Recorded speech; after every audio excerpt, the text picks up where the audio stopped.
Last Days of Magic, Part 01. Riya, a human has 2 kidneys. Even if you donate one, you can still live. The most important thing is that it can keep your sister alive.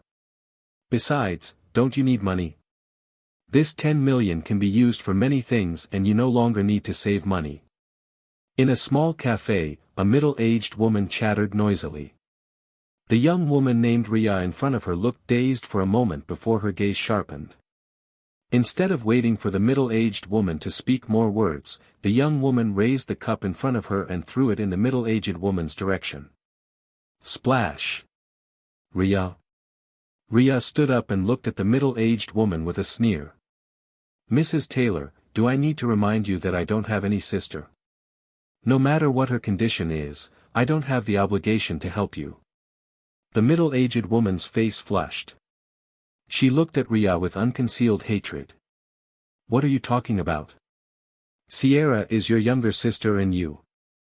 Mrs. Taylor, do I need to remind you that my parents have divorced and you're just my father's second wife? Not to mention, my custody is not in my father's hand and over the years, I have lived by myself. Riya's eyes were cold. Based on the law, 18 years old is already an adult and can make decisions by themselves. I'm 22 years old and don't owe you anything, so you can't order me around. Mrs. Taylor's face was red with anger. You ungrateful girl. Don't you know that you can't do anything without? Splash. This time, Riya picked the glass in front of Mrs. Taylor and splashed her for the second time. The expression on her face was exceptionally cold. Don't make me even more disgusted, Mrs. Taylor. You didn't raise me for even a single second. I don't think the Taylor enterprise that Taylor family developed needs to be so desperate just to find a suitable donor among so many people. Before Mrs. Taylor could say anything else, Riya had already walked out of the cafe. She knew very well that Mrs. Taylor couldn't afford the loss of face and being found to be forcing other people to donor their body part. He. Without suitable control of the media, it was estimated that Taylor Enterprises stock will definitely fell quite a lot. There was no lack of people who took out their phone to record the scene just now. Mrs. Taylor would be busy. But Riya cared nothing about that. She continued to walk until she reached a farmhouse that was also a guest house not far away from the cafe. The receptionist smiled when she saw her, knowing that Riya was one of the guests here. Riya smiled politely and then made her way to her room. Bang! She looked at the familiar room and the completely real sensation along the way, feeling a bit dazed. So. I'm back. Riya mustered her strength and sat on the edge of the bed. She thought that she had fallen into some kind of illusion that those B****-starred illusionists do. So, she had no qualms about her action and do what she couldn't do. Well, even if it was true, she had long wanted to do this. That annoying woman deserved it. And now. It seems to be true. Just a moment ago, she was busy fighting with countless powerful magicians and warriors who were coveting the newborn world treasure.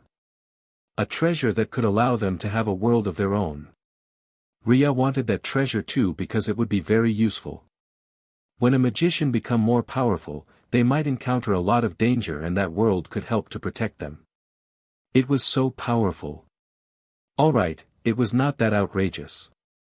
Riya had relatively poor talent and this treasure would be able to help her bought more time for her to become powerful because she could adjust the time inside her world. For her, this was the best treasure that would allow her to grow stronger faster after suffering at the bottom of the food chain for 4 years. But when she finally got the treasure, she was attacked by the others. At the last moment, Riya only remembered that she fused with the treasure and then everything turned black.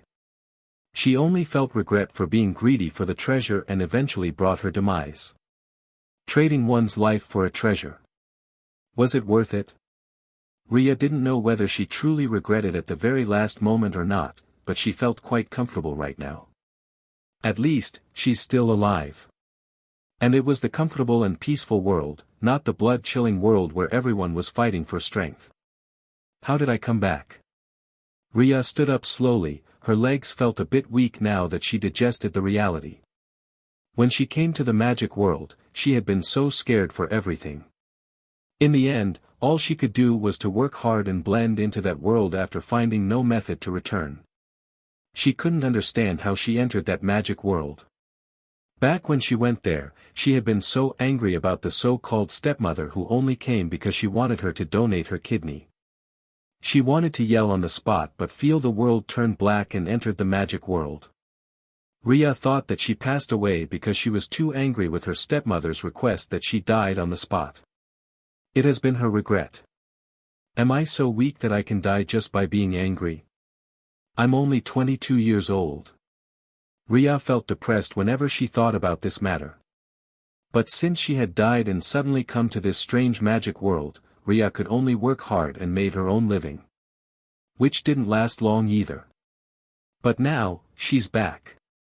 Riya stroked her arm and a smile formed on her face. Since she had come back, she will not allow that damn family to take advantage of her in the slightest bit. The regrets she had after she inexplicably transmigrated into that world. It was time to make up all of them. Riya smiled to herself. Ring. Ring. Ring. Riya looked at the phone beside the bed and unlocked it. The movement felt both familiar and unfamiliar. It had been 4 years since the last time she used her phone and looked at this familiar screen. There was a message from her best friend. Pampered baby, Riya, how long are you going to sleep? Come on, I want to bring you to see the horses today. Pampered baby was the nickname of her best friend. Riya looked at the calendar and knew that it was exactly the same date as when she disappeared. That 4 years in the magic world. Is it real or not? With a thought, the familiar meditation technique that had accompanied her for the past 4 years started in her body. Slowly, mana started to gather through the channel and gathered inside her heart. It felt refreshing. After she had finished one circulation, Riya looked at her surroundings. After the meditation, she could faintly sense the mana in the world, but it was very faint. If she had to calculate, it was about 1,000 times thinner than the magic world she used to be. She could practice, but it would take a long time to reach her previous magic realm. The problem here was not only her talent but also the situation. But it was not important. So, it's not a dream, Riya murmured. She died in the magic world and was brought back to this world inexplicably. If Riya had to say, she felt that the experience was very strange and appalling. But the gains were not small. At the very least, she would be able to meditate in this world. Though, she doubted that she would be able to reach high realm considering how thin the mana and aura in this world is. Mana is used by magician while aura is used by warrior. Beep. Her phone rang again. It seemed that her best friend was already impatient. Throwing all messy thoughts to the back of her head, Riya quickly washed, changed her clothes, and walked out of the room. It felt strange to be back to her original body, but after doing some activities, Riya slowly got used to it. She's no longer a powerful magician by now. Just an ordinary human. Slowly, Riya entered the living room and saw a woman around the same age as her, 22 years old, sitting there with a bored expression. When she saw Riya, her eyes lit up. Little Riya. You're finally here. I thought that you will sleep all day long. Riya looked at the clock on the wall. She received a call from her so-called stepmother early this morning, and even if she didn't want to, she finally gave in. But that woman truly didn't deserve it.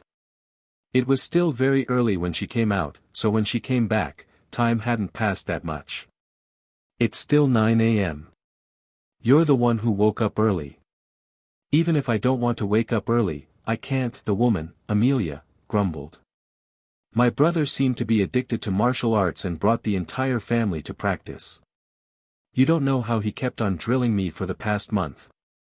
If not because of exams, Amelia was sure that her brother would never let her off. I heard that. Riya looked at Amelia helplessly. This was the main reason why Amelia came to this farm. Amelia wanted to run away from home. Though, her running away was nothing new anymore.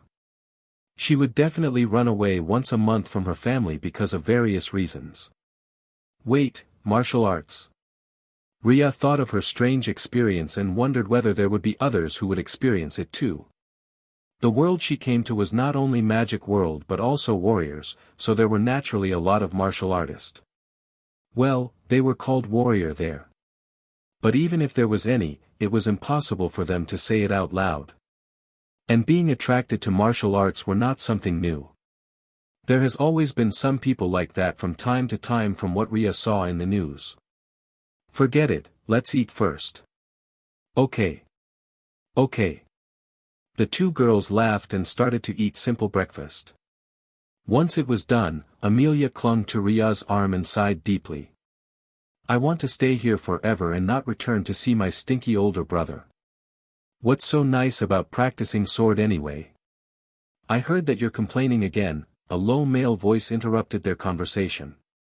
Amelia's body stiffened. Riya turned around and saw a tall man standing not far from the door. He was a few years older than Amelia with face that was quite similar to her. Though, his countenance was far more masculine. Wearing proper suit and prim hair, he looked a bit out of place in this remote farmhouse. But one had to admit that he looked very handsome. Brother Samuel. Amelia whispered and trembled. Looking at how Amelia behaved, Riya knew that this best friend of her was afraid of her brother. She patted Amelia quietly. Amelia's older brother, Samuel, shook his head when he saw his younger sister like this. Father and mother had said that you have to follow the arrangement this time. Stop playing around. I'm not playing around. I just want to spend more time with little Riya. Amelia protested. Samuel sneered. The holiday this time is extended because the temperature is colder than usual. However, you shouldn't think of making use of this to escape, Mel. Mel is Amelia's nickname in her home and her family members usually called her this way. Riya knew this very well because she had heard them calling Amelia that way. Brother Samuel. Miss Riya, do you mind if I take my sister back? You can stay here for the rest of the week. Riya looked at Amelia and then at Samuel. She tactfully took a step back and showed an apologetic smile at Amelia. Amelia's eyes widened and she mouthed out, traitor. However, Riya could only smile bitterly. She was not a match to Samuel and naturally had no interest to meddle in Jones family's business.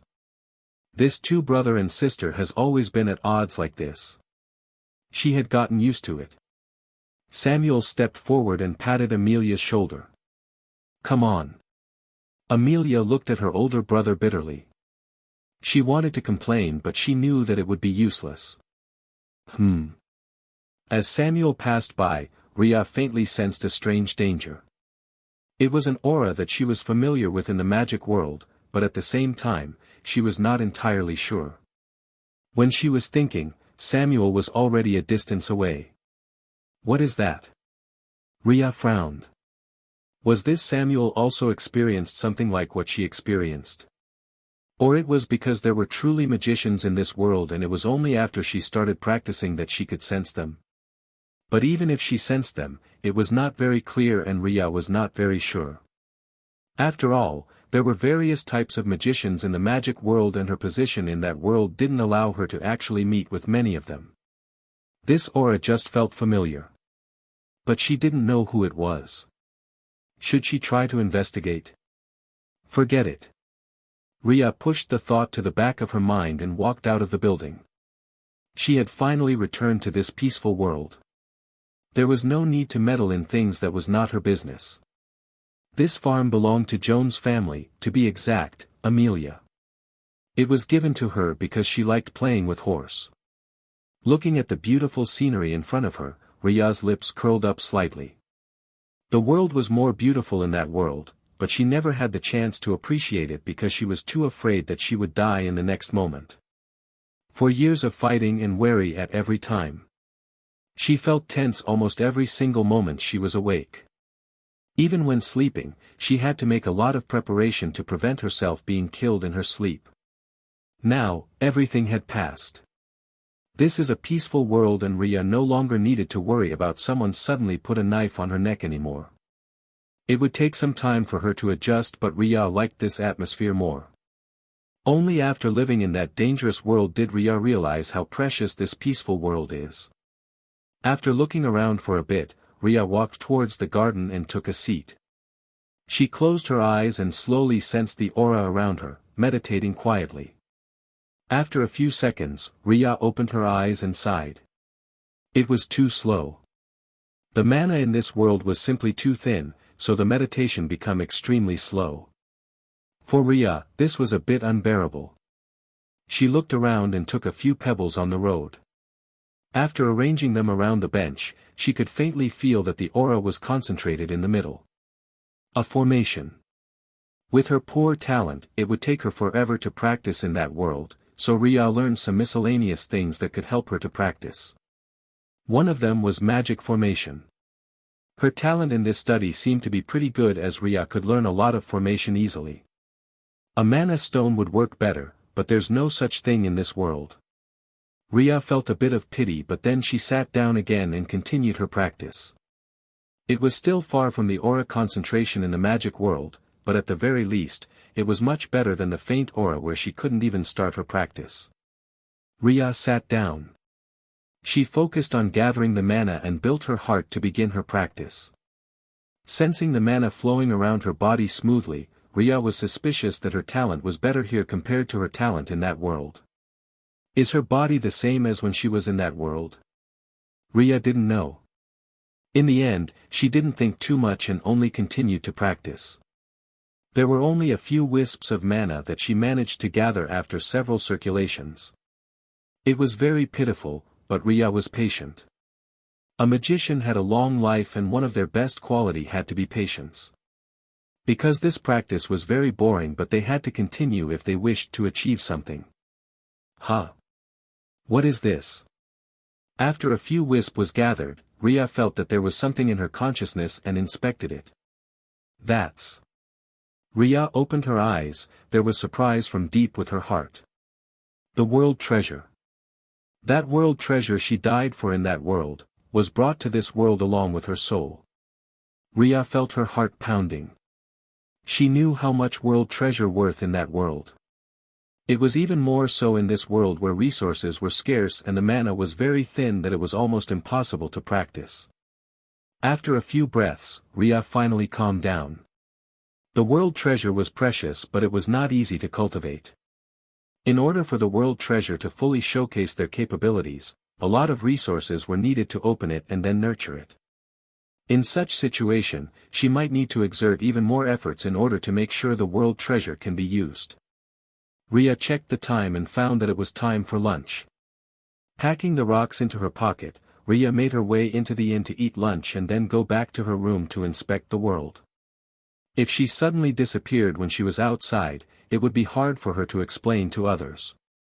The currently safest location was the bedroom because she knew that there was nothing that watched her. Riya looked at the pebbles around her and slowly arranged advanced mana gathering formation. After that she took a paper and used water and mana to create a talisman to gather the mana into her body. Making a talisman like this wouldn't be perfect, but it was enough for the time being.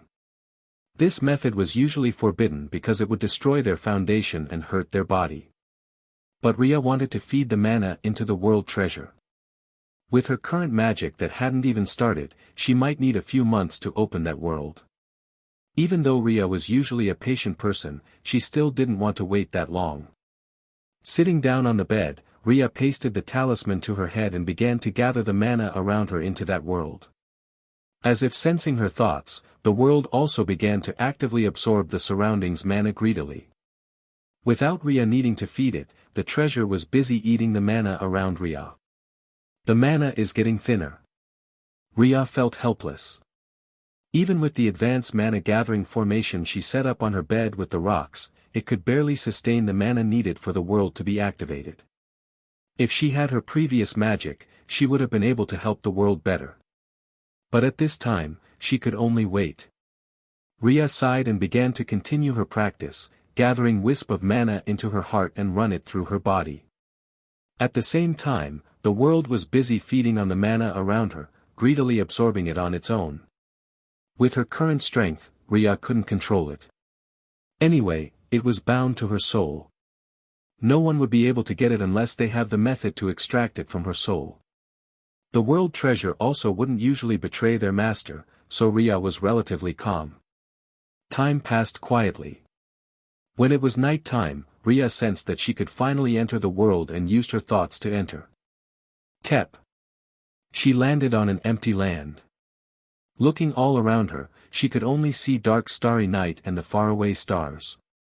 Below her was a relatively transparent small land that was barely 10 meter x 10 meters wide.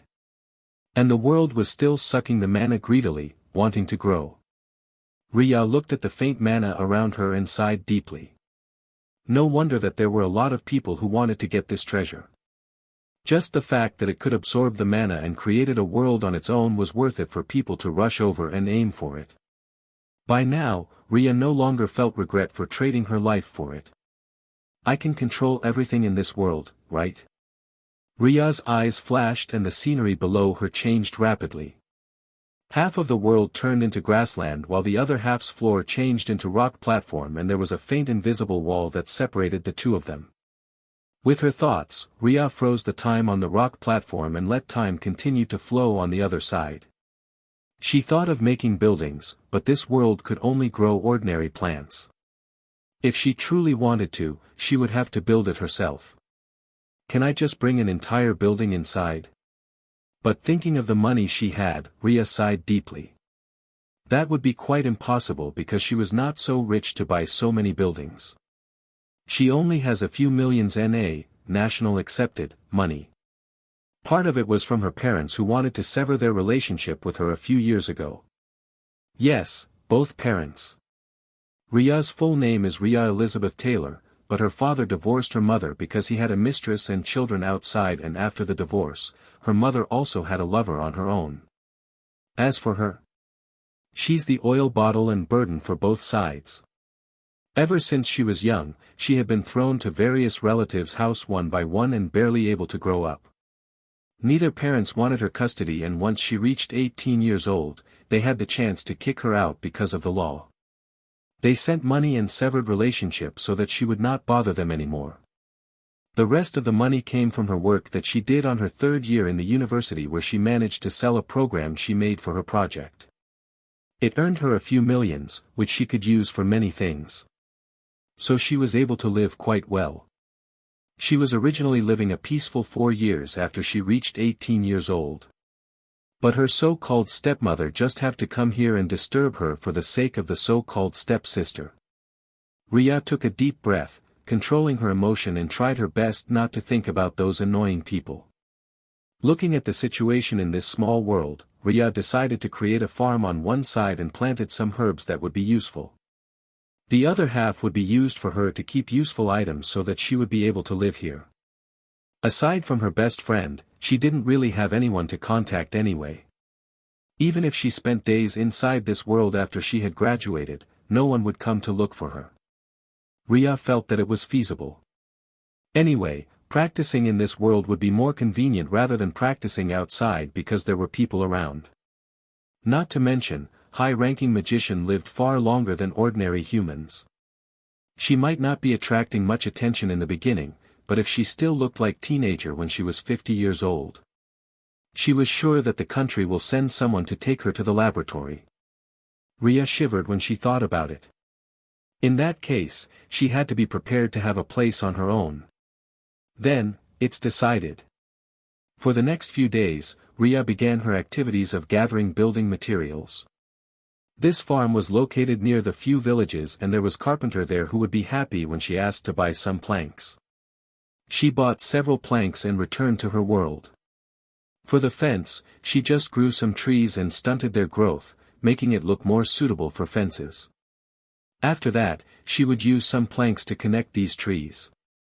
It looked crude, but at least, it was done. Riya tried to control the time inside the world but realized that it would need to use a lot of mana to do so. With the current small world size and everything, the small world would end up being destroyed. So Riya could only forget about it. Riya started to build some simple building that could be used to place some farm animals by imitating the buildings she saw in the village. It will take several days for her to finish making one, so she just bought some farm buildings in the village that had been abandoned and silently transported it into her small world when it was night time. When the villagers asked the next day, she would just say that she had demolished it. This way, after a week, she had finished building everything and then bought a few pairs of farm animals. Plus, the book of how to take care of them. Chickens, ducks, rabbits, pigs, cow, and goats. 6 different types. At the same time, Riya practiced once a day at night until she felt that it was enough. Over-practicing was not good and everyone's body had a limit of how much they could bear. With the advanced mana gathering formation, she only needed to practice around 8 hours a day until she was full. It was exactly her sleeping time. Anyway, Magician didn't need to sleep and Riya still felt energetic after practicing for the entire night. Wait, that was wrong. Lower-ranked Magician still needed sleep because meditation couldn't fully replace sleep yet. But for Riya, who had reached quite high rank in her previous life, it was nothing much not to sleep. She had struggled to raise her rank back then and suffered a lot. Compared to not sleeping for a few days, those torturous days were much more arduous. "Miss Riya, is this your last day here?" the staff asked cautiously. After all, Riya is their Mrs.'s best friend and the staffs didn't dare to mistreat her in fear that they would be blamed and lose their job. "Yes. I'll go back to the city starting tomorrow." Riya smiled. She was glad that she finished making the farm yesterday or she would not be able to get the few animals easily. After all, this place didn't belong to her but belonged to Amelia. "Okay, I'll arrange for a car." "There's no need. I'll walk back, just tell me where I can buy some camping equipment." Riya thought for a while. "I heard that there's a famous trekking area nearby, so can you help me to show the map?" "Of course, Miss Riya." The staff happily showed the route to Riya. Riya noted everything happily and thought that she would go there soon to get more supplies so that she would have everything in her small world. Just as she was about to leave, there was the sound of children laughing in familiar voice. "Mom, Mom, I want to play with the horses." There was a childlike voice followed by the sound of a young woman. "Ciro, you're already so old but you want to play all day long." "So what? I just want to." Okay, don't quarrel with each other." The older woman's voice was soothing as she consoled the two of them. Riya turned around and saw a middle-aged woman was walking with a young woman around her age and also a teenager around 15 to 16 years old. The young woman also raised her head and saw Riya. She arched her eyebrows. "I didn't expect to see you here, sister." "I have no sister." Riya looked at the young woman in front of her calmly. She didn't have sister, there was only half-sister. The so-called half-sister was her father's daughter with his new wife. This was the main reason for her parents' divorce. Her father had a relationship with another woman and that woman gave him twins. Their ages difference with Riya was barely a few months. Her mother couldn't accept it and divorced. Later on, she got together with another man and had children with him. Riya's existence became the reminder of her failed marriage, thus she disliked her. Ever since she was young, Riya had been tossed to various relatives until she was an adult and separated her account. Her parents one by one asked for severance letters so that she would not bother them, but her father's daughter often came to her just to see her not doing well. Of course, Riya always ignored her. She had no time to pay attention to these clowns. The young woman, Sierra, looked at Riya with watery eyes. "What are you talking about, sister? After your father gave me the severance letter, I have no relationship with them. Besides, when did I ever stay in your home?" Riya replied indifferently and walked out of the main hall. "You. Sister Ci, forget about her."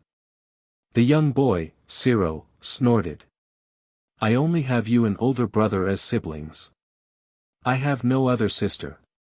Mrs. Taylor looked at Riya and furrowed her eyebrows. "Have you thought things through? You're a poor ghost, Anne." Mrs. Taylor, do I need to remind you that forcing others to donate their organs is a crime? Riya looked at the three people with cold eyes. She was thinking of gathering supplies to build her own home but just had to bump to them. It seemed that she had to pick other destination for her next holiday. She had no interest to be associated with these annoying people. I have never forced you. Mrs. Taylor looked at Riya with hatred. She didn't like Riya, and it was only because of her sister's words that she thought about matching Riya with Sierra after she failed to match the kidney of several people. Even if their Taylor's family business was good, it was not the leading one in this world and not many people were paying attention to them. Their priority in the list was relatively low. There were more important people ahead, so even if there was a match, it would not be their turn. Riya snorted and turned around. Sister. Sierra tried to call again, but Riya had already walked further away, and for some reasons, they couldn't catch up at all. Of course they couldn't. Riya used simple spells to make her steps faster but still looked ordinary in the eyes of normal people. This way, she could escape from these annoying three people. She's gone. Ciro snorted. He didn't like Riya at all. Sierra pursed her lips. Sierra naturally didn't care about Riya. The only reason why she pestered Riya was because she wanted to establish a good sister image in order to coax Riya to agree to donate her kidney. She had been suffering from having to go to the hospital every 3 days, and hearing that this B*TCH Riya matched her, she wanted to get the kidney. But the persuasion seemed to be useless. In truth, she really didn't like Riya. Ever since they were young, the two of them had been compared to each other. But thankfully, her parents only liked her, so Sierra always felt comfortable. Yes, I know. I just think that there's no need for father to drastically kick her out, Sierra said slowly. Mrs. Taylor showed a face of disgust. Why does the family want to keep her, anyway? Just looking at her makes one feel annoyed. For Mrs. Taylor, Riya's existence was nothing more than reminder. Reminder that her husband used to have a relationship with another woman. Thus, she would rather have no relationship with Riya as much as possible. If not because of her beloved daughter's situation, she would rather never come to Riya and ask for that poor ghost's help. Riya's personality was also quite direct, in which she asked for severance letter and also money for nurturing because the family had never raised her. She can't ask us if there's anything. I'll figure out a way for your situation. Come on, we're here to buy some horse for your brother to play. Sierra showed a kind smile. Yes, mother. Riya paid no attention to the small disturbance. She had always thought of herself as an orphan because of the extremely poor relationship between her and her parents. They have never been there when she truly needed it. Now that she had become an adult and these two had their own family members, she would not disturb them. As for the so-called nurturing grace and whatsoever, they had neglected her and caused her to nearly die many years ago. Thus, the law would not support her even if she was asked to pay their pension. Besides, the Taylor family and the other families were rich and had several companies under their name. She was not clear about the business world, but she knew that they wouldn't bother with her. Until a few days ago. Riya pursed her lips. After she had obtained this ability, she didn't want to make trouble with these people if it was possible. But if they were truly unkind and wanted to make trouble, then don't blame her for being ruthless. She's not a soft persimmon who will not retaliate if her interest and well-being is touched. Riya cleaned up her bag and set off, but she didn't head to the tracking area immediately. Instead, she went to the few villages and bought a lot of grains and some other vegetables. It was really fresh from here. She just wanted to stock them up. After all, even if she wanted to plant them, it would take time. Thankfully, freezing the time was easier and didn't consume much of the world's mana. Riya wanted to stock up food and many others. After the grains, Riya brought some seeds from vegetable seed to fruit seeds and tossed them to her world. She bought a lot of varieties, especially the fruits that she liked. When it was night time, she sorted them all up and began her planting process. Farmer Riya is online. Apples, oranges, grapes. Riya was busy transplanting the seedlings while controlling the world to create an area suitable for planting. Thankfully, the world had gotten wider again after absorbing a lot of mana. After hours of working, Riya was barely satisfied with her garden. Forget it, Farmer Riya is not very good at her work. Riya joked with herself and smiled. It was quite lonely. Moo. Turning to look at the farm at the side, Riya smiled helplessly, yet there was a smile in her eyes. Alright, not that lonely. She proceeded to milk the cow and goats, check the coop and then fill the food with the necessary feeds that she had bought a lot before. For the time being, she still couldn't produce these feeds by herself, so she bought them all. This world is filled with more mana than outside, but I can't practice here for the time being unless I want the world collapsed. Riya shook her head with pity. She looked at the animals and wondered whether they would have some changes because of living in a world with more mana. Riya kind of anticipating it, but she was not in a rush. Anyway, this world is hers and she could do anything she wanted here. The only reason why she hastened the process to gather these animals was because she had no intention of going to the farm again for the next few months. It was better for her to be ready. If only I'm still a magician, I can also use some water spells and growth spells. With that thought, Riya doubled her determination to meditate. She left the world and appeared on the hills. Looking at her empty surroundings, Riya sat cross-legged and began to meditate. Anyway, there was no monitoring here and it was near the tracking points. Tomorrow, she would start her journey of collecting delicious food. The money she earned before had to be used. What was the use of her earning a lot of money if she couldn't use it for what she wanted in the end? She liked delicious food and being able to hoard them is also good. So, Hamster Riya is now online. The tracking area was famous and it was cheap to set tents along the route because a lot of people came every day. Riya only need to buy the tickets and then stopped by the few stopping points. Along the way, she bought a lot of takeaway food that she liked. This way, she would be able to eat her favorite food while she was staying in her small world without the need to come out. How nice would it be? At this point, Riya had made the small world as her second home. She bought a lot of daily necessities and when she was bored, she would enter the small world to build a small house for herself at the edge. The size of the small world was still expanding slowly but surely. It depended on the mana that she and the world gathered. Her own magic was getting better and Riya also felt rather satisfied with her current progress.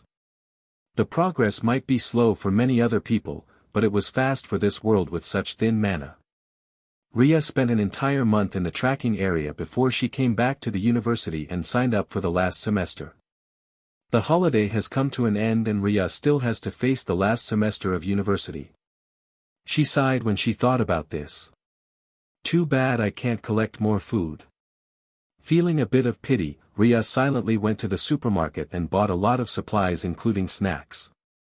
Anyway, she was not the type of person who would care too much about whether the food was healthy or not as long as it was delicious and she had eaten enough for her nutrition for the day. She visited a few supermarkets to make her move not so noticeable. This was because if people were to ask why she bought a lot of food, she wouldn't be able to answer. The millions of NA that she previously had was dwindling at rapid speed as Riya stocked up for other items in the supermarket. With so many items, it looked a bit hard to carry, but Riya simply tossed them into her world after entering an empty alley. Many things were bought including medicines and so on that she deemed important for her to live a seclusion life. After it was done, Riya headed to her dormitory. Riya didn't have a house. She would only rent an apartment during her holiday when she needed it. But if she didn't need one, she would not rent one and stayed in the university dormitory. It was free anyway. Little Riya. You're finally here. Amelia screamed happily and pounced at Riya. Mel. Riya looked at Amelia speechlessly. Looking at her best friend, she could see that Amelia looked a bit more tan than before. Amelia pouted. You don't know how much my older brother drilled us at home. It's so frustrating. If you don't want to practice, why don't you just appeal? My parents don't listen to me. How about defeating your older brother? Amelia's face scrunched. I can't defeat him. If I can, I would have long landed a punch on his face so that he would not bother me anymore. Riya laughed. I'll put my belongings first. Are you going to stay in the dormitory this time? Because of Amelia's family background, she would usually stay at home and didn't stay in the dormitory. In their first and second year, they would have 4-people dormitory, which was too noisy for Amelia. In the third and fourth year, they stayed in the 2-people dormitory. Amelia asked to be with Riya, and one way or another, the two of them were arranged together. However, Amelia still only stayed in the dormitory occasionally when she wanted to run away from home. Yeah. Amelia released Riya and walked to the bedroom. This 2-people dormitory had a small kitchen, which was very useful for Riya when she wanted to cook something simple. Riya put her belonging and then sat on her bed. I heard that you've been staying outside for the past few weeks. Amelia naturally heard from her people that Riya didn't stay in the farm nor in the dormitory. I take a walk on the tracking part not far from your farm, Riya replied honestly. What? You're going there in such cold and snowy day? Are you not afraid of falling to your death? Riya. Is it that exaggerated? While it was indeed snowing and the temperature was still very cold even though it was already January, it was not that bad. She had wrapped herself with the thick clothes and then used a warm talisman. Unfortunately, she hadn't even reached magic rank 1 yet, and even if she reached that rank, she couldn't be immune to cold and hot completely. After all, she was not a warrior that would use the aura to strengthen their body. At this time, Riya started to think that she should also start training as a warrior, but the bitter training really made her want to shy away. She had suffered a lot just to find out that she had no talent to be warrior in those 4 years. Should she try again when she's in this world? Riya felt huge resistance for this. Forget it, it's good that you're safe and sound. Amelia snorted. Do you not come back because you're worried of that half-sister of yours come and bother you? Even if she come, I'll just ignore her. Riya waved her hand. I have no time to bother with these people. Amelia nodded in agreement. Indeed. There's no need to pay attention to these clowns. They will only make your mood worse. Riya smiled. She and Amelia actually got together because of their family dramas, which was quite cute. In Amelia's family, her relatives wanted to latch onto her father's glory and pestered her. Riya helped her to block them away because she was coincidentally present during that time. She hated people who claimed to be relatives but only wanted to make use of others. In Riya's case, that so-called half-sister wanted to pester her and mocked her for not having parents. Amelia was impatient and scolded that person off. Then, the two of them somehow become friends. TSK, friendship between girls were indeed very weird. I heard that she come to my farm. Amelia thought of the report given by her people and felt disgusted. They even had the guts to want your kidney. Don't they know that the hospital already had the list of people who will do donation? When she found out about this, she wanted to scold that damn mother and daughter. So what if Riya matched Sierra? Riya never agreed to have her organs donated even if she died. If she persisted to take Riya's organ, that will be crime. Not to mention, how did they find out that Riya matched their daughter? When Amelia thought about this, she turned to look at Riya. Do you want me to investigate how they match yours? It can be a crime. Riya was taken aback. She had no power and no connection, so even if she filed a police report, it would be suppressed by her so-called father. But hearing Amelia's words, Riya thought about it. In that case, I'll trouble you. Riya smiled. Amelia was surprised. I thought that you will reject me, but you actually agreed. In that case, I'll call some people to start the investigation. Riya smiled slightly. If it was in the past, she would not want to trouble Amelia because she felt that there was no need to bother Amelia about her family's trouble. But now that she had become a magician, Riya felt that even if she couldn't repay Amelia with money, she could use other means. Magicians had many good items, and once she advanced in ranks, she would be able to use many skills that were heaven-defying in this world. So Riya chose to ask for help. Well, but I'll hold on to the information first and use it when they bother me again. Amelia showed a thumbs up. Good. Also, I'll also blacklist them directly from my places. There's no need to go that far. If you can earn more money from them, it can be an additional pocket money for you. Riya looked at Amelia speechlessly. Even if that horse farm was mostly for Amelia to play around and didn't care for the profit, directly blacklisting people like this wouldn't be good. I don't care. I will do anything that makes me happy. Amelia raised her chin arrogantly. Riya saw Amelia posture and laughed lightly. Okay, it's up to you, Princess Amelia. He he he. Amelia laughed. She then looked at her phone. Oh, the girls are coming to the dormitory too. I'll be back soon, little Riya. Have fun. Riya waved her hand and cleaned up her desk. Amelia was more of a social butterfly while Riya was more of a recluse. It was indeed a wonder how these two could become friends in the first place. Even other girls were surprised that the two of them got along well. After Riya finished cleaning her desk, she arranged the rocks around her bed and sat down, practicing.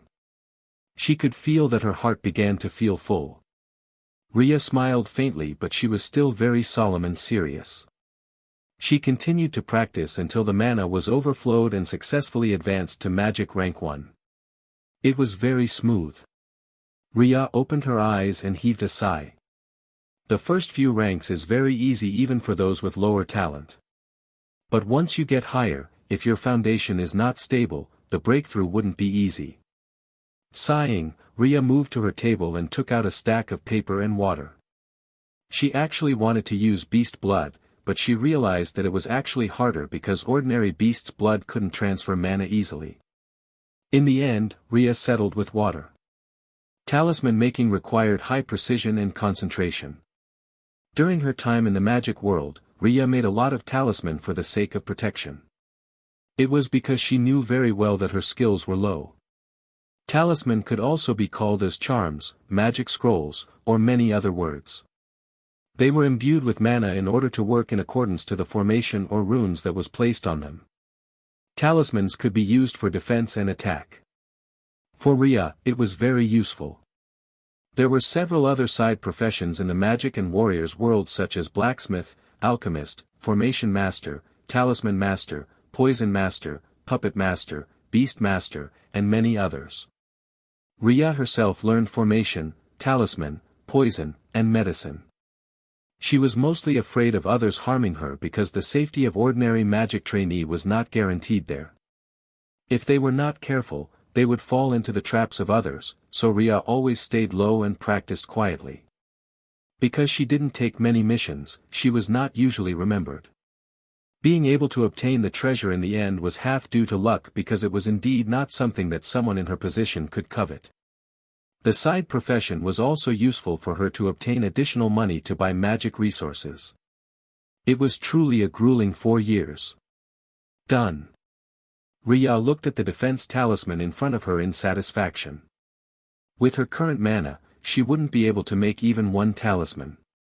But the advanced mana gathering formation helped her to be able to make 1 talisman a day. It was not much, but this primary talisman would be enough to block the attack of magician below magic rank 4 or warrior below warrior rank 4. For the current her, it was more than enough. Riya kept the talisman away. By now, she already had 20 defensive talisman and the rest were other types of talisman that was also useful such as speed talisman, attack talisman, and even mana gathering talisman. Now that she was done, Riya walked down the dormitory and headed to the mall nearby. When it was possible, she wanted to stock up more food so that she didn't have to get out so often in the future. Anyway, she still has money for the time being. Later after the little farm she made in her world started to show produce, she didn't have to spend more money for food. Well, just occasionally. For her to eat what she couldn't cook. Let's buy some snacks first. Riya looked at the row of snacks in the convenience store and picked several packs. She made sure that she didn't buy so much that it would make others suspicious of her. At most, they would think that she liked snacks so much. Clang. Two people come inside. Dad, let's buy more snacks for sis. She liked some snacks that can't make her fat. A young man was talking to the man beside him. Alright, let's buy some. The man's voice contained helplessness. Riya heard the familiar voice and turned around. She arched her eyebrows when she saw her father and Ciro, his son from his second marriage. She will never admit that these people were related to her. Turning her head around, she walked towards the counter to check out the snacks she bought. Ciro finished picking several bags and walked to the counter only to see Riya nearby. His face frowned. What did she do here? Mr. Taylor, who was looking at his phone because of work, raised his head and frowned. There were only a few people whom his son didn't like, and when he saw his daughter in the distance, he simply said, "Ignore her." "Humph, did she forget that this mall belongs to you, Dad?" Ciro snorted. "Forget her." Mr. Taylor didn't care of this daughter. Whenever she was mentioned, his wife would be angry, so he didn't want to see her again. Also, he had read the report of his wife's meeting with Riya, so he knew that it would be impossible to coax her to agree donating her kidney. After checking around, Mr. Taylor also found out that Riya was not as poor as they thought. So it would require more planning to make her willing to agree with the donation. Ciro was still making a fuss. On the other side, Riya didn't care about them, and after paying for the snacks, she made a mental note not to come to this mall again. It seemed that she had to check her fortune next time she got out to avoid meeting unwanted people. It didn't take long for Riya to return to her dormitory and busy putting away those snacks. Some in the refrigerator and the rest were tucked into her world space. After she was done, Riya opened her phone and saw their floor dormitory chat group was flashing. The dormitory had 5 floors in total. They were all staying in the 4th floor, and there were a total of 4 rooms, 2 for 2 people and 2 for 1 person. In total, there were 6 people who stayed in this floor, but 3 of them came from rich family and didn't usually stay here. So only 3 people usually stayed in this floor. This time, Amelia came, so there were at least 4 people in this dormitory. Riya rarely chatted inside, but it didn't mean that she didn't read the message. If there was anything important, they would send a message in this group. 4th floor block A dormitory group chat. The prettiest girl, hey, did you read the recent news? There's a report that Alden family daughter is going crazy yesterday. I want a red packet, huh? What kind of news are you talking about? I'm a baby. Do you mean about her suddenly wanting to become a butcher and headed to various butchering place? The prettiest girl, yes. I didn't know why. She suddenly wants to become a butcher and go to kill various pigs, cows, and many others. My parents are talking about it. I want a red packet. The Alden family didn't block the news. The prettiest girl, how can they block it when she's posting the news about this in the social media? She's even asking that if there's any lack of butcher, they can find her. Pampered baby, wow, seriously. I didn't expect her to suddenly like killing pigs. The prettiest girl, the Alden family are going crazy trying to cover up this news. Doghead laughing.jpg, but the reporters are having a carnival about this. I wonder what happened to her. Pampered baby, oh whoa. I guess it's time for me to ask my brother about this. I want a red packet, damn, I will also ask my family members. Riya read the news and blinked her eyes. Pampered baby was Amelia, while the rest were the people in the other dormitory in this floor. The prettiest girl and I'm a baby have similar family background with Amelia and could be categorized as rich ladies. In fact, I'm a baby is Amelia's cousin. Not the one who pestered her, but had relatively good relationship with Amelia. I want a red packet had a much better background than them, but not as comparable as these 3. The rest hadn't talked yet, but they might come later. Bang! Little Riya, did you read the chats? I did. Riya looked at Amelia speechlessly. Do you need to slam the door for this? Hey, I'm just excited. Amelia pursed her lips. I think that this Alden family miss is like my brother. They're both fascinated with something, so I want to ask him. Riya watched as Amelia jumped to the bed and happily chatted her brother. She took her phone and began to browse the news, wondering whether there were more strange people recently. Having experienced that world and thrown there inexplicably, Riya began to wonder whether there were others who also experienced it. Riya began to search for news. She eventually came across a video where there was a person who created a fire out of nothing. This kind of magic trick was very common, but Riya faintly noticed the man whispered something. It was something like a chant. Does magic truly exist? Riya thought of the spells that she also knew due to magic and started to feel more vigilant. She had the feeling that there might be more people who suddenly experienced the strange transmigration. She clearly didn't die, but she just suddenly transported to that world without any prior warning. Or, she might have died, but resurrected. Either guess was actually quite absurd. After looking for a while, Riya moved her eyes away. She sat on her bed and began to train her magic. During this time, the world treasure kept on sucking the surroundings mana and expanded the world size. By now, the size was already more than 100 by 100 meters. And Riya didn't know the exact limit for the treasure. Anyway, it was good that she could create a river and through so that she didn't have to take care of the plants all day long. She only needed to take the eggs, milk the cow and goat, and add more of their feeds, which didn't take more than half an hour each day. You're done. Riya saw that Amelia tossed the phone away. Brother said he will try to ask around. Amelia shrugged. Anyway, I'm going to sleep first.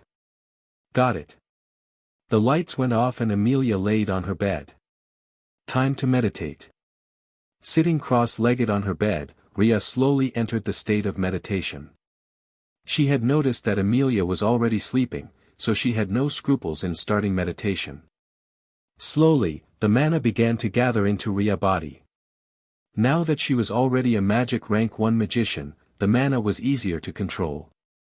Speaking of control, how about if I control the world treasure so that it would stop expanding and instead use the mana to be stored? With that in thought, Riya went to the world treasure and tried to convey her thoughts. She felt that the world treasure responded. In the next moment, she looked at the world and saw that the mana inside was slowly accumulating. This could be used to expand the world and also to speed up the time inside. Besides, even if the plants and the animals were to live in such environment, they would only use a very small fraction of the mana, less than 0.0001%. Riya would not care about such small number. It's good. With that, Riya continued her meditation. In the morning, she woke up from her meditation and saw Amelia was still sleeping. She shook her head helplessly and washed up, went to her computer and started to do her research. She's now entering her 8th semester. Her thesis was almost done, but because Riya took a break for 4 years, she planned on supplementing her knowledge first. She only needed to talk with her professor once a week and there were no classes. In theory, she could spend the entire day in the dormitory. When it was 9, Amelia finally woke up. She saw Riya was already busy and clicked her tongue. You're truly a model student. As soon as you wake up, you begin to write your thesis. I can't help it, I have nothing else to do anyway. TSK. I'm planning on spending the day with the others. It's Saturday, why can't I have some fun? Amelia disagreed with Riya. Anyway, she could become a rice worm for her entire life with her family background, so she was not afraid. Riya laughed. Alright, eldest Miss Jones, don't forget that if you still want to stay in the dormitory, you have to return before 9 p.m. or the door will be locked. Jones is Amelia's last name but it was rarely used. After all, people were used to use their first name when calling others and would not bother to ask their last name. I forget about that. Amelia slapped her forehead. I'll have to change my plan then. Yes. The two of them bantered and Amelia left. Riya spent half of the day reading the thesis she had written and the case she had built. After that, she went down to buy food on a few restaurants nearby along with some daily supplies. She originally wanted to buy more, but thinking that it would be suspicious, she only bought a few boxes and put them into her space in a place without surveillance and people. When it was night time, she took care of the animals and took a look at the plants before sitting in meditative state again. This time, she purposely put a novel in front of her. When Amelia returned, she should just think that she fell asleep after she was reading in a sitting position. Anyway, it was not the first time. Cough cough. Hearing the sound of cough, Riya suddenly opened her eyes. She frowned and looked around.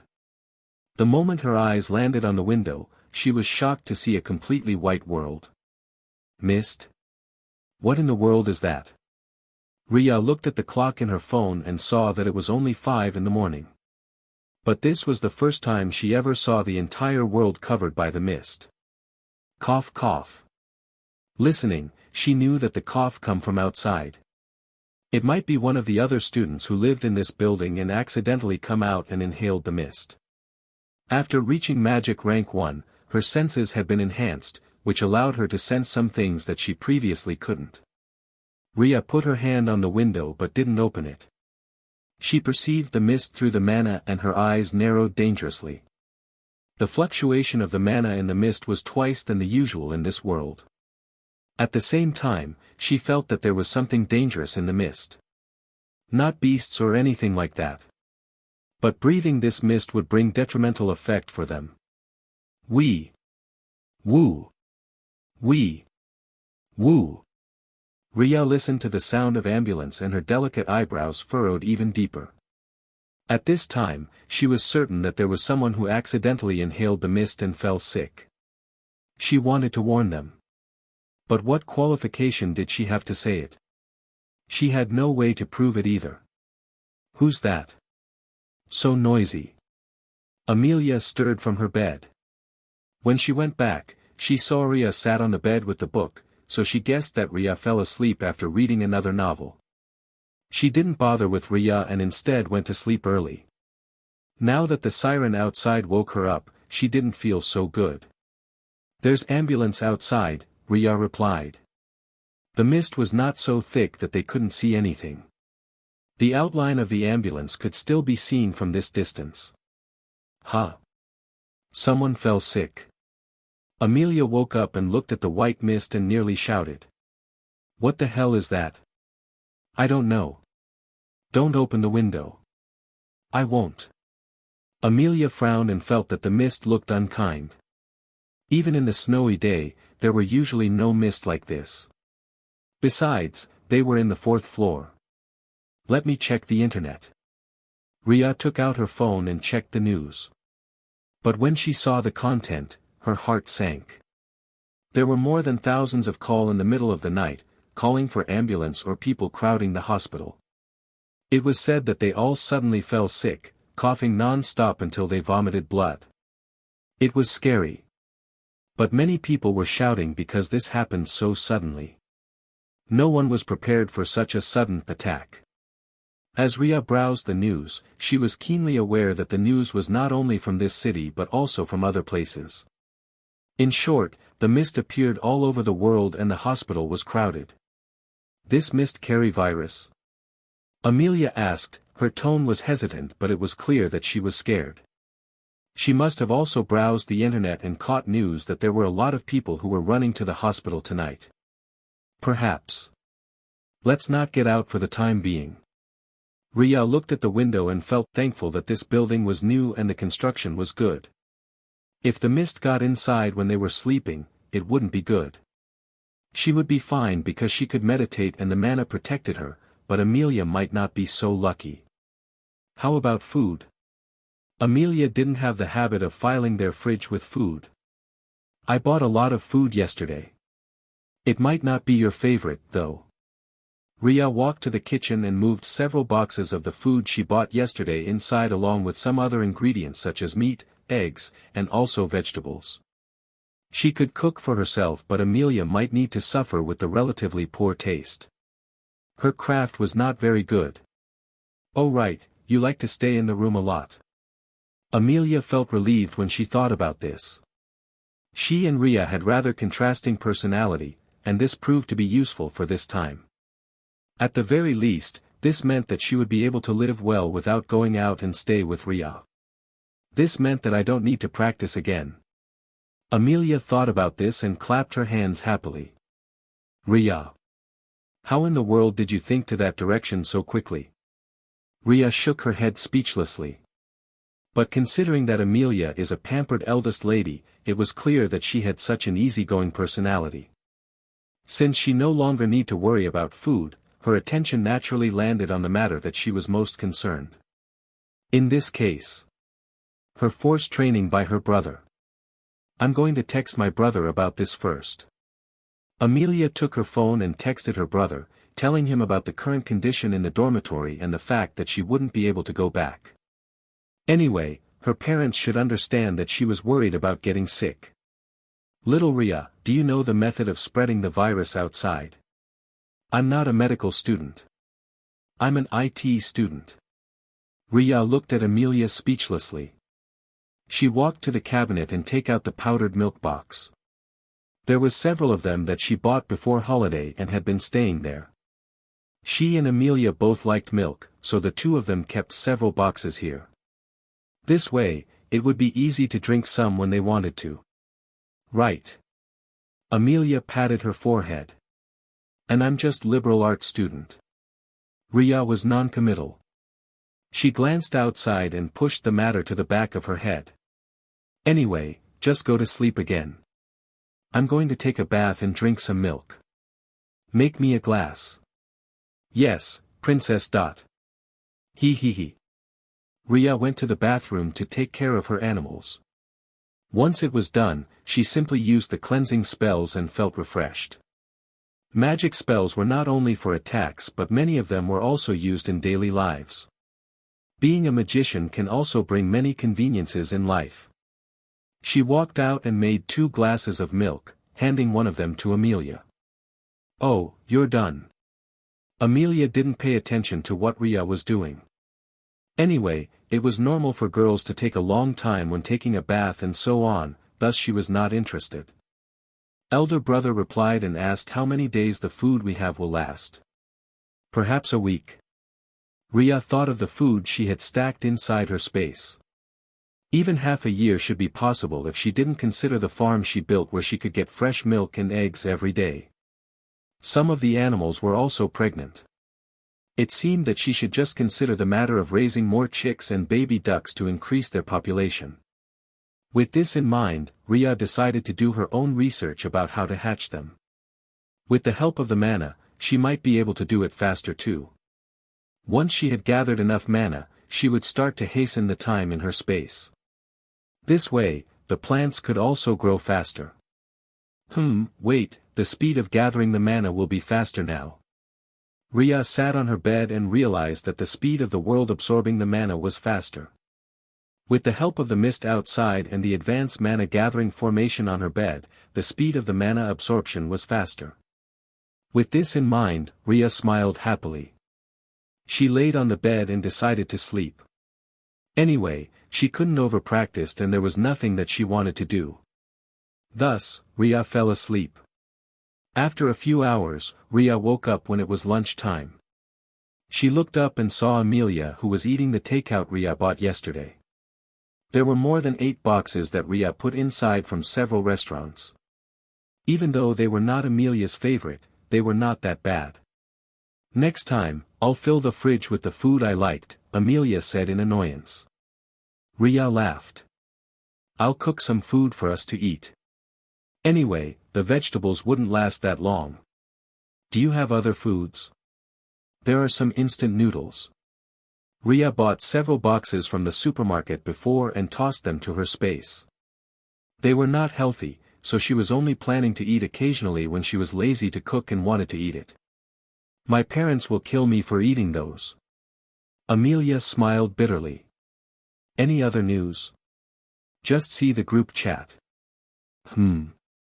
Riya looked at the phone.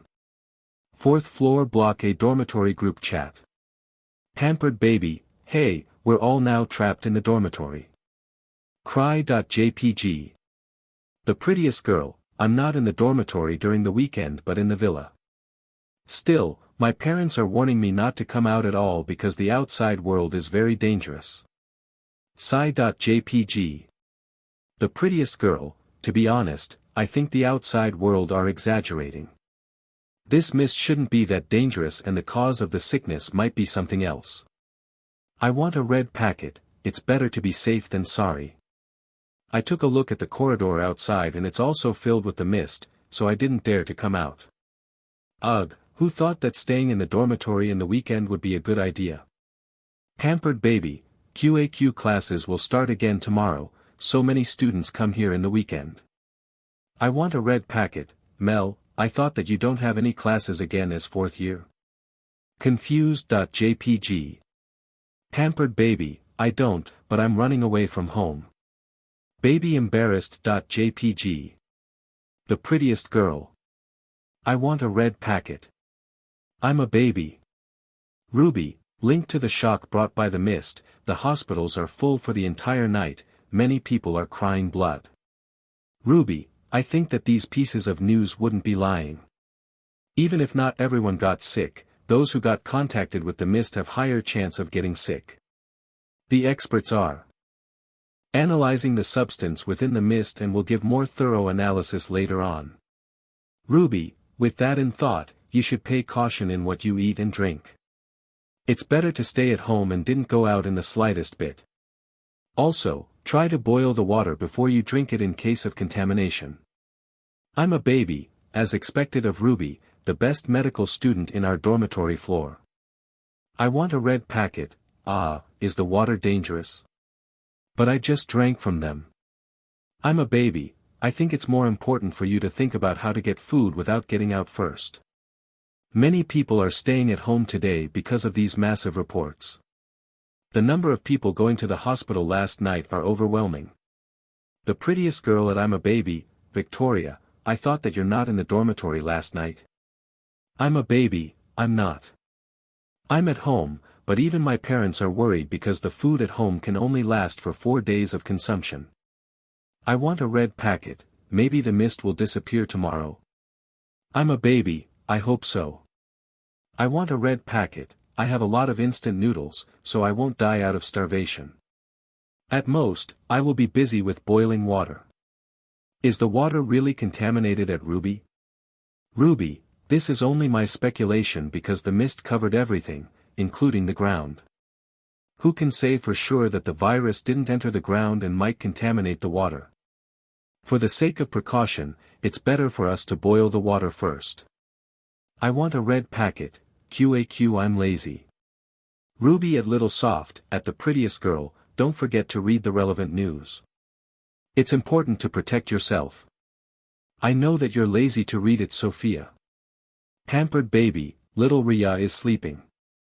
I'll tell her when she woke up. Anyway, isn't Sophia in your room, Ruby? Ruby, Sophia is staying in the other room last night because she wanted to play game. I hated the noise she made when she played game all night, so she will not play here.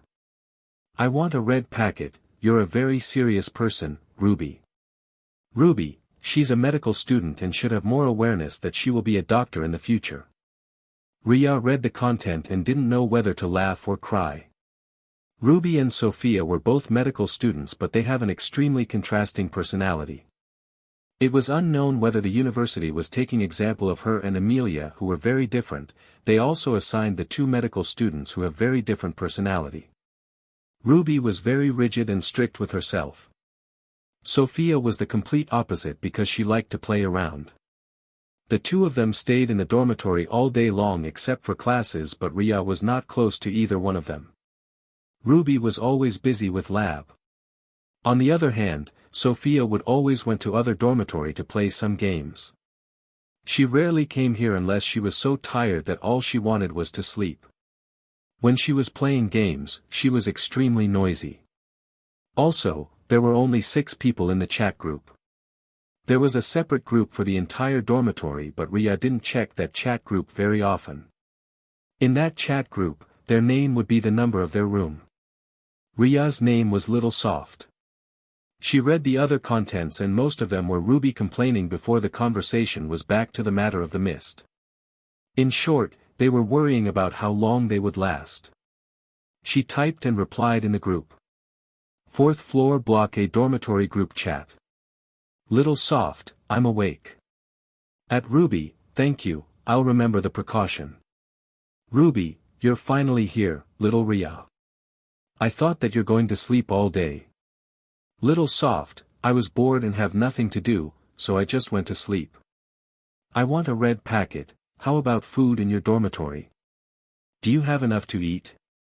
Little Soft, I have replenished the food in the fridge, so we should be able to last for a week. In addition, there are a stack of instant noodles box in case we truly have nothing else to eat. Ruby, I want to say that eating instant noodles are not healthy, but in this situation, eating unhealthy food is better than none. I'm a baby at Ruby, how about you? If I'm not wrong, you don't have the habit of stocking food. Ruby, my food is enough for the next 3 days. I can cook and take care of myself, so you don't have to worry. Pampered baby, that's great. Relieved.jpg. I'm a baby, it's more worrying for you, Mel. You can't cook. Pampered baby, just say that you're jealous, Victoria. Little Riya can cook, so I can freeload her. I'm a baby, TSK. The prettiest girl, oh, I just see you ping me, Ruby. Don't worry, I have a lot of snacks here. Ruby. The prettiest girl, don't start to scold me. Having food is better than none, right? Pampered baby, pft. I'm a baby, Victoria by the way, if others try to ask for food from you, don't give it at pampered baby. The people from other floors are staying in the dormitory and might want to freeload because those they don't usually stock up food. Pampered baby, I won't open the door. Why the change of name? I'm a baby, Victoria my parents asked because it will make it easier to remember rather than the strange nickname I usually change to. Pampered baby. I'm the prettiest girl, Sophia actually, my parents also just asked me to change it too because of the recent disasters. They're worried that they missed my name because it's not the proper name. Little Soft, Riya that might be a good idea. Pampered baby, Amelia fine, I'm going to follow too. I want a red packet, Claire.Sci.jpg. Riya finally put away the phone and looked at Amelia in front of her. My crafts are not very good, so don't expect too much. It's fine. Wait, we still have rice, right? Amelia suddenly thought about this and was worried again. There's a new sack over there. Even if we are busy eating for the entire week, I doubt we can finish it. Riya shook her head. Worst case scenario, we'll be eating rice and eggs all day. Amelia. There are enough eggs? Yes, don't you see that there are a lot of eggs in the fridge? Even if we eat 6 every day, it won't run out so soon. In that case, I might develop hatred towards eggs. Riya laughed. Help me to pay attention to the news outside. I'm going to cook first. Got it.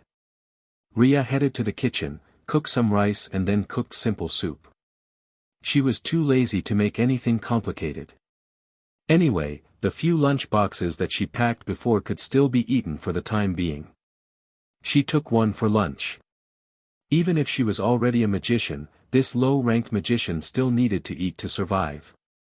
She hadn't reached the point where she could not care about anything and just focus on magic. After it was done, she sat on the bed again, looking at the phone in front of her, browsing some news. Amelia was also busy chatting with the others with gusto. Anyway, she had nothing else to do. There's a piece of news. It said that as long as we're wearing masks, we should be safe to a certain degree. Mask? Riya frowned. She didn't pack this thing inside her space. Anyway, even if we don't get out for a long period of time, it should be fine. Amelia didn't care. Riya looked at Amelia and nodded. She then decided to spend her time meditating on her bed, eating, and sleeping when there was nothing to do. Of course, she also needed to check on her farm every day. Time passed swiftly. 3 days passed by without any disturbance. After all, most people had the thought that it was only temporary and some brave or ignorant ones didn't think that the mist was dangerous. They just stepped outside and eventually landed on the hospital. Even now, the death rate of these people were still increasing. Ruby was the most diligent in collecting news and even said that she tried to capture a small part of the mist for personal experiment. The result was published in the school forum and submitted to her professor. Perhaps, only someone like Ruby still had the mind to think about how to experiment and figure out the truth even now. I'm so bored. Amelia looked at the window and felt that the mist didn't decrease at all. It's boring with nothing to do. You can try to learn how to cook. Riya looked at Amelia with amusement. Amelia's expression changed and she shook her head. Every ingredient is very precious. I can't possibly waste food by learning to cook. Riya only nodded. Anyway, she kept on replenishing the food inside the fridge, but Amelia didn't realize it all. This little princess was usually pampered at home and not exactly an attentive person. Bang! Bang! There was a commotion outside and Riya frowned. Who is it? Amelia was also vigilant. She didn't dare to open the door at all for the past few days because she was afraid the mist would come inside and infect them all. The news outside was still raging on and the country was still trying to figure out how to deal with it. Riya moved to the table and silently wrote a talisman. Common talisman barely needed effort to write and soon, a 1,000 kilograms talisman was made. This was a talisman used to increase the weight of any items. This way, an item that was originally only 1 kilogram could be increased to 1,000 kilograms without changing the structure. Unfortunately, at common rank, this was a consumable item and once it was used on one item, it couldn't be used for others. But for Riya, this was enough to deal with the people outside. She moved to the door and pasted it while looking through the hole. Mel, this is me, Valeria. Do you still have any food left? Riya had reached the door and looked outside. She could see Valeria and her roommate standing there and turned to look at Amelia. Valeria is Amelia's cousin, but their relationship was not very good. Valeria is staying on the 3rd floor in this dormitory. Even if I have food, I have no obligation to share it with you. Amelia sneered. Go down and buy it in the supermarket instead. The stores are all closed. Valeria was feeling resentful. Because of the mist, no one in the canteen was open nor there was any store opened. Everyone was afraid of getting infected and chose to stay at home for the time being. She was hungry but she didn't stock up a lot of food before the mist come. We're all cousins, why aren't you willing to help me? Valeria actually wanted to ask her sister, Victoria. But Victoria was not in the dormitory, so she changed her target to her cousin. Sorry, I only have one cousin whose name is Victoria, Amelia replied without mercy. In this regards, she didn't care about what the Jones family was thinking and would not accept others claiming to be her relatives. This Valeria was one of them whom Amelia didn't like and would not bother to be polite. You. Do you want me to report to the Jones family? Just report. Anyway, why don't you go back home instead? Amelia sneered. Don't say that you have no money. A rich lady like you should have a lot of money. Just a week ago, I see you posting about buying another bag. Valeria nearly vomited when she heard that. Her roommate pushed Valeria's sleeve. Then let's try going back. We can't destroy the door. Bang! Valeria was angry and kicked the door. But the moment the kick was delivered, she felt immense pain instead. Amelia looked at the door suspiciously. What is she trying to do now? Pretending to be sick. Riya looked at Amelia with a complicated expression. Considering that this door now weighed 1 ton, it would be a miracle if Valeria's legs were not hurt after kicking it forcefully. Normal wood would absorb the force from the kick. But this door. Maybe. Riya said ambiguously. Outside, Valeria felt that her legs would break. She looked at the door resentfully, but she knew that she wouldn't be able to kick it open. Let's go and find another way. Yes, her roommate followed Valeria and sighed. They have left. Riya was still looking outside and only left after the matter was settled. Amelia heaved a sigh of relief. I was thinking whether to call the counselor about this or to call my family. Thankfully, she left without harming us. Riya nodded. She actually thought about teaching Amelia the magic method. But at the same time, she thought of Amelia's older brother and that familiar dangerous feeling. Perhaps it was unnecessary for her to teach Amelia anything. Her older brother should be able to teach her more. Moreover, Riya was not sure whether Amelia had any talent to become a magician or not. Talent to become magician and warriors were different and required testing with some equipments, and Riya didn't have those equipments with her. 4th floor block A dormitory group chat. Ruby, what is that commotion? That cousin of yours come to pester you again, at pampered baby, Amelia. Pampered baby, Amelia. Yes, don't worry, they've left. I'm the prettiest girl, Sophia. Damn it, why are they also in the dormitory? I thought that they have left first and stay in their family house or something. Little soft, Riya. They might have something so they stay here. Pampered baby, Amelia. It's still very annoying, though. I want a red packet, Claire. Sci.jpg. Ruby, be careful then. When I'm opening the window in the living room to take sample, I didn't even dare to open too wide in fear that it would contaminate the entire living room. Pampered baby, Amelia. Does the problem of food had reached to the point where people need to beg for others?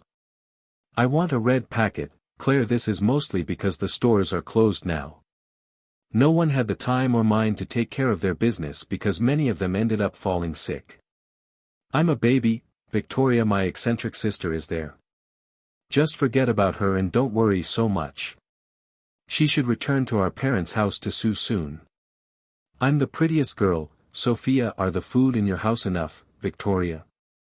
I'm a baby, Victoria. I'm staying with my grandparents and there are still channels to get packaged food. However, we still need to cleanse it a lot after receiving. Thankfully, it meant that we won't get hungry. Little soft, Riya. That's good. Pampered baby, Amelia. If only you can share some food here. I'm bored with the food that little Riya made. Little soft, Riya. Little soft, Riya. Sorry for not being a good chef. Little soft, Riya. Wrong.jpg. I want a red packet, Claire. Laugh.jpg. I'm the prettiest girl, Sophia. I'm planning to go home soon. My parents are worried for me and going to fetch me soon. By the way, at Ruby, I don't remember there are a lot of food left at our dormitory. How did you cope up? Ruby, I eat twice a day and eat more rice to make me full. It's not too healthy, but there are not many things left to eat. Little soft, Riya. We still have a lot of rice and eggs. How about if I send it to you? Your room is right across our room. Ruby, but that would expose you to the mist. Little soft, Riya. We don't know how long this mist will last. I'll wear protection and take a bath right away after returning, so it will be fine. Ruby, alright, I owe you one, little Riya. Amelia looked at Riya with complicated look. Are you sure that you want to go out? It's dangerous. I can't just watch the people around me die, can I? Riya looked at Amelia and shrugged. She had been tempered in the magic world where deaths were extremely common. But from the bottom of her heart, she didn't want to see anyone close to her die. This naturally included Ruby, one of her friends. Alright, be careful. Amelia wanted to propose to be the one to come out, but she knew that her physical condition might not be any better than Riya. Her family also wouldn't allow her to go out. Riya smiled reassuringly and wrapped a scarf around her face. This would look as if she was protecting herself. Though, as a magician, Riya was confident that she would be fine. She took out a small bag of rice and then carried a box containing 12 eggs on the other hand.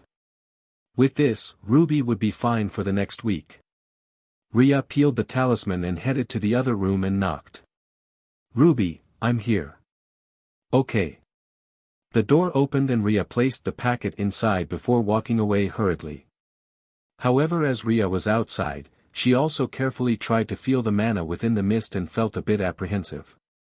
The mist seemed to be sustained by the mana as the mana was slowly being released, blending with the world. It was trying to adapt to the sudden change with the appearance of this mist. "Thank you," Ruby whispered and dragged the items inside before closing the door again. Riya returned, go to the bathroom, but she took care of her farm first before taking a bath. "I'm going to read." "Okay." Sitting cross-legged on her bed, Riya silently continued to meditate. In any case, she had no interest to compete for fame and power. It would be better for her to stay quiet and just meditate quietly. Another 3 days passed by. The outside was not very peaceful. Some people felt that the appearance of the mist was too annoying, so they wanted to do something. However, Riya noticed that the mist was not as thick as it was 6 days ago. It would take a few more days for it to completely cleared out based on this rate of disappearance. During this time, Riya did nothing but to meditate. She would also occasionally cook for her and Amelia to eat. While Amelia was very bored, but she still didn't dare to do anything excessive. She was more worried that she will get sick and her parents worry for her. Bang! At this time, there was commotion outside. "What is it?" Riya peeked to the window and saw many people were going on the road. "They're protesting. Many people couldn't eat anything because the stores are closed and they couldn't even do any activities." Amelia frowned. "I hope it would not turn into a large-scale mass action." Riya glanced at Amelia. "There will be people who will step forward should that happen." Amelia nodded. "Let's hope so." Bang! Bang! Bang! The sound of banging things outside didn't calm down in the slightest bit. There was also fire from a distance and Riya watched everything from the window calmly. Before long, the police and military was dispatched. Where will they go? Amelia was busy texting her brother about what happened here. She looked outside, half curious, half worried. Should be locked away somewhere. Riya glanced at Amelia. "Don't worry, we'll be fine." "Amicham. The food? There are still enough." "All right." Riya walked to the kitchen and stretched her hand, citing water spells, and a large amount of water flowed into the large bottles in front of her. Even though the water might be safe, she felt that using spells was much safer. It was water transformed directly from mana and was very pure and fresh. Drinking it will also help to induce more mana into the body, which was beneficial for practice. Of course, for a high-rank magician, the amount was very small and worth nothing. But for ordinary people like Amelia, it was very good and could help maintain their health if it was not guided to their heart for practice. Riya checked her phone and found out that Claire also came back home. This way, there were only 3 people who were left in the dormitory and didn't dare to come out. She, Amelia, and Ruby. Ruby might not have any place to come back because her family stayed far away from here. Besides, she had immense love for research. Staying here and able to do research should be something that she loved very much. Little Riya. My brother is coming. Amelia smiled bitterly. It seems that I'll be going back home soon too. That's a good news. Riya showed a smile. She might be a bit lonely to stay here by herself, but it also meant that she didn't need to worry about her secret leaked out through Amelia. It was not like she didn't trust Amelia, but this secret was heavy. Riya didn't want to take the risk at all. I thought that I can stay here until the mist disappear. It seems that I'll be brought back and forced to train again. Amelia had a bitter smile. Riya chose not to comment anything. After experiencing that world, she herself would rather have some means to protect herself. It was not like this world was not safe, but seeing how the world was changing, having some means to protect herself would make her feel more at ease. At the very least, Riya didn't want to have an accident. Hopefully, the mist will disappear soon enough. Riya glanced outside, thinking that it would indeed disappear. However, she didn't know how the increase in mana would actually affect the world in the global scale. Normal humans wouldn't be able to sense the mana when they were so thin like this without the proper method. But those with exceptional talent might be affected to a certain degree. Hopefully, it'll not be the start of a new strange era too. Riya sighed internally. Yeah. Also, help me to clean up. Your brother doesn't like messy things, right? Riya pointed at the kitchen where they technically tossed all the trash in plastic bags tossed to the corner. They didn't have the time to care for these lately. It was simply too busy. Amelia's face turned blue. I forgot about this. How did you know? You mentioned it in the chat in the past. Riya had been Amelia's roommate for almost 4 years. She still knew some things that Amelia shared despite the fact that Amelia actually spent less than half a year in the dormitory for the past 4 years. Ah. You have good memory. As expected of the good student.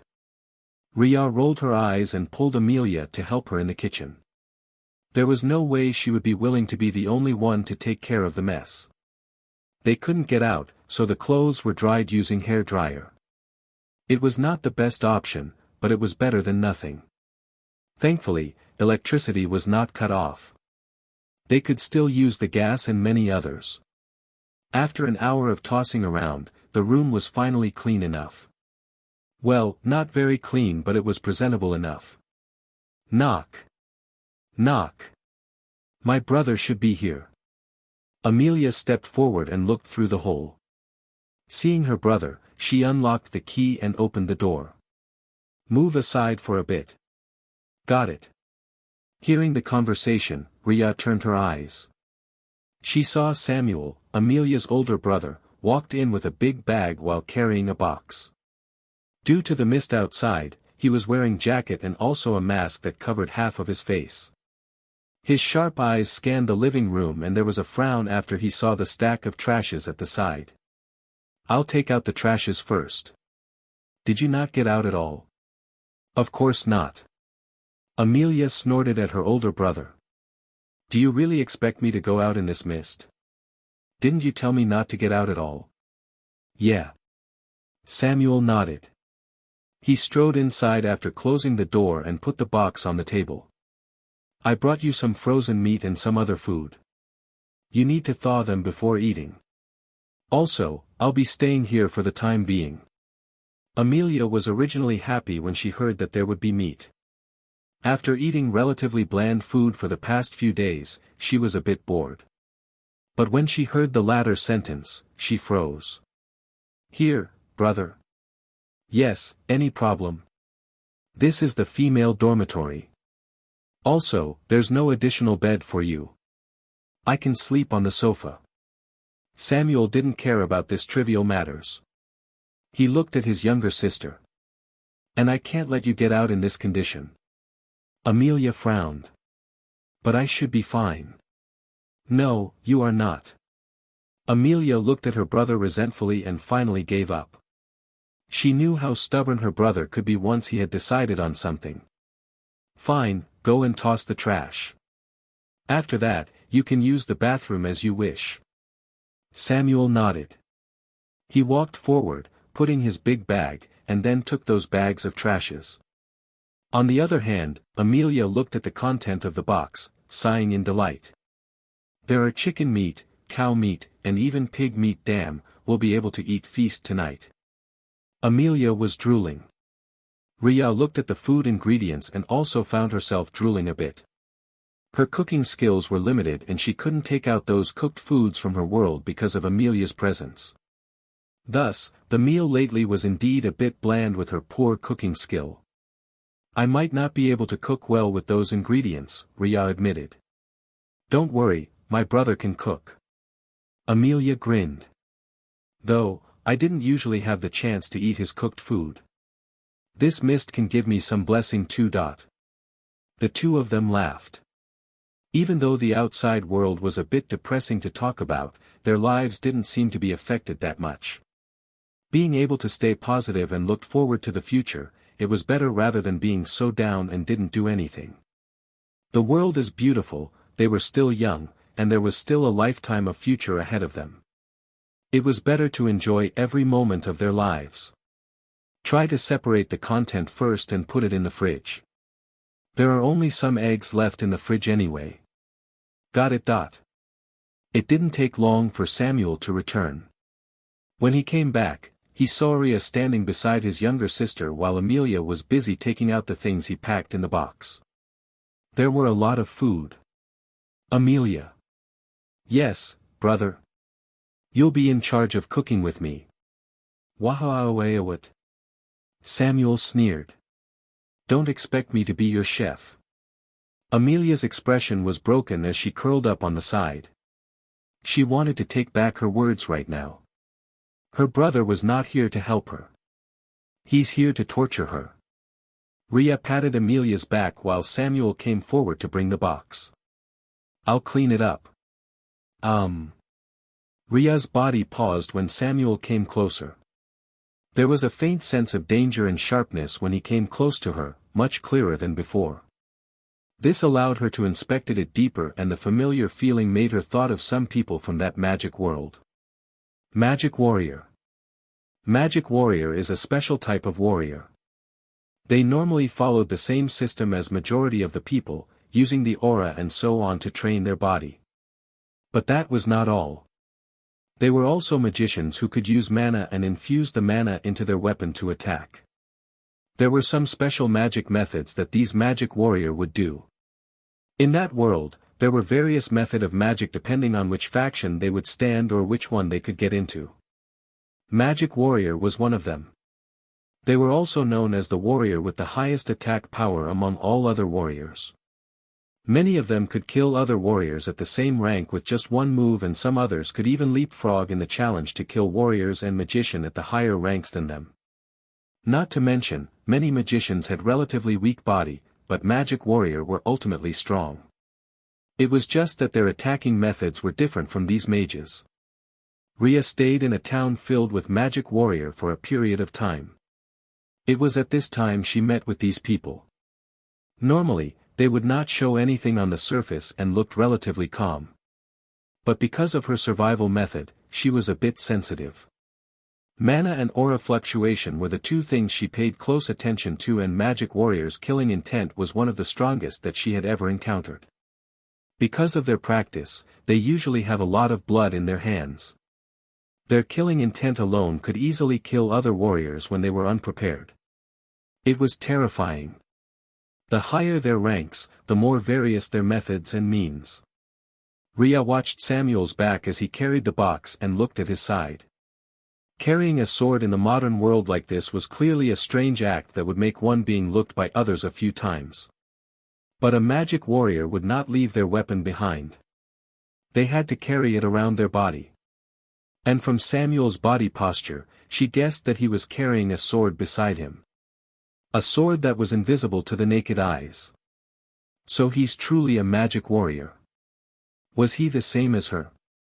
Coming into that strange world and then coming out again, realizing that time barely moved yet the treasure from that world was brought over? Riya wanted to ask. But she didn't want to expose her secret. In the end, she simply kept her silence and glanced at Amelia, who was sulking at the side. I'll help you cook. This can be my chance to learn cooking too. Amelia looked at Riya with an ugly expression like she wanted to cry. My brother might not even allow you to help me. Riya looked at this proud princess and patted Amelia's back in consoling manner. Well, that would depend on what Samuel wanted then. I'll take a bath first. Which one is your shampoo and soap? Wait. Don't you dare use mine. Riya watched the siblings quarreled and walked back to the room. Now that she knew that Samuel is a magician, she better dissembled that advanced mana gathering formation. If he knew that there was such formation here, he would definitely be suspicious of her. While Riya was back into her room, Samuel stopped teasing his sister and took out the shampoo and soap he brought with him. When he first decided to come here, he knew that he wouldn't be able to bring his sister back. It was not like it was impossible, but he didn't want to put his sister in danger.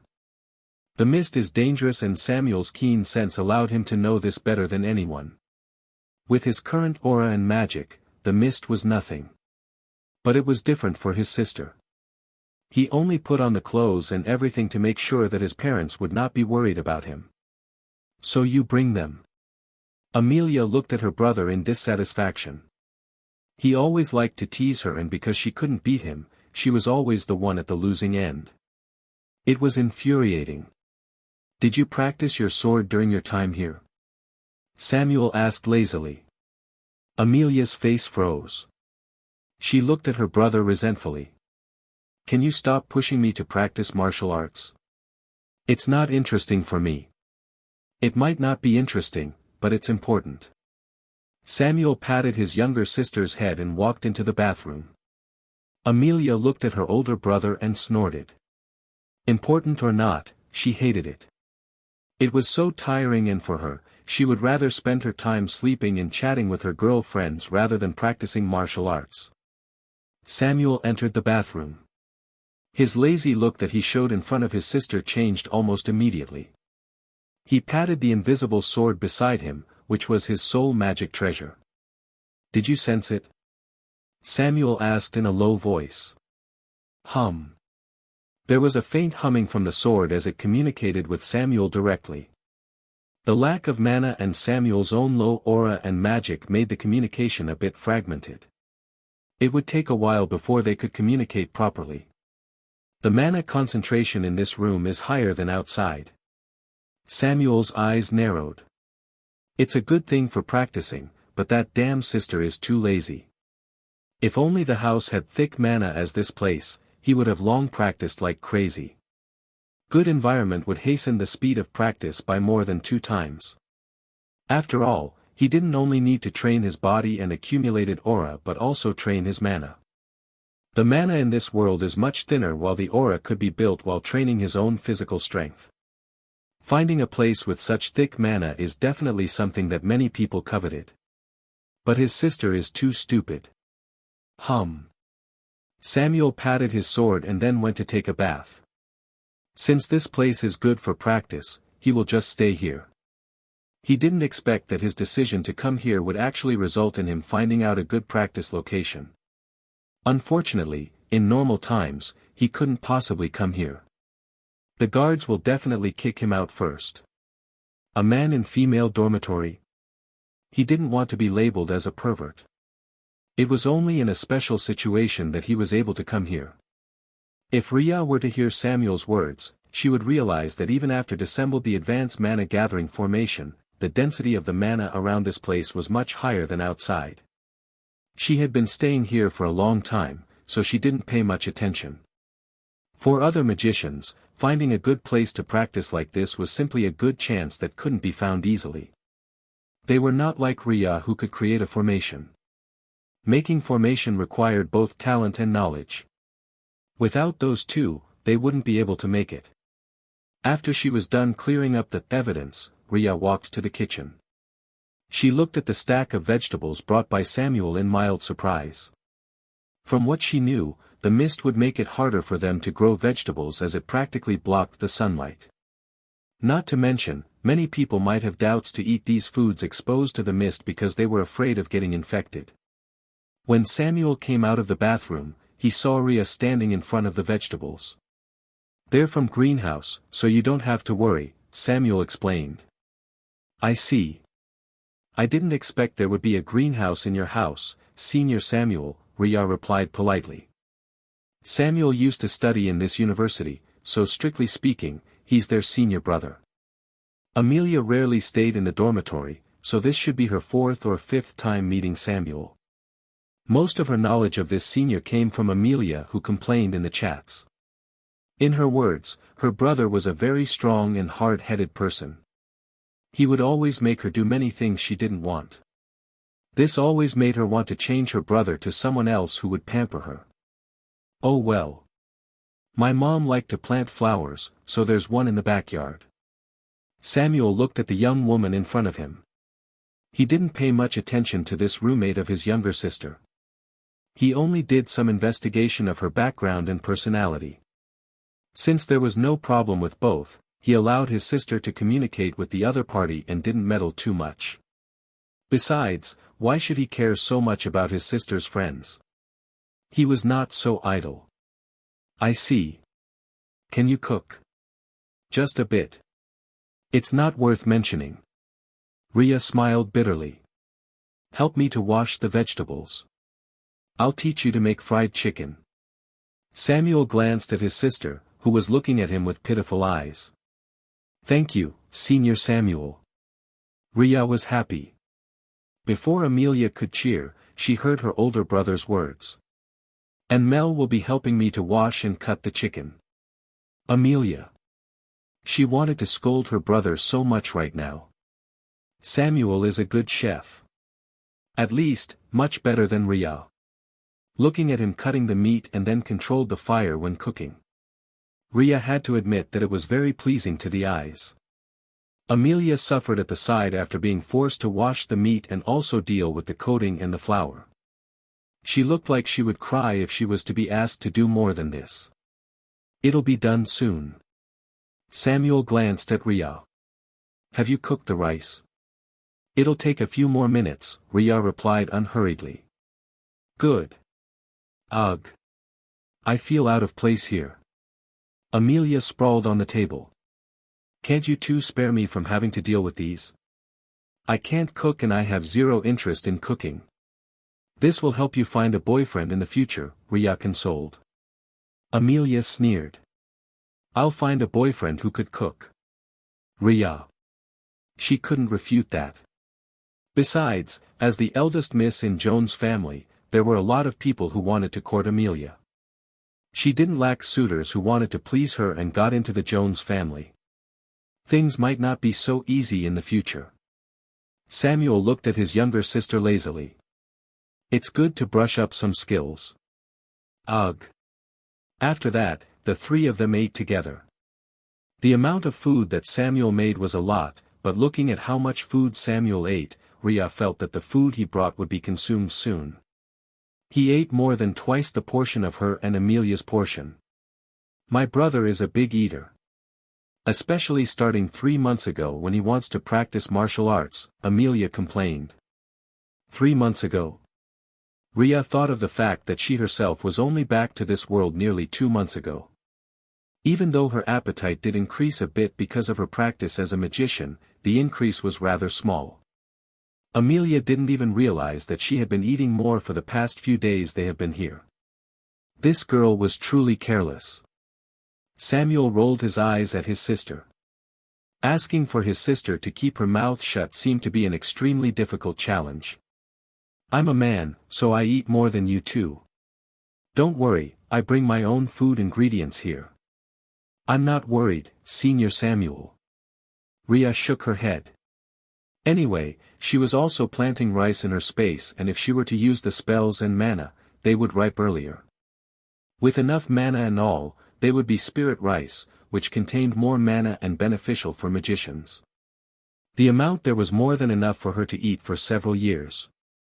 Even if she were to share some with others after diluting the mana, she would be able to feed several people for the entire year. Good. Samuel looked at Riya, feeling that she was more sensible than his younger sister. Considering how pampered Amelia has always been, he was not surprised. I'll be staying in the living room and not enter your bedroom, so feel free to stay there. Yes. Mel, stay here. Amelia looked like she was ready to cry. Brother, No excuse. Amelia nearly collapsed. Riya patted Amelia and then walked into the bedroom. She knew that the siblings had their own secret and needed their personal space, so she wouldn't try to interrupt them. Anyway, she was not interested in knowing how Magic Warrior meditated. She was not suitable to become warrior after testing it in that world, so their meditation method couldn't be used for her. It would be better for her to stay in the room and practiced on her own. Samuel looked at his younger sister and shook his head. You have good talent for practicing, but you're too lazy. Who in their right mind would start practicing when they're about to turn 22 years old? Amelia looked at her older brother in annoyance. She's a few months younger than Riya, who was already 22 years old a few months ago. Focus on gathering your aura and swung your sword. I'll be supervising your practice. But your dormitory is a good place to practice. If you practice here, you will be able to reach magic rank 1 in a week's time with the meditation. Samuel looked at his younger sister helplessly. Even if she was too lazy to keep up with the physical strength training, can't she keep up with the meditation? It was much more easier for his soft sister. I tried, but I always fall asleep in half an hour. Amelia pouted. Meditation is very boring. Without enough perseverance, it was impossible for them to finish the practice properly. As a proper generation who had extremely short attention time due to various interruptions around her, Amelia couldn't meditate normally. She would either feel sleepy or tempted to go and check her phone for messages from her friends, asking her to stay calm for 2 hours and meditate. It was extremely difficult. Samuel looked at his younger sister and had the urge to beat her up. Go and practice, or you will only eat rice and salt later. Amelia looked at her brother in disbelief. Brother. Start. Ugh. From the room, Riya could faintly hear their conversation. A magician's sense was heightened, and the walls in this room was not exactly thick. She was almost reaching magic rank 2 after being holed up in this room and practicing for a long period of time. The fact that the mana around had increased due to the mist also helped a lot. So their first stage is also gather the aura and mana into the body, huh? Riya listened and shook her head. Magic warrior had to practice the sword's movement or other weapons of their selection and be able to understand it. Those with good talent would be able to see through the essence of a move within 12 hours' time. Even if they couldn't see through it, they would have some ideas at the very least. While Riya was able to follow the sword's movement, she had no idea at all about what the sword's movement represent. For her, it was nothing more than dull movements of cutting, which was quite similar with the other martial arts. That was when she found out that she had no talents at all for swords and some other weapons. In fact, she was not suitable for most of the aura meditating ways because of her unique way of understanding. It took her a while before she could find a suitable method of magic meditation. The earlier stage was quite similar with the others, but Riya's focus was not how to use the mana in a battle. Instead, she used the mana to strengthen her body and to create various tools useful for her. In a way, it was quite similar to how warrior would use aura to strengthen their body. But she was using mana. In the beginning, she didn't know the difference between these two energies if not for the teachers back then to explain her until she felt her ear was about to fall out. The aura is more like their own accumulation of energy, while mana is the energy from nature. It was the short version based on her understanding. The real one has extremely long explanation that Riya didn't fully understand either. Riya practiced formation, talisman, poison, and medicine. Among them, her main focus was formation and talisman. Because when she cracked down formation and made it, her understanding of the world would increase, and it would also subtly increase her own magic. When she was making talisman, the mana would also gather into her body, slowly increasing her magic. But it was a bit useless at the earlier stage. Because the limited mana that she could use, she could only make formation by using external tools, which was not very helpful for her magic. And with the limited mana she had, she could only make one talisman a day. Her mental strength was enough. But the mana was not enough, and her own body wouldn't be able to support her forcing the external mana. Everyone's method is different. They have their own suitable method to meditate. Riya smiled faintly and made the advance gathering formation again. Since Samuel is here, she would only make it when she wanted to practice, when remove it when she was done. In this way, he wouldn't be able to find out, and his presence wouldn't hinder her practice speed. No matter what, Riya felt that it would be better for her to practice and got stronger. The mist outside felt a bit worrying, and only when her strength was stronger that she would feel more secure. With that, Riya simply sat cross-legged on the bed and meditate. She was not impatient, as meditating would naturally take a long time. What she had to do was to take one step at a time. With that in mind, Riya's practice was very smooth. After Riya finished with her practice, she came out and found Amelia sprawled on the carpet. She felt a bit of pity for her friend, but she really couldn't help in this regards. "You're finally here." Amelia looked at Riya with a pitiful look. Riya laughed lightly. "It'll get better in the future." Amelia snorted. "What get better?" She was sure that when she was able to cope up better with her brother's training pace, her brother would force her to train even more. "I'll cook dinner." "What do you plan to make?" Samuel was cleaning up the mess in the living room. This was supposed to be their study room, but it had become quite a mess after he pushed his younger sister to practice. "Fried rice." Riya shrugged. "I'll help. Make more of the portion." "Got it." With the rice bucket Samuel present, their usual amount of food would be far from enough. Riya silently felt that it would take a while for her to finish cooking this time. Oh well. There was nothing she could do about this. Soon, the fried rice was done and they started eating. Looking at the large amount of food that Samuel consumed, Riya began to feel that if everyone were to eat so much food like Samuel, it was estimated that the food reserve in the entire world wouldn't be enough to feed them all. "Finally, I feel alive." Amelia laid on the sofa carelessly. Riya looked at Amelia and sat near the window, looking at the mist outside. The mist looked beautiful, but it was very deadly as it had already taken the lives of so many people. Even she felt that it was truly a pity. "What do you think of the mist?"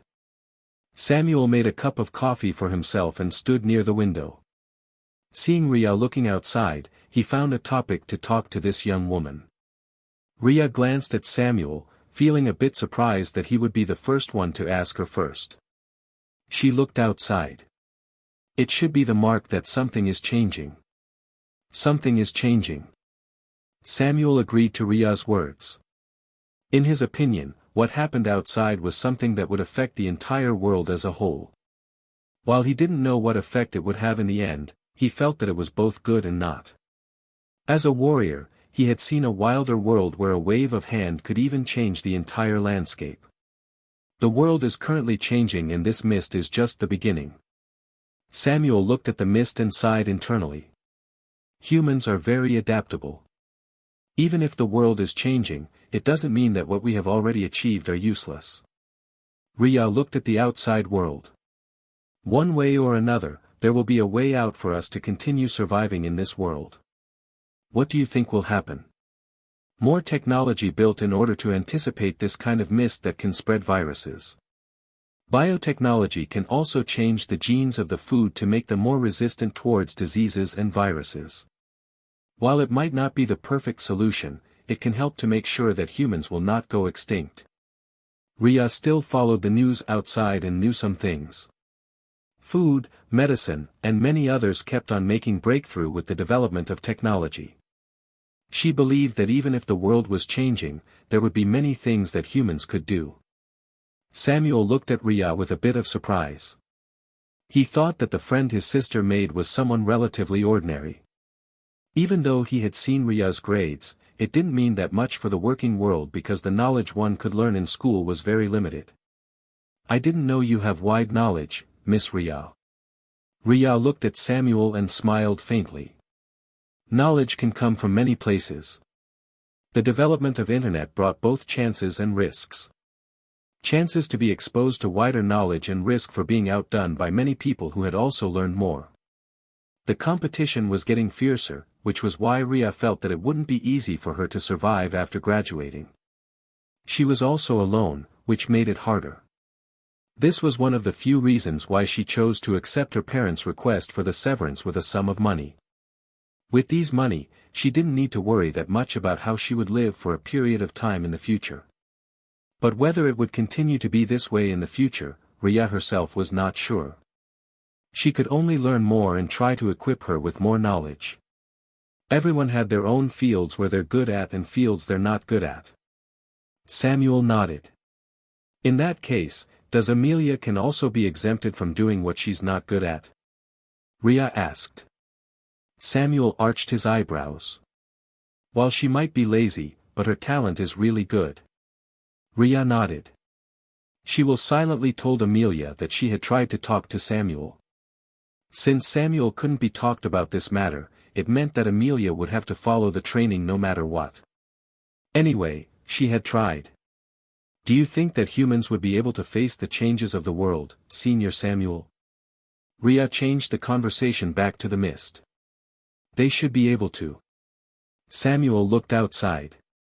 There are things that might be out of the normal understanding, but there are also things that can help to face the currently changing world. Out of the normal understanding. Thinking of Riya's personal experience and the fact that the man in front of her is a magic warrior, Riya honestly believed his words. This mist also brought the increase of mana and perhaps aura in the world. Because Riya had no talent to practice martial arts, she was not exactly sure about the aura's matters. After all, she was truly a pure magician who only used mana. But this still allowed her to think of some things. With the double increase of mana from the previous world, Riya estimated that many things would change. From plants to animals to the way that the law worked. What interests me more is what could possibly trigger this sudden change. Is it something that suddenly happened or there's already a premonition from many years before? Riya placed her hand on the window. This is already the 10,021 star year of the green star. Is it because there's already 10,000 years since the civilization start that things begin to change, or is it because of another reason? Samuel arched his eyebrows. Are you starting to think that astronomy might be having a role in the change of the world? I'm just saying. Riya looked at Samuel. There are a total of 3 continents and billions of people living around the planets. Is it possible for all of us to be unaware of this change if there's already some marks in the past? I personally think that there might be someone who know what trigger it, or this can be possibly to be done by humans. Done by humans. It was truly an accusing sentence. Many people wouldn't be happy if they knew that there were people who were doubting them. But Samuel himself also had the faint inkling that things were not so simple. Hearing this young woman bravely express her thoughts, he felt that she was really interesting. How did his sister even meet with someone like her? That sentence need evidence to back it up. If you were to say it outright, there wouldn't be many people who are happy with you. Samuel averted his eyes away from the mist. It was already dwindling. The amount was already less than before. But it was still not safe enough for his sister to get out. At the very least, for Samuel, he would rather let his sister stay in this dormitory even if it might not be that comfortable. I know. I only say this to Senior Samuel. Because you're a magician and can also understand what might be behind this phenomenon. She didn't say the later words. Riya didn't want to expose the fact that she's a magician to other people. Especially to other magician. The experience she had in that world was more than enough to tell her that for the sake of power, many people were willing to cross their own bottom line. Abandoning family, selling their wives, trading their children, killing their relatives. So many depravity acts had been done. She hoped that this world wouldn't be a repeat of that disgusting practice. Samuel looked at Riya. He felt that she was alluding to something, but he was not clear about what she might be thinking in her mind. He chuckled. I might be Mel's brother, but I'm not exactly a good person. You shouldn't tell others about your thoughts openly to someone you don't know for sure. Yes, Senior Samuel. She didn't plan to tell this to anyone else. Anyway, the only reason why she told Samuel this was because she hoped he would do some research and figured out some secret. If he were to tell Amelia, she might have a chance to figure something out. But even if there was none, it was also fine. She only tried this out with zero expectation of the result. I'll go back and rest first, Senior Samuel. Yes, Student Riya. Samuel watched as Riya walked back to her room and then looked at the mist outside. He was also suspicious. But with Riya saying it out loud, his desire to figure out more things had increased. There were many connections he had made. Added with the fact that Joan's family was basically very rich, had many projects, and a lot of connection to the higher up. He can also start his own investigation. Being kept in the dark was not very fun. Brother? There's a spare blanket here you can use. Amelia took out the blanket on the sofa. What are you thinking about? I'm thinking of what your friend said about the mist. Ugh, forget I ask. Amelia scrunched her face. Her grade was not good, and half of the reason why she could study in this university was because her brother funded the university. She also entered the liberal art department that didn't really need her to be so smart. Samuel chuckled. She's quite smart. Well, her IP is above 3.7 so far. Amelia thought of Riya's usual study and shook her head. She might not be the best, but she's pretty good. However, she rarely talked with others. Rarely talked with others? Samuel thought of his talk with Riya not long ago and smiled faintly. Perhaps, she just needs someone who can understand her. Amelia yawned. Forget it, I know that she's pretty good. The program that you buy last semester is also her project. I heard her tell me that the Jones Company bought it for their small project. Oh. Samuel turned to look at Amelia. What program? Something related to data analysis. Amelia shrugged. She understood nothing from those codes that Riya wrote on the computer on a daily basis, so she never asked too deeply. There was no point in her asking anyway. Samuel nodded. Jones' family's company encompassed various fields. He didn't have the time to care about every single one of them because for some small projects, it was completely handed to his subordinate. After handing the blanket, Amelia returned while Samuel began to make phone call to arrange for some matters. The mist might have affected them to a certain extent, but communication lines were still completely normal. There was no need for them to worry about anything else because everything still looked relatively normal. However, they had to be careful for things that might happen in the future. The day passed by peacefully. Riya always stayed in her room and continued her own practice, trying her best not to interrupt the training of Samuel and Amelia. She didn't want to put herself in danger for knowing other people's secret. She better off not knowing anything. Riya was not a nosy person, so the next 2 days passed by peacefully. By the way, shall we pay a visit to Ruby? Amelia recalled that Ruby was still in the room opposite of them. It would be better for them to go there and check on Ruby. She's back to her hometown yesterday. Samuel glanced at his younger sister. Did she not say anything? Let me check the group. Amelia glanced at their group and Ruby said that she's back because her parents were urging her. Her older brother come to fetch her, so she had left now. She felt pity, though. Her home didn't have complete equipment as there was in this place. For Ruby, not being able to do her research is the same as torturing her. Her love for research was truly big. Yeah, she's back. Amelia sighed and walked to the kitchen. Brother, where did you put our milk powder? It's still there. No, it's not here. Amelia came out and looked at her older brother unkindly. Did you secretly take it? Samuel looked at his younger sister and felt that he needed to bring his younger sister to check her brain anytime soon. I don't like milk, so I can't possibly take your milk away. Little Riya, did you drink milk again? Riya just came out of the bathroom after taking care of her farm and also take a bath to erase any mark left. Her hands were still busy wiping her wet long hair. She blinked her eyes. I drank a glass at night. Are there any left? Yeah, wait a minute. Riya walked to the cabinet and took the milk box from inside. The milk powder inside had been dwindling very quickly due to the two of them drinking a lot lately. Amelia looked at the pitiful amount of milk powder inside. She wanted to drink more milk. Watching these two girls, Samuel chuckled. You're just like children, still drinking milk. Brother. Milk is very delicious. Riya nodded in agreement. Looking at the milk powder, she chose to leave the rest for Amelia. Anyway, she still has milk from her farm. Though, the taste was a bit fishy, she had to buy the proper equipment to process them once the mist disappeared. From the way it looked like, it would take around 5 days for the mist to completely disappear and people return to their activities. Samuel looked at the two of them in amusement. Yes, yes. Brother, you're very perfunctory.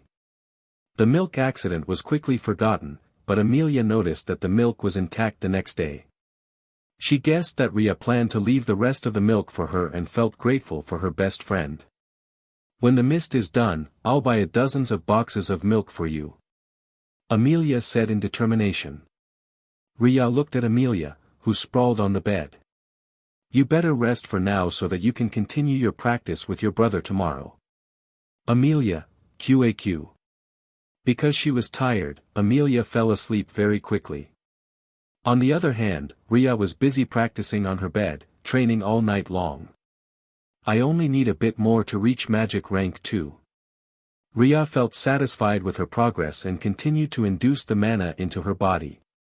Finally, the mana overflowed and she advanced to magic rank 2. The advancement was smooth. After doing meditation to stabilize her current rank, Riya finished her magic training.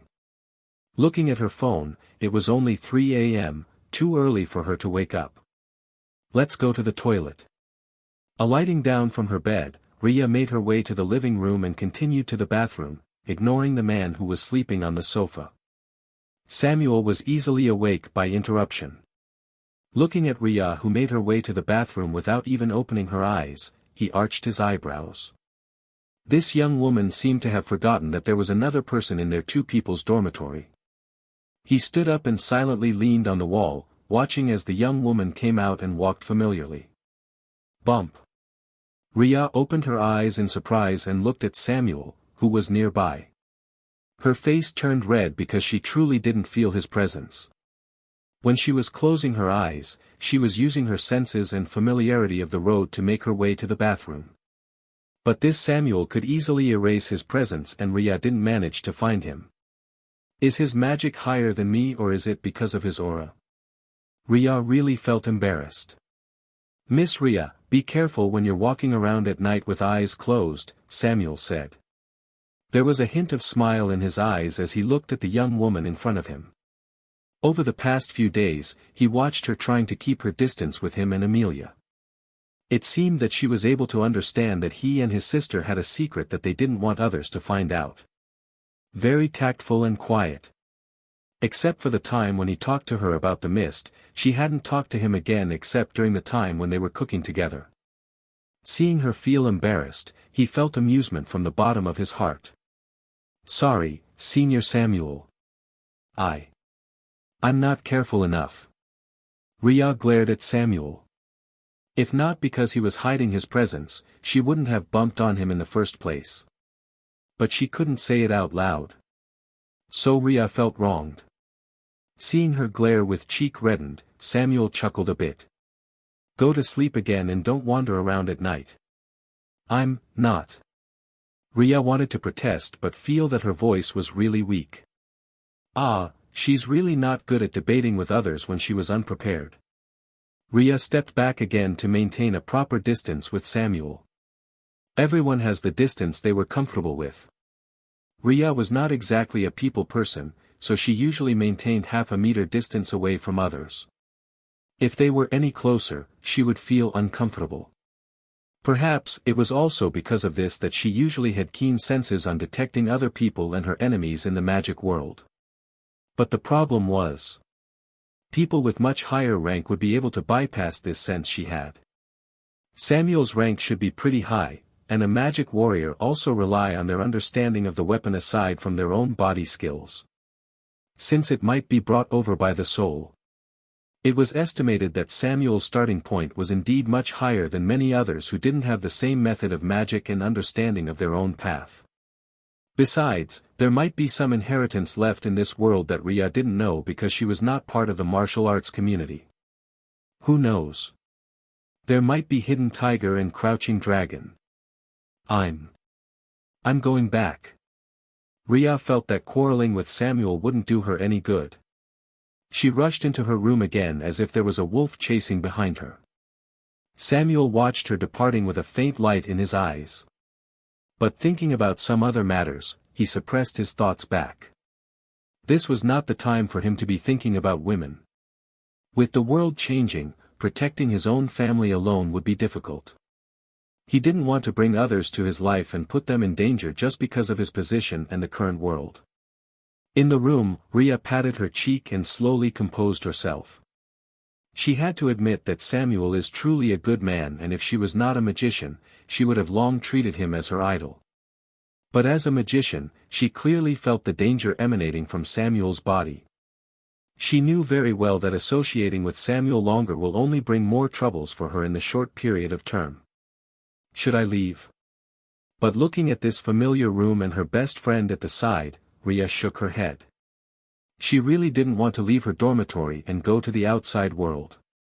Her magic might be enough to block the mist for some time, but it was not enough to do it all the time. And booking a room in this period of time was clearly not really a wise move. Riya sighed internally. Just bear with it. When it's time, he will definitely leave on his own. When the mist was gone, Samuel wouldn't stay here any longer, and the feeling of having a dagger staring at her neck would also disappear. The night passed by quietly. The next day, Amelia was browsing the news with interest. Brother, it said that because the mist had lightened, many people had become braver and come out. That's because they're stupid. Samuel was very direct. Amelia. Riya chuckled, but she didn't participate in their conversation. She was checking her thesis and continued to gather some other documents that she might need. With Samuel standing here, she felt a bit uncomfortable to meditate in the morning. She will wait until it was time for Amelia to start practicing. When I can come back. I miss Mom and Dad. Amelia flopped on the sofa and looked at the phone in her hand. She was so bored here and could only chat with her parents through phones. While it did alleviate some of her loneliness, it couldn't replace the time when she spent her time with them personally. They're doing fine. Samuel glanced at his younger sister. If you're doing training properly, they will be happier. Amelia's face nearly collapsed. Riya listened to the brother and sister quarreled while continuing to do her thesis. Once she had finished arranging the few documents, she turned to browse about some other matters that she was interested in. Alden family miss is still busy killing sick animals. Riya found the news and arched her eyebrows, feeling that this was somewhat interesting. Yes. Oh, right, there's also some internal news. Let me share the video with you. Amelia sighed. There are several crazy people during this mist. That Alden family miss is still rushing to be a butcher, but the animals were all sick and couldn't be more dead. She's killing sick animals in great fanfare. Riya was stupefied. She thought it was just a few of them like what was reported in the news. Not exactly, but there are several videos from people who watched from their home nearby. It's controlled by the people from Alden family, but it spread in our circle. I'll show you. Amelia handed the phone to Riya. She often forgot that her circle was a bit different from Riya. Looking at the screen, Riya watched as the Alden family miss carried the big bull by her own and pull it towards the culling machine. After that, she raised the large knife and cut it across the bull to kill it. The move was extremely violent but also beautiful. Who would expect that there would be a young and beautiful young lady who could kill a big bull on her own? When did she learn martial arts? I didn't know she's so strong, Amelia muttered in a low voice. On the other hand, Riya's eyes constricted when she watched it. The process was extremely bloody and violent, but she could also faintly see that there was some blood mist around Alden family mist. It was also captured by the camera, but ordinary people wouldn't really notice it because it was very faint. But Riya knew that very well. It was the blood technique, the technique that was developed by the demonic magician. There are truly many magicians in this world. And because of this mist, they begun to grow rampart, or this Alden miss had the same experience of me to go to that world. Riya felt that her cognition of the world was being subverted right now. She took a deep breath, trying to calm herself. No matter what, she couldn't tell other people about what she knew. In that world, she was an ordinary magician, but she still enough knowledge of the demonic magician. They would kill magic beasts most of the time to harvest the blood essence to grow their magic. But some of them also liked to kill humans magicians because the blood essence was purer and easier to absorb. Many of them were bloodthirsty. They were also extremely hard to deal with because those who could reach high rank, after rank 7, basically had the method to make themselves immortal and hard to kill. Technically, as long as they have enough blood essence, they wouldn't die. Riya forced herself to calm down. She's in a peaceful world. The government wouldn't let her kill other people without restraint, so the only method for her to get blood essence was through killing livestock. For these sick animals, it was indeed the best method to kill them directly, and she was making use of this to get more blood essence. But from what Riya knew, ordinary animals' blood essence was actually very dirty and could hardly help these demonic magicians to grow. These methods were commonly used by magicians who couldn't sense the mana in normal ways. They had no talents. But since they coveted to become stronger, they used the method of using the blood as intermediary and grew stronger through consuming blood. It was actually very terrifying. Do you think there are truly warriors in this world? Riya suddenly murmured in a low voice. Amelia, who was beside Riya, and Samuel, who had heightened sense due to his magic, naturally heard Riya's words. Samuel's pupil constricted slightly while Amelia's eyes showed surprise. What makes you think that way? Because she can lift that big cow on her own. Riya looked at Amelia helplessly. I can only think that she's learning martial arts or something, but I thought that normal martial arts can't even reach that point. You don't even learn martial arts, how do you know? Amelia rolled her eyes at Riya. Riya smiled faintly. It just looked magical. She turned her eyes to the video in front of her again. Demonic magician. Magic warrior. Seeing two types of warriors and magician at such a short period of time, Riya almost confirmed that there were truly warrior and magicians in this world. Perhaps it was indeed time for these things that previously only hidden in the darkness to come forward.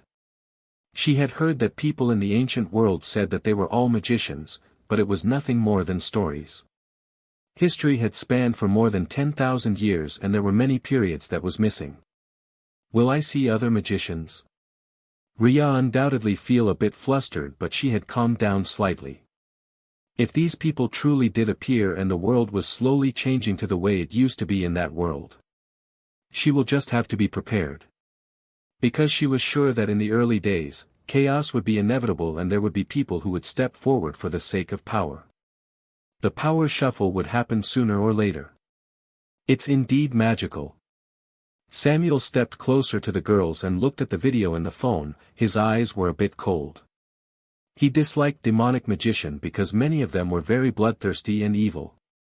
Their method of magic often affected their mind, which often made them doing things that normal people think crazy, but for them it was normal. He had seen some of their practice.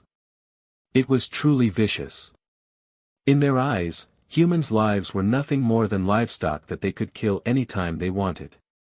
There was nothing that worth more than gaining power, killing people, and absorbing the essence of lives. He hoped that the Alden family would not do anything out of the line or they would face him blocking them. With the lack of mana in this world, their method of magic wouldn't earn them a lot of improvement. For Samuel, it was not that hard to deal with them with his own method. Brother, do you try to contact them? Amelia asked curiously. She remembered that she asked her brother about it. I'm not the one who stepped forward to ask. Samuel swept his gaze across his younger sister before looking at Riya. It's the people from Martial Arts Association. Martial Arts Association. For both Riya and Amelia, this phrase was very strange and unfamiliar. The two of them had never heard of it in their entire life. Even though Amelia guessed that her brother knew something, which was why he asked the entire family to learn martial arts, she didn't know how much her brother knew. With him already holding the Jones family in his hand, it was impossible for Amelia to even step forward to ask any question. What is that? It's an association that had preserved the martial arts from thousands years ago and let their descendant inherited the legacy. Samuel looked at his younger sister and patted her head. If you're truly talented and wanted to know more about this magical world, this martial arts association can help you. Martial Arts Association. Riya was a bit intrigued, but at the same time, she was a bit worried. The fact that she knew martial arts suddenly didn't have any explanation, and it would be strange if they could accept her with open arms. Besides, what she knew was not exactly martial arts but magic spells. It was useless even if she went to this martial arts association. They wouldn't have what she wanted. Knowing that both of the warriors and the magician's methods were extremely magical and hard to deal with, Riya was a bit hesitant. So there are truly warriors there? Amelia was more interested about this. Are you only interested in that? Samuel looked at his younger sister and shook his head. Yes, there are. However, you have to know that for one to become a warrior, they need to have the necessary aptitude and talent. Amelia pursed her lips. The first thing that her brother did after waking up late that day was to ask them all to check their talent. It was to the point that she thought her older brother had turned crazy and all. But he was so serious that everyone had to follow his words. After that, they were all dragged to practice martial arts. You said before that there are also magic warrior and other types of warriors such as barbarians. Amelia protested. Barbarians. Warriors. This was not an unfamiliar term for Riya.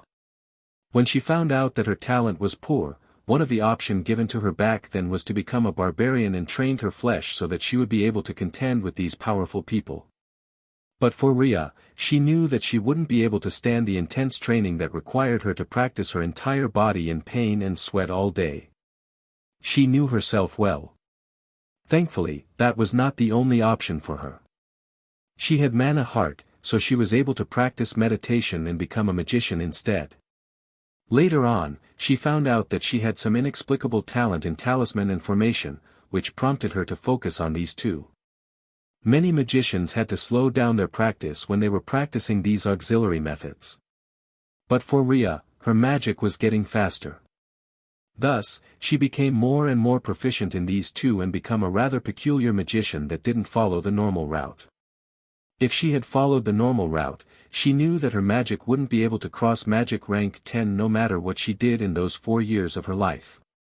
The methods for warrior to become barbarians had only been recovered around 4 months ago. Samuel smiled.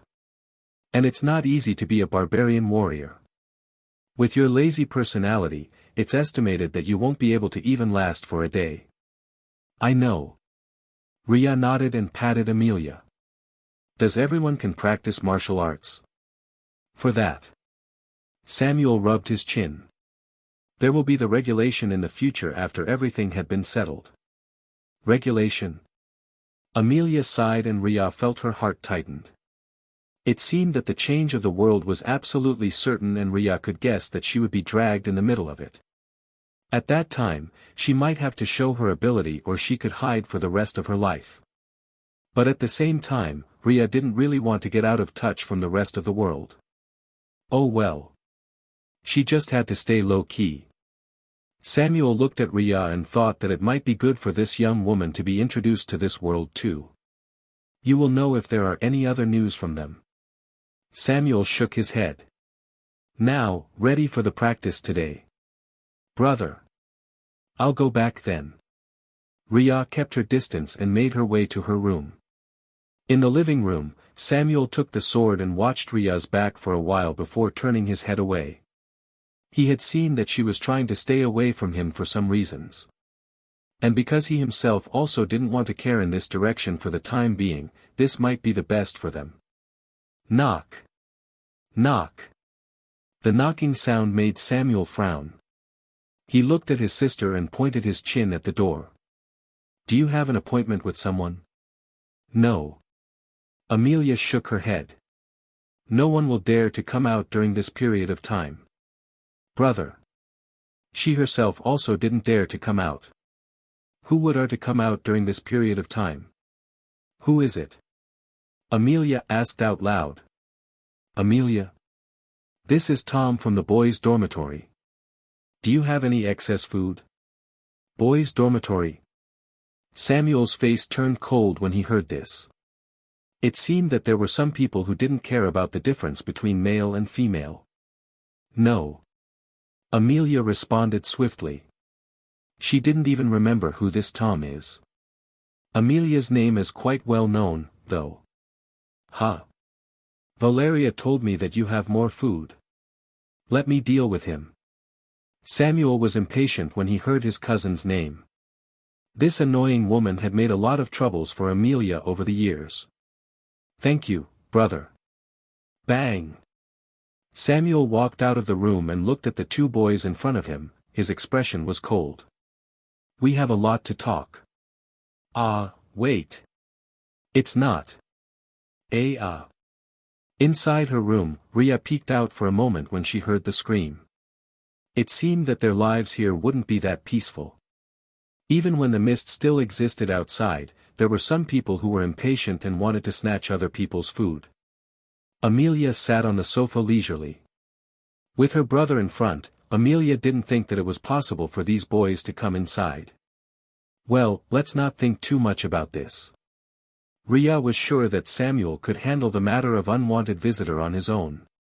On the other hand, she was more worried about something else. Staying in the room, Riya took a deep breath. I guess this meant that I have to get stronger quickly and secretly. Wait, did Samuel found out about my magic realm? Her magic method was different from Samuel.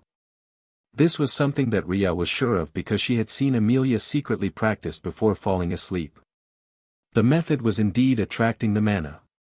But after it entered the body, Amelia was focused on the specific acupoint or muscles or bones as Riya was not sure about it while Riya was following the body to form a circle to let her body get stronger before entering her heart. She was not sure about the exact detail, but it was indeed different. But there were indeed various methods for magic and meditation. After all, there were various paths to achieve their goal to get stronger. There was no need to be so fixated to one path. Though for one to be introduced to one of them, it was not so easy. They had to understand what they had to do if they wanted to get stronger. Practicing in her room, Riya felt that she was slowly getting stronger. But at the same time, she felt the mana in the outside world was slowly increasing. The increase was subtle and not directly twice like when the fog suddenly appeared. It would not be very clear for most people, but Riya could sense it. At the same time, she knew that this change will affect a lot of people in the future. The day passed by quietly. When it was night time, Riya sighed softly on her bed. All the talk about what happened in the outside world was still weighing her mind. The fact that there would be other people who had similar experience with her told her that it might cause a lot of effect in the future. But how much, she didn't know. And whether these people would stay low like her or to announce it to the outside world like what others did was also unknown.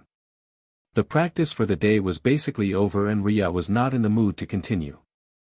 She could continue but her fluctuating mood couldn't calm down easily. In the end, Riya walked out of her room. She wanted to drink some water. Miss Riya?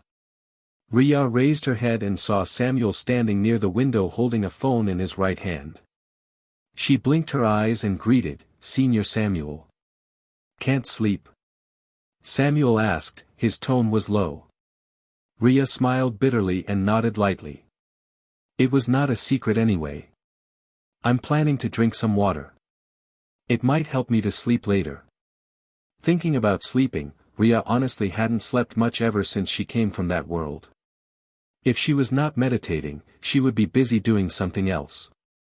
But sleeping seemed to have been thrown far away to the back of her mind. Low-ranked magician was fine without sleeping for a short period of time because they could replace it with meditating. While it might take a toll on their mental state, many magician was willing to pay this price in order to get stronger faster. Because they could only get stronger through magic training. If they didn't meditate, they wouldn't be able to advance. Of course, they also needed to train their spells, but because Riya was still very familiar with the spells and her control was good, she could focus on meditating and increasing the total amount of her mana. Even a single bit of their improvement could mean a lot in the long run, so they simply forced themselves to squeeze more time to train. Riya had been tempered in that dangerous world for a period of time. By now, she didn't have the thought of resting, but her mental state was indeed somewhat disturbed. Coming back to this world, she was under the assumption that she would be able to relax and only meditate because she had gotten used to it. But now that the world was slowly changing, she was constantly reminded of that terrible world where killing was extremely common. For people who had lived there in their entire life, it might be nothing. But Riya was raised in a modern world that was safe because of law and so on. It took her a long time to adapt to that world. Right now, she was in a state of confusion about what kind of attitude she should have towards her current life. Continue to be so vigilant. Relax and enjoy. Be more cautious towards the unknown future. She didn't know. Maybe I really need a good sleep. Riya thought internally. Samuel looked at Riya's expression. Riya's expression was not very active, but it was still easy to notice some details to know what she was thinking if they paid close attention. Are you worried? Is it possible for me not to worry? Riya asked back. Samuel thought about it and sighed. He had stayed in a strange world where killing and various other crimes were so common for several years. Even if he didn't live long there, he still retained some of his thinking from that time. He was calmer when facing changes as he had already experienced many things. Both here in the business world and also in that world. It was very different from this young woman in front of him who hadn't even graduated from university and technically hadn't experienced the harshness of the world outside. Even if there's something bad that might happen, you can be rest assured that everything will get better in the future. Riya blinked her eyes. After all, a world without hope is really bleak. Samuel shrugged. Even if they didn't think that way in their heart, it was always better to have some positive thoughts. Because this way, they would be able to move forward and not stuck in their place, unable to move. Thank you for your advice, Senior Samuel. Riya smiled faintly. She was not stupid. Even if she frantically grew up in different world with different set of views and laws for the past few years, she didn't want it to completely affect herself. In that rigorous world, she managed to survive. It was not for long, but she's still able to stay alive. Humans' resilience in the face of changes and danger to adapt was very strong. Riya should believe more in herself. At the very least, she would just suffer for a period of time. Samuel smiled when he saw the young woman in front of him smiling. In his mind, he felt that this young woman looked much better when she was smiling rather than when she was furrowing her eyebrows. He turned his head to the sofa nearby. Do you want to take a seat for a while? I think it's a good idea. Meditation is very boring. Without perseverance, patience, and good state of mind, it was useless to even try. They would only waste most of their time calming their state of mind in order to enter the meditation state. Right now, Riya knew that she was not in the mood to even try meditating. Sitting on the sofa, Riya patted the soft surface for a moment. Do you have trouble sleeping here, Senior Samuel? Sleeping on the sofa was clearly not the best option for one to rest. It's fine. Samuel was not exactly sleeping either. He was only resting occasionally and most of the time, he would meditate. While the sofa might not be as comfortable as the bed, it was still good enough. Riya nodded. She didn't know what to talk with this senior in front of her. Sitting in front of him alone had made her feel a bit nervous. After all, there were very few things that she could talk with him. In the end, it was Samuel who started the conversation. Miss Riya, have you ever thought of practicing martial arts? No. Riya blinked her eyes. Perhaps, I did think about it, but I'm not very suitable for such a rigorous activity. Samuel arched his eyebrows. You have peculiar selection of words. I like to read and might be affected from that. Riya smiled helplessly. Reading is good. Samuel nodded. It's better than surfing social media all day long without having any clear purpose. Riya. She was sure that Samuel was referring to his sister. The relationship of these two siblings were really good, but they loved to diss each other the most. Whenever she was with Amelia, she would also talk bad about her older brother. However, she also said that she had to admit that he's very excellent. Mel might not be happy to hear your words. Riya giggled. Samuel snorted. She should have spent more time learning rather than using social media all the time. Her result is not that bad from what I heard from her. Thankfully, she had inherited our parents' IQ or she would never be able to survive. Samuel shook his head. Riya smiled. Senior Samuel cares a lot for your sister. His words might sound like complaining, but it was clear that he actually paid attention to his sister. It might be because the two of them were siblings and their relationship was actually not that bad. But their way of interaction was very unique. Samuel arched his eyebrows. I'm sure that she had said a lot of bad words about me. Riya coughed and looked away. Even if she was not the one who talked bad about Samuel, she still felt embarrassed when Samuel mentioned this matter. You don't have to defend her. I know my sister better than you. Samuel smiled when he saw Riya's expression. Well, just a bit occasionally, Senior Samuel. What did she usually talk about? Recently, it's just complaining about how you keep on pressuring her to practice, and before that, talking about Amelia seemed to be the best topic for the two of them. This was because this was one of the few common topics that they knew. Without Amelia, the two of them might not even be able to meet with each other so easily. Considering their stature and social circle, it was indeed the truth. Time passed as the two of them continued to talk. Midway through the talk, Riya felt her eyelids were heavy.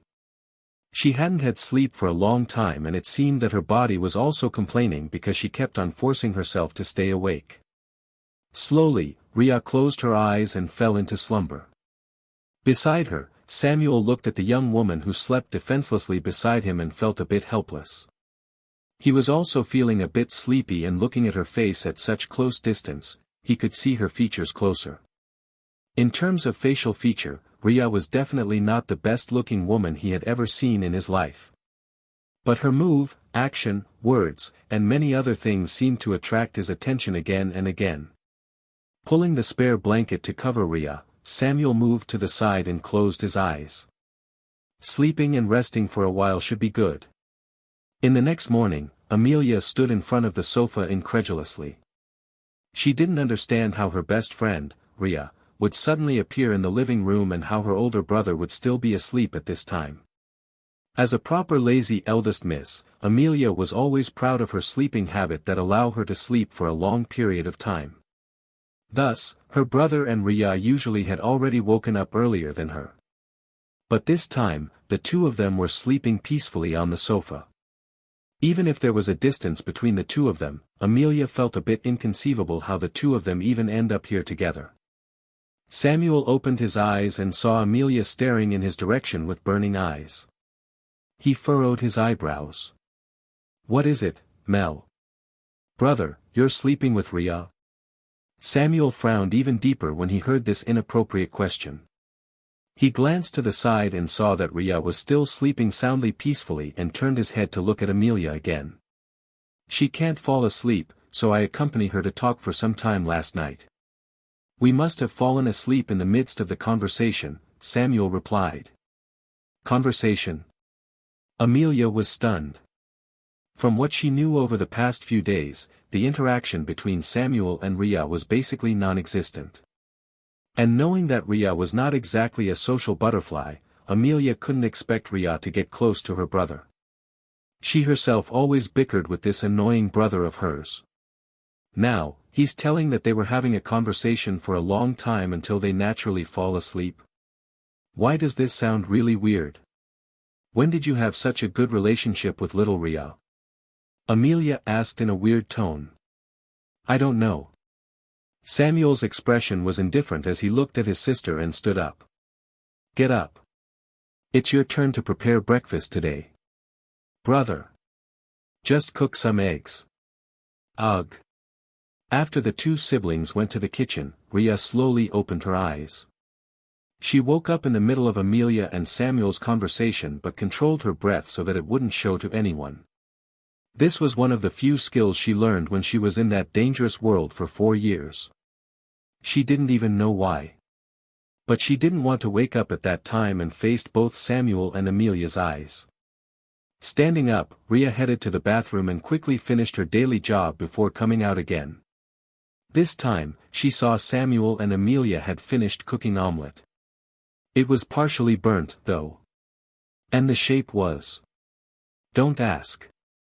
Amelia's face was very helpless when she saw the questioning in Riya's eyes. She knew very well that she was a big failure when it came to cooking. But her brother just had to pressure her to make it. In the end, she could do nothing but to follow his arrangement. Okay, let's eat. Riya smiled. Amelia nodded weakly. Beside her, Samuel glanced at Riya for a moment before focusing on his own breakfast. The incident in the morning passed without any other question from Amelia. Riya and Samuel also seemed to have come into a tacit agreement not to mention this matter again. The day passed by quietly. Looking at the mist outside that had almost dissipated, Riya guessed that it should be fine for them to get out by now. Of course, if they truly wanted to be safe, it would be better to get out tomorrow. Amelia was chatting with her friends on the sofa, looking unlovable. Riya didn't know the practice that Samuel and Amelia were doing, but she guessed that it wouldn't be easy. Because Amelia looked like she was dead every single time after the practice was over. "Brother, Dad said that he can't contact you," Amelia suddenly said. "My phone is here." Samuel frowned and took out his phone. There was no call or anything there. He thought of something and stretched his hand. "Let me borrow your phone." "Here." Amelia handed the phone to her older brother. She watched him walk to the kitchen and called their father. "Is there something?" Amelia wondered aloud. Riya looked at the kitchen.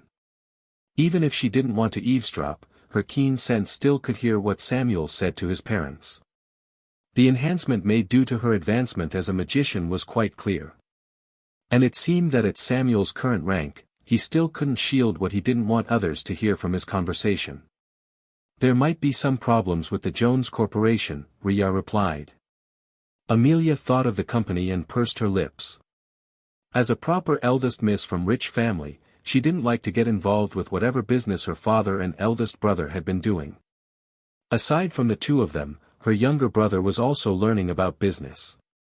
Only she was playing around happily without the need to worry about it. Anyway, she was not interested in the battle to control the company. The business thing was too difficult for her to understand. The two girls didn't speak more when they saw Samuel came out. His expression was very cold and chilling. "Stay here for today. I'll pick you up to go home tomorrow." "Mel." "Yes, first brother," Amelia agreed almost immediately. Her older brother looked like he was ready to kill someone.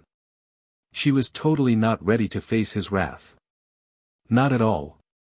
Samuel left. Only Amelia and Riya were left in the dormitory. Amelia slumped on the sofa. "It's over. Someone will be dead when my brother finished dealing with them. This is a continent ruled by law." Riya looked at Amelia with amusement. "Your brother is a law-abiding citizen and will not kill people." "I didn't mean literally." Amelia shook her head. "But do you know that in the business war, it's possible to push someone to bankruptcy?" Riya was silent. Yes, she knew. Because she knew someone who experienced it. Until now, he had given up on his future and just spent his time drinking to ease his pain. From a billionaire who would not blink even if he bought several expensive planes to someone who couldn't even pay his electric bill in the apartment he rented. It was miserable. But because Riya's relationship with him was quite bad, Riya didn't care that much. She only heard a bit about him when she was young and had to stay with one of the relatives of Taylor family. Now that she's already an adult, she technically no longer need to care about these matter at all. Jones family will be fine. Yeah, I trust my brother. Amelia opened her phone and looked at their chat group. At this time, The girls were also noisy because they had heard about something from outside. Fourth floor block A dormitory group chat. Pampered baby, Amelia girls, did you hear anything about business? I'm the prettiest girl, Sophia business. What's that? I just need to sit at home and wait for the money to come while my brother is the one taking care of it. I want a red packet, Claire stare incredulously.jpg. I want a red packet, Claire, are you seriously trying to annoy us? Not all of us here come from rich background like you two. I'm the prettiest girl, Sophia cat stuck her tongue.jpg. I'm the prettiest girl, Sophia of course not, I'm just saying the truth that I don't usually pay any attention. I'm the prettiest girl, Sophia besides, Carson family is very big and the one doing business and will inherit the main company is my uncle and not my father. There's no way my uncle will let my father know about any matter there. Pampered baby, Amelia ugh, right, I forgot about it. I'm a baby, Victoria did something happen to Jones' family? My parents are calling me, telling that they want to take my money to invest in something. Pampered baby, Amelia what? Your parents even want to take your money? Don't give it to them. Damn it. You're already an adult and separated your account. How come they're so shameless that they want to ask for money from you? Pampered baby, Amelia also, don't answer your sister's question or anything related to it. It's better if you just stay far away from her and don't let her come. When she appears in front of me in the future, I'll smack her. I'm a baby, Victoria, I think it's better for you to be careful. You know how ambitious my parents are. If something did happen to Jones' family, they will definitely target you. Pampered baby, Amelia definitely. I'm a baby, Victoria, I'm not answering them. Besides, I don't have that much money in my hands. I want a red packet, Claire Psy.jpg. I want a red packet, Claire, I feel like I'm watching drama every single time there's any problem with Jones' family. Pampered baby, Amelia, who made them all so shameless? Ugh, I want to ask my brother about it, but I think he's not online yet. Little soft, Riya, you shouldn't disturb him for the time being. At least, until he's done with his business. Pampered baby, Amelia, I know, little Riya. You're here beside me, so why are you chatting here? I want a red packet, Claire laugh.jpg. I'm the prettiest girl, Sophia, I'll try to ask about what happened to Jones' family, but I won't promise anything.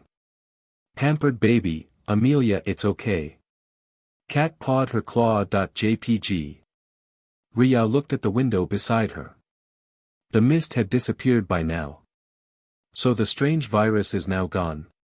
But Riya had the faint feeling that it was not the case. The fact that the mana concentration increased would definitely cause some changes into this world, and perhaps, the world would undergo tremendous changes.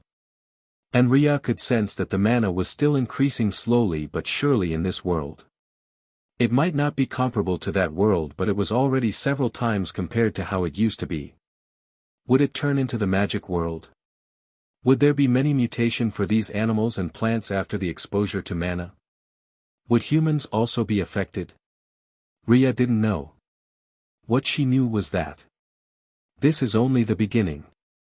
Riya put the phone aside after she chatted. It was mostly thanks to this group that she was able to find out some news about these rich people's lives. But they all still knew that there were some things that they couldn't say to outsider. So only bits and pieces were thrown in the group. Little Riya, is there any food left? I'm hungry. Wait a minute. Okay. In the end, Riya didn't know what happened with Jones' family that day. When Samuel come the next day, his expression hadn't eased and there was faint killing intent lingering around him. It was so sharp that it could kill people if they got close to him. Amelia couldn't sense the killing intent, but she felt that her older brother was dangerous. Brother. Have you packed up? Why, yes. Let's go. Samuel handed a gas mask to Amelia. It's safer with this than an ordinary mask. Amelia actually didn't want to use this gas mask, but she knew better than to provoke her older brother when he was angry. Riya picked up Amelia's bag and put it near Samuel, but she didn't dare to get close. She knew that Samuel's realm of control over his killing intent was high, but he was currently very emotional. With his current magic rank, it wouldn't be easy for him to perfectly control the overflow of the killing intent when he was angry. This was the backside of inheriting part of the magic through his soul, but his body was unable to hold it. "See you later, little Riya." Amelia waved her hand and followed her brother while he took her luggage. Riya watched them left and then turned around. She had no interest to pry into Joan's family business. It would be better for her to arrange the formation again. If only her magic was higher, she would be able to arrange a better formation for her own training. For now, the advance was good enough. Of course, if other magicians were to hear what she said, they would want to smack her head. For them, even the beginner mana gathering formation was hard to get. Riya also prepared a formation plate that she could bring along. This would help her to set formation easily because all she needed to activate it was to inject some mana and then let it continue. When she was finished, she can just throw it to her world. The mist disappeared. Everything felt like it had returned to normal aside from many people who had lost their loved ones during the incident. But time couldn't be turned back. They had to continue to live. Be it for themselves or the people who had left them first. After Amelia left, Riya paid a visit to the restaurants nearby and found that some of them were already open. She bought some food and also ordered takeaway to her dormitory in the evening. "Now, let's borrow some books first. I had already forgotten some key knowledge." Riya rubbed her forehead. If only she went to that world after she had graduated, she wouldn't need to worry about this knowledge because everything had been returned to her teacher. Ahem.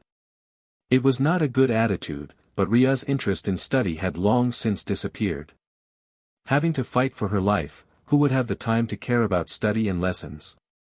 At least, she couldn't spare the time. But now that she was back, Riya wanted to learn things that she had forgotten before. Even if she would not look for jobs in related field, at the very least, the degree had to be obtained. I can also look up for some information about magician in this era. Perhaps there will be some records in the library. Riya thought to herself. The chance was low, but it was not like there was no chance at all. At the very least, she could try to look for them. As she walked to the large library, several other students were also there. Riya swept her gaze and then ignored them all. "Sister." Hearing that familiar voice, Riya quickened her pace. She didn't want to encounter Sierra and her brother again. Thinking that they were also in this university, Riya felt a bit of headache. The only good thing was that they didn't study in the same faculty, so the chance encounter with these annoying people should be lesser. "Wait, Sister Riya. Why can't you wait for me?" Sierra shouted, trying to stop Riya who had walked in the distance. "Classmates, Sierra is calling for you." A boy stopped Riya who had wanted to leave by blocking her path. Riya looked at the boy and frowned. Was it another person who was captivated by that Sierra, or it was because of Sierra's background? "Move," Riya said lightly and then used her magic to make him unable to move and bypass him easily. The boy frowned and looked at Riya's back, feeling strange. He looked at Sierra apologetically. "Sis." Sierra pouted when she saw Riya disappeared into the library. She had just come out after being hospitalized at home. During the time the mist appeared, she had to stay at home and her father strictly forbid her to go out. Thankfully, there were doctors at home who could help her to wash her blood to help her maintain her condition. As for the operation, the hospitals were too busy with countless cases due to the mist not long ago. There was no time for them to care about other patients. Now that the mist had disappeared, people's lives had returned to normal and Sierra also came to the university. She thought that she would be able to play the good sister with Riya again to coax the other party, but the latter had disappeared. What a pity. Well, she could do it again next time and there might be some unexpected result. Even if there's none, her father had already arranged for someone to take Riya away secretly in the near future. When Sierra thought about this, she was in a good mood. "Sierra? I'm coming. In the library, Riya registered with her student card before entering the large library. She browsed the archive first and then determined the location for the books before starting to read. There's nothing that mention about magician or any kind of practice. Riya sighed slightly. But she knew that it was indeed obvious. If there were still magicians in this era, they should be hiding and they would have their own community. How could other people enter so easily? Putting the thought back, Riya continued to read the book. She had to settle all the knowledge point in the next few weeks. It wouldn't be easy even if she used to know these things. Riya continued her study as a normal student but still spent her time meditating and working on her farm. Plus, she bought many other things that she might need such as power generator, shelves, and many other things. Sierra still tried to bump into Riya on purpose, but she simply left and avoided the other party. With Riya's magic skill, Sierra was not even able to get close. It seemed that her situation was worsening, so she wanted to target Riya's kidney even more. This made Riya felt rather annoyed. For the sake of her kidney, she refused to meet with her sister. Even if she was a magician, this is still a country ruled by law. She couldn't possibly kill Sierra in the open. So the matter kept on being delayed. In the matter of the farm, Riya had more chicken and ducks. The others still need to wait until the children were born. She planned to consult to the vet about these animals' birth. Looking at the spirit rice that finally grew up, Riya was happy. Eating spirit rice was more delicious than eating normal rice. The only problem was that Riya had to spend more time harvesting and processing the spirit rice. She bought the necessary machine to process rice and also to process the milk. With these equipment, it has become much easier but will still take some time. She also grew some other fruits and arranged for formation inside that will allow them to grow into special fruit. This process took time, but Riya didn't lack any time. With the help of her formation, the world had absorbed a lot of mana. 3 months passed by quietly. The snow that previously piled up had long melted and the temperature was slowly rising. Riya's magic had advanced to magic rank 3, but there were not many differences in her outer appearance. She still looked like usual and without probing her carefully, they wouldn't be able to detect that she's a magician. Though, Riya really didn't dare to get close to other powerful magic warrior like Samuel. She was worried that he would find out. At the same time, she had finished her thesis and the defense. All that left was some revision to be done before she could finally process some administration documents and apply to graduate. Looking at the list of things that she had to prepare, Riya honestly had a headache. There were too many of them. It was really annoying. If it was possible to just graduate without having to care about these things, it would be the best. Alright, she was just joking. During the past 3 months, Riya hadn't seen Amelia and the others. They still chatted in the group, so Riya knew that the Jones family was attacked by some people who wanted to take advantage of the current situation. They didn't succeed, though. Even if Riya didn't know the detail, she still saw Amelia gloating in the group while her cousin sighing from time to time. Sophia and Claire were both eating melons and happily sent some gif or pics from time to time.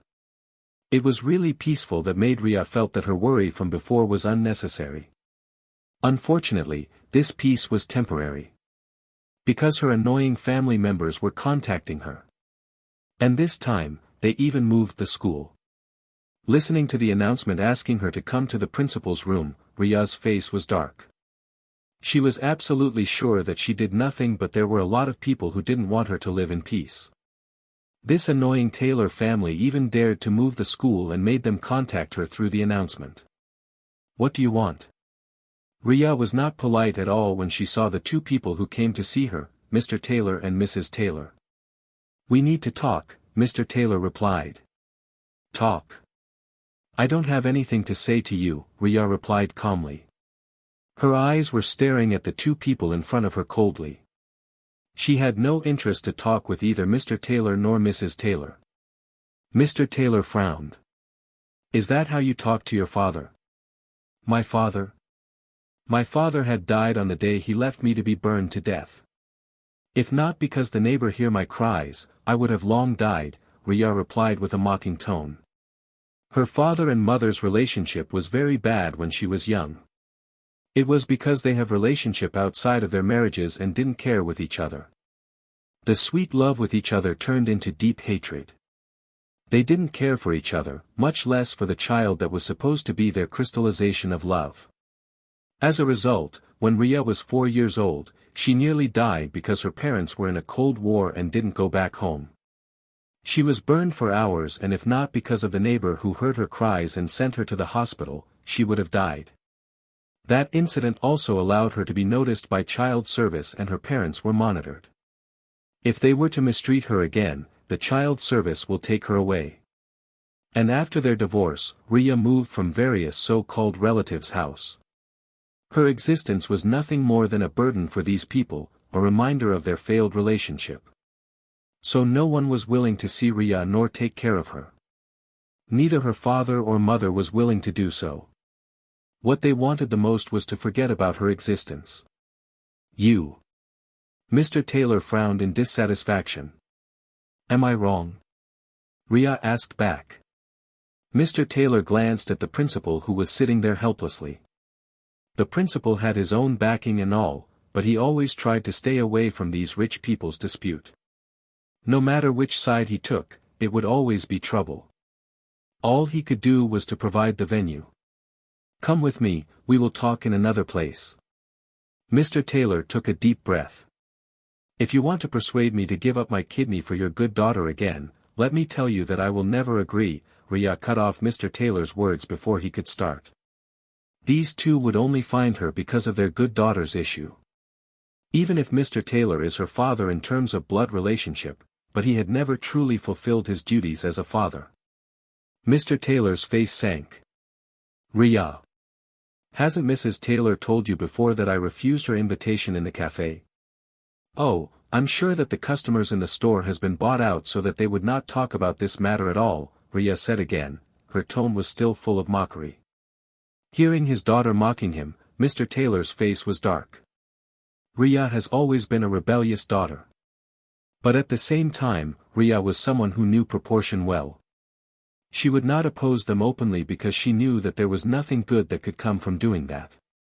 Taylor family was still a relatively big family in this city. Even if it couldn't compare to those real giants, but it was more than enough to suppress a newcomer like Riya to the point that she couldn't do anything. So previously, Riya was more tactful and always tried her best not to show her annoyance blatantly. But now, Riya no longer cared about that. Her identity as a magician gave her more confidence.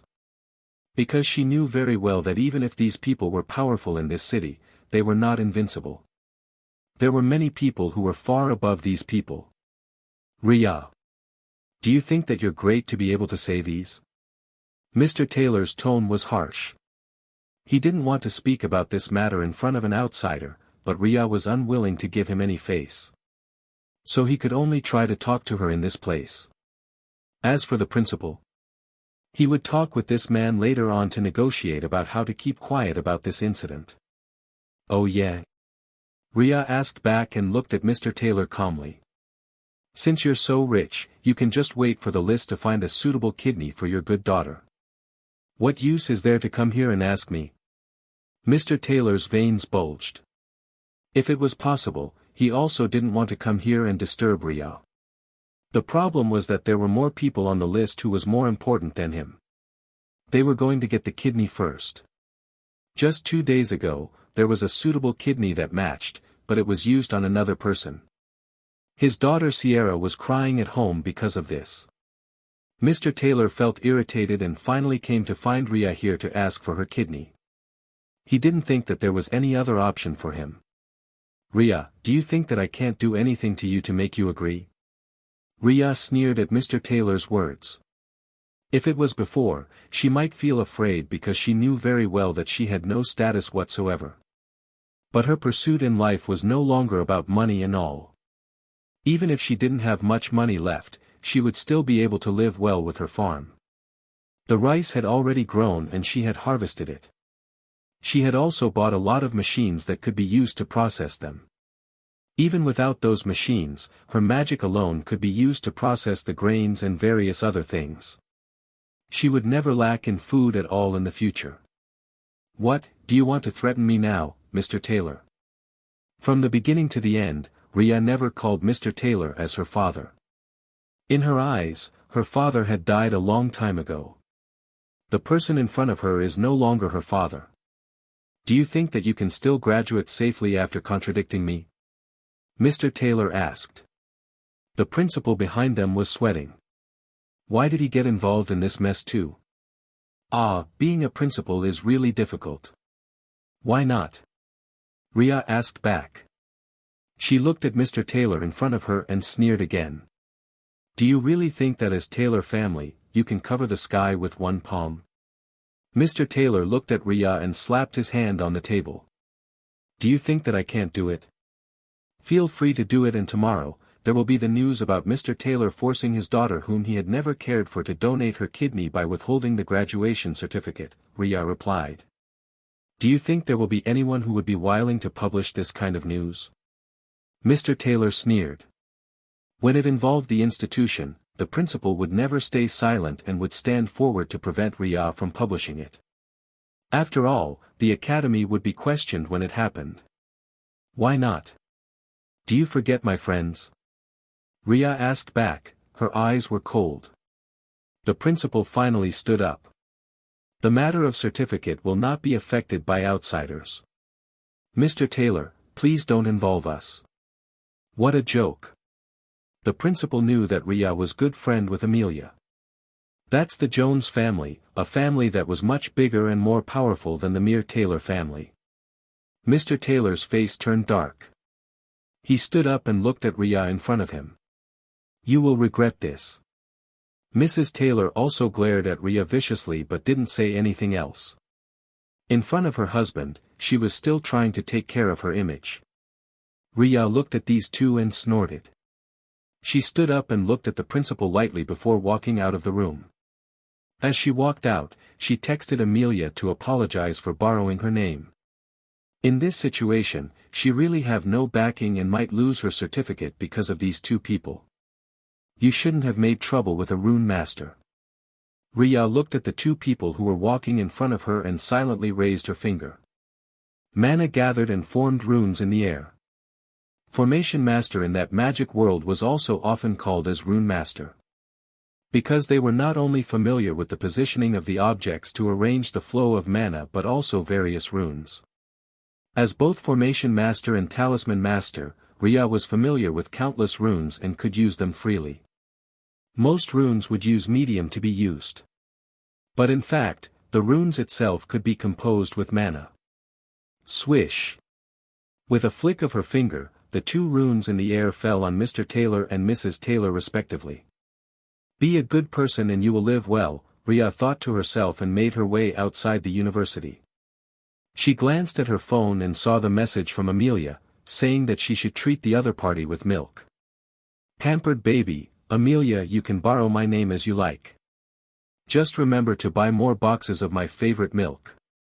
Little soft, Riya got it, little princess. Pampered baby, Amelia, happy baby.jpg. Riya went out and buy 2 boxes of milk.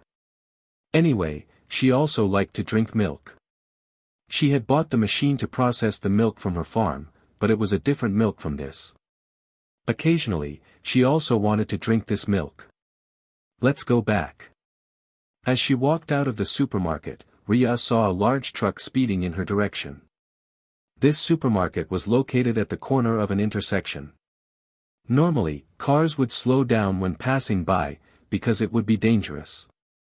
But this truck in front of her was instead speeding. It was only a few meters away from her. There was no time to escape. Bang! Bang!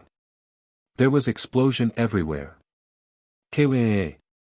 The truck crashed directly to the supermarket. Countless people were screaming with fear. They were either got involved in the crash or they were lucky enough to avoid the impact. Many people were injured and many others were unconscious. Everything happened so suddenly that no one had the time to react. Cough.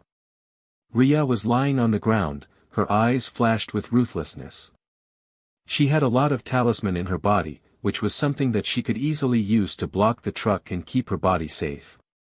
But if she used these talisman, what should she do about the surveillance? So, Riya used the speed talisman and jumped to the side, avoiding the truck that crashed to the supermarket. Her speed was a bit faster than usual, but it would not look that strange. At the very least, it could be explained that her potential exploded in the face of danger, giving her speed that was much faster than usual. She pushed her body up and looked at the chaos in front of her, feeling that this incident shouldn't be that simple. Why did this truck suddenly come crashing down to the supermarket? Those who were familiar with this intersection knew very well that they had to brake to avoid crashing during the bend. In the midst of chaos, Riya saw a van stopped at the intersection and two people came down. Her pupil shrunk. That B***starred man dared to kidnap people in the daylight? No wonder that they choose to use a truck at this place. With the size of the truck and the damage, it would be enough to block the surveillance camera. Riya slowly stood up as she raised her hand and looked at these two people warily. Want to take her away? It wouldn't be that easy. Long distance away, Taylor family. Mrs. Taylor snorted as she played with her phone. In front of her husband, she was still trying to keep her image. After all, she didn't want to make a lot of troubles in front of him. But she would never shallow this grievances down. That B***tch Riya dared to contradict her and even threaten them back. Then she would teach that B***tch a lesson. Her family was also a rich family, much richer than Taylor family.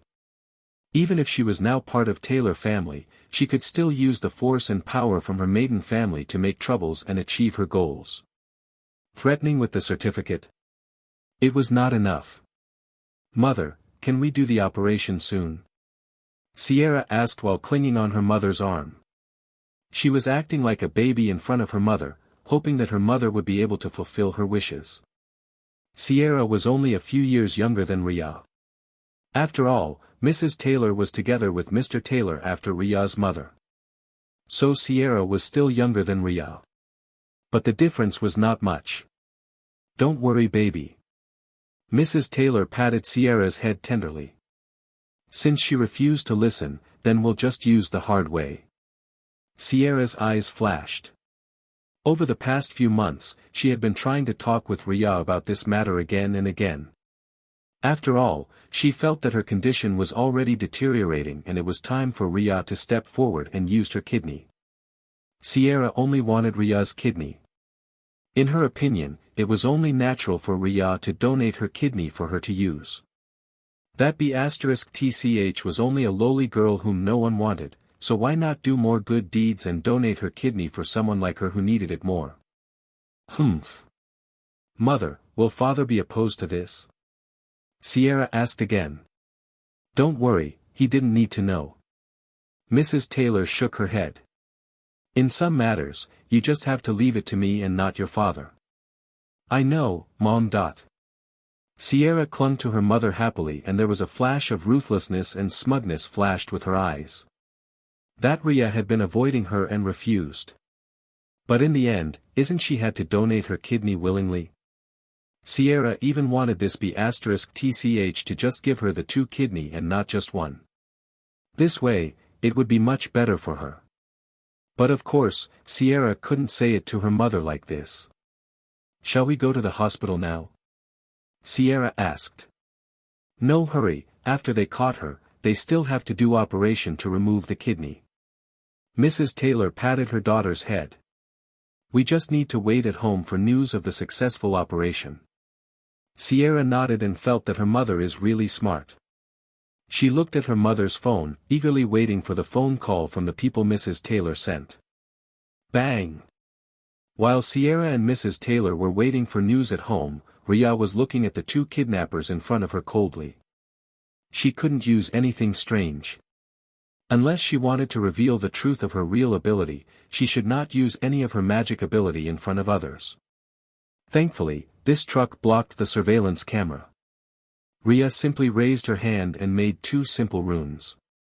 With a flick of her hand, the two runes landed on the two people who came and they fell to the ground. Reason? Because their bodies had become so heavy as if it was crushing them down. This common runes will only last half an hour, but feeling the increase of their weight up to 5 times for a period of time is more than enough to teach them a lesson. Riya snorted when she looked at these two. After that she sat down and called ambulance and police for herself, saying that there were a crash and a lot of people were injured. She herself was fine, only twisting her leg due to the sudden speed after using that talisman paper on herself. My body is still very weak, Riya murmured to herself. I have to train more later. She knew very well that she had no talent for martial arts, but at the very least, her body had to be healthy. There were several enhancement type of runes and talisman. If she couldn't even use them because her body's endurance was too low, that would be too bad. Riya looked at her leg and sighed. Thankfully, it was only twisted and would heal in a few days. If she used magic, she could heal it instantly. But then, she would not have any reason for getting out safely from this incident. Everyone was injured, but she was fine. That would be rather strange. Riya didn't want to attract attention, so she kept this twisted ankle and waited for the ambulance and police to arrive. Joan's family. Mom, I'm going to the hospital. Wait, why did you want to go to the hospital, Mel? Are you sick? Mrs. Jones, a beautiful middle-aged woman, stopped her daughter from going out of the house. There was a private doctor for their family, so if someone was sick, there was no need for them to go out but to stay at home and call the doctor instead. No, it's not me, but Riya. Amelia was searching for her shoes. What happened? A truck lost control and smashed the supermarket where she bought things. She said that she's fine and only got light injuries, but I want to pay a visit to her. Amelia felt really uncomfortable right now. The reason why Riya go to the supermarket was because she was the one who asked for Riya to buy milk. If not because of her, Riya had no reason to go there. So Amelia blamed herself and wanted to check on Riya's condition as fast as possible. A crash? Mrs. Jones was stunned when she heard this. Then you should be careful. I know, Mom. Samuel, who was sitting on the sofa to read some books, stood up. I'll come with you. Brother? Amelia looked at her brother with confusion in her face. It's already evening and it's not good for a girl to go out on her own, Samuel replied calmly and took his key. Huh? Amelia was full of question marks on her face. She had been going to the nightclub several times and no one ever asked her about anything. They only asked her not to spend the night outside but didn't really restrict her freedom. Besides, there were also bodyguards around. When was it her brother's turn to care about her? Also, it was only 4 p.m. But before Amelia asked any question, Samuel had already walked out of the house and Amelia couldn't do anything but follow her brother. Wait, do you even know which hospital she is? You will tell me. I can go there alone. I'll go with you. Brother. Mrs. Jones listened to the two children quarreled until their voices couldn't be heard and turned to look at her third child, who was watching TV. She found that his face was also full of confusion. Mom, is Big Brother all right? The third child in the family asked his mother with confused tone. Maybe he's a bit stimulated by something. He has been contacting that association too and there are various strange things that happened lately. Mrs. Jones was not entirely sure. After that mist disappeared, everyone thought that the world had returned to peace. Most people wouldn't know, but Mrs. Jones still knew some things because of her son's involvement. The world outside was not exactly peaceful. He might have some business at the hospital. Oh. That sounds quite reasonable. Mrs. Jones seemed to convince herself this way and then focused her attention on other things, no longer caring about what Samuel and Amelia. Hospital. This is a private hospital belonged to Carson family. When the ambulances came, there were ambulances from several hospitals. Riya purposely made her way to this ambulance because she didn't know if Taylor family will play trick in the hospital. To be in the safe side, she picked the hospital that belonged to her friend. At the very least, she knew that it wouldn't be so easy to play tricks in this hospital. Bang! Riya. Are you alright? Amelia rushed inside after she came. Riya was speechless when she saw Amelia's action. I'm perfectly fine. Don't keep on smashing door when entering. It's fine, my brother will pay for the damage fee if there's any. Riya. I forgot how rich you are. More importantly, are you alright? Yeah, I avoided the truck, so I only twist my ankle, Riya replied. It's good. Amelia heaved a sigh of relief. I didn't mean that it's good for you to be injured, but it's good that your injury is not heavy. Riya looked at Amelia helplessly. Well, compared to her, many people were heavily injured. The two people who wanted to kidnap her both have broken bones. At first, Riya wanted to report them, but there was no evidences that they wanted to kidnap her. They can easily say that they passed by and got involved in the accident. After all, their injuries were all because of her magic and not because she beat them up. With her thin arms, Riya was highly doubtful that she could even beat them up. In the end, Riya didn't report them. Anyway, if the cause of the accident was investigated, it might also lead to the Taylor family. Because she had just clashed against them in the morning and they made a move very quickly, so they were the most suspicious. But at the same time, Riya had the feelings that those people would definitely figure out a method to erase their tracks. The Taylor family was not that easy to deal with. This made Riya a bit annoyed. How's the driver? Riya asked. The driver had passed away. Amelia frowned. And from the blood test and the smell, they said it's an accident caused by drinking. Accident caused by drinking. If not because Riya found those two people who wanted to kidnap her, she might believe it. After all, there were indeed these types of cases. But at the same time, Riya also knew that it was wrong. This case was not an ordinary case. Do you suspect something? Amelia noticed Riya's face was not good. I just have a clash with Mr. Taylor and the others this morning. Do you think that this will be an ordinary case? Riya asked. That truck is clearly heading towards me. When Amelia heard this, she felt her blood turn cold. What rich and influential people could do in order to fulfill their goal was very clear for Amelia. Even though she herself disdained those things, but it didn't mean that others wouldn't do it. Do you need a bodyguard? Amelia asked. Riya passed a look at Amelia. Do you really think it's reasonable for me to hire a bodyguard? Also, I don't think I would like to have someone following me all the time. For Amelia, a bodyguard might be a necessity. After all, the eldest miss of the Jones family was basically a big target for others. But for Riya, who was used to live on her own, it was a different matter. She didn't want to have anyone followed her when she did something and possibly watch over her every action. It would only make her feel uncomfortable. But it's going to be dangerous for you to live by yourself. Amelia frowned. Riya shook her head. Don't worry, I'm sure they'll tone down a bit after this incident. And if Riya had to be honest, she was actually not afraid of the Taylor family in the slightest bit. Their action of blocking the surveillance camera actually worked in her favor. After all, her magic was not exactly something that could be used in front of many people. So with them blocking the surveillance, Riya simply used her methods to deal with them at the fastest speed possible with her magic. Honestly, if not because she was afraid of people's prying eyes, she would not even be hospitalized either. I'll try to ask my family to investigate it. Amelia frowned. Riya looked at Amelia helplessly and nodded. All right, but please be careful. I will.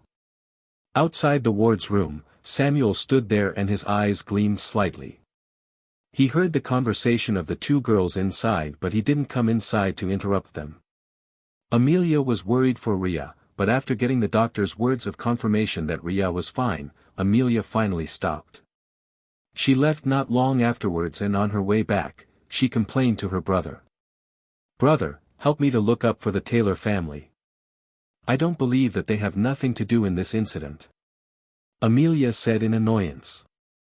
I know, but it wouldn't be easy, Samuel answered lightly. As someone who dabbled in this business, Samuel knew more than his younger sister.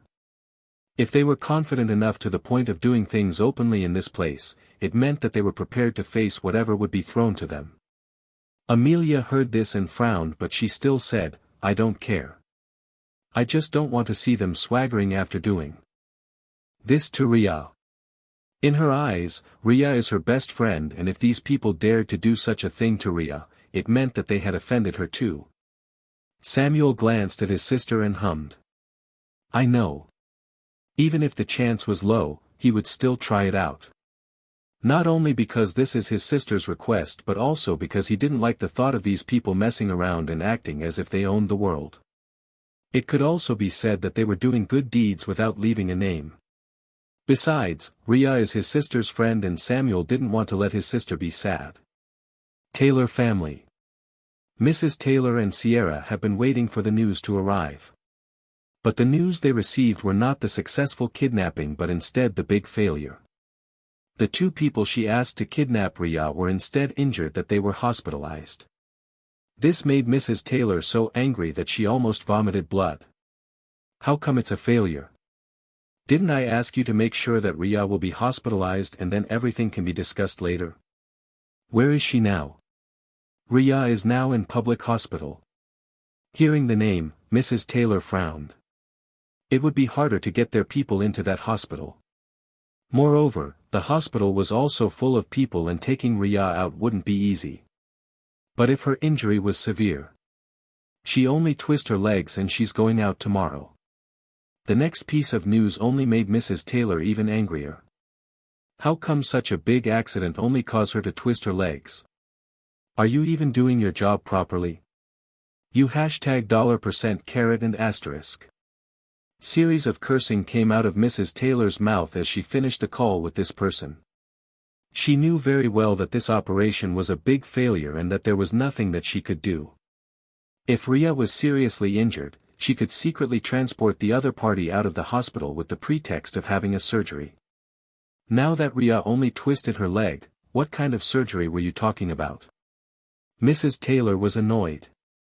Sierra, who was listening to her mother's words, also found out that the plan they had been making would not work at all. This made her annoyed, but she also knew that they couldn't make a move right away again. Making successive move would only arouse suspicion. And would Riya even give them this chance? Even if Riya couldn't find the evidence that it was done by the Taylor family, it was estimated that she would try not to come out in the slightest bit so that there was no chance for them to target her. This was frustrating. Sierra was about to enter to talk with her mother when she saw her father coming with a dark face. Her words were swallowed back and she retreated. She didn't want to see her parents quarrel. When they did, there was simply no peace at home. She didn't want to accidentally get in their way. So before her father could come any closer, Sierra was long gone. Her brother saw this and silently turned around too to avoid being hit by their father's scolding. Bang! Why are you slamming the door? Do you know what you have done? I was informed that the Jones family is investigating my business. Mr. Taylor was angry. He thought that everything was fine and nothing would happen. As for dealing with Riya, he planned to do that with some other methods in the future, as there was no need to hurry so much. His daughter's condition has relatively stabilized right now. But his damn wife just had to go out and made trouble for him. Did she really think that they were invincible and could do anything they wanted? Mrs. Taylor's expression froze for a moment and then said, so what if they did? They can't do anything to you. And it's just one Jones family. What are you afraid of? She was full of confidence that nothing could happen to them. With their backgrounds, who would dare to step forward and made trouble with them? If they dared to, she will go and find someone more powerful to cover it up. Anyway, Mrs. Taylor didn't lack money at all. Seeing his wife's complacent look, Mr. Taylor was so angry that he scolded. It's not just. Don't you know? And the quarrel continued. Riya sighed. Riya didn't know that Mr. Taylor and Mrs. Taylor were fighting against each other. She was discharged the next day and then returned to her dormitory, determined to stay there and spent her time practicing. As for the matter of the Taylor family, Riya didn't have much hope. Her magic was not investigation type. And she also had no idea where to start looking for evidences for what Mr. Taylor and Mrs. Taylor might have done. In that case, she could only put this matter behind. But if there was a chance in the future, Riya would not hesitate to take this revenge. She would not let them off so easily for making her suffer like this. Time passed quietly. It has been a long time since the incident, and one way or another, the Taylor family was quiet. Riya heard from Amelia that the donor list for them was pushed down again somehow, which caused them to make a lot of troubles and had no time to bother her. For Riya, this was the best news because she could focus on other things that she wanted to do, such as her thesis and so on. In any case, a few weeks or months without the Taylor family bothering was simply the best. At this time, Amelia suddenly returned to the dormitory with a black face. "You're back?" Riya asked tentatively, not sure why Amelia come. Amelia nodded and declared, "I'm running away again from home." Riya. This is not the first time. In fact, she should be more surprised that Amelia didn't run away at all for the past 3 months. "What happened?" Riya asked. "I'm annoyed at my older brother." Amelia took a deep breath. She felt that most of the conflict that happened at her home came from her relationship with her older brother that didn't turn out well. "I see.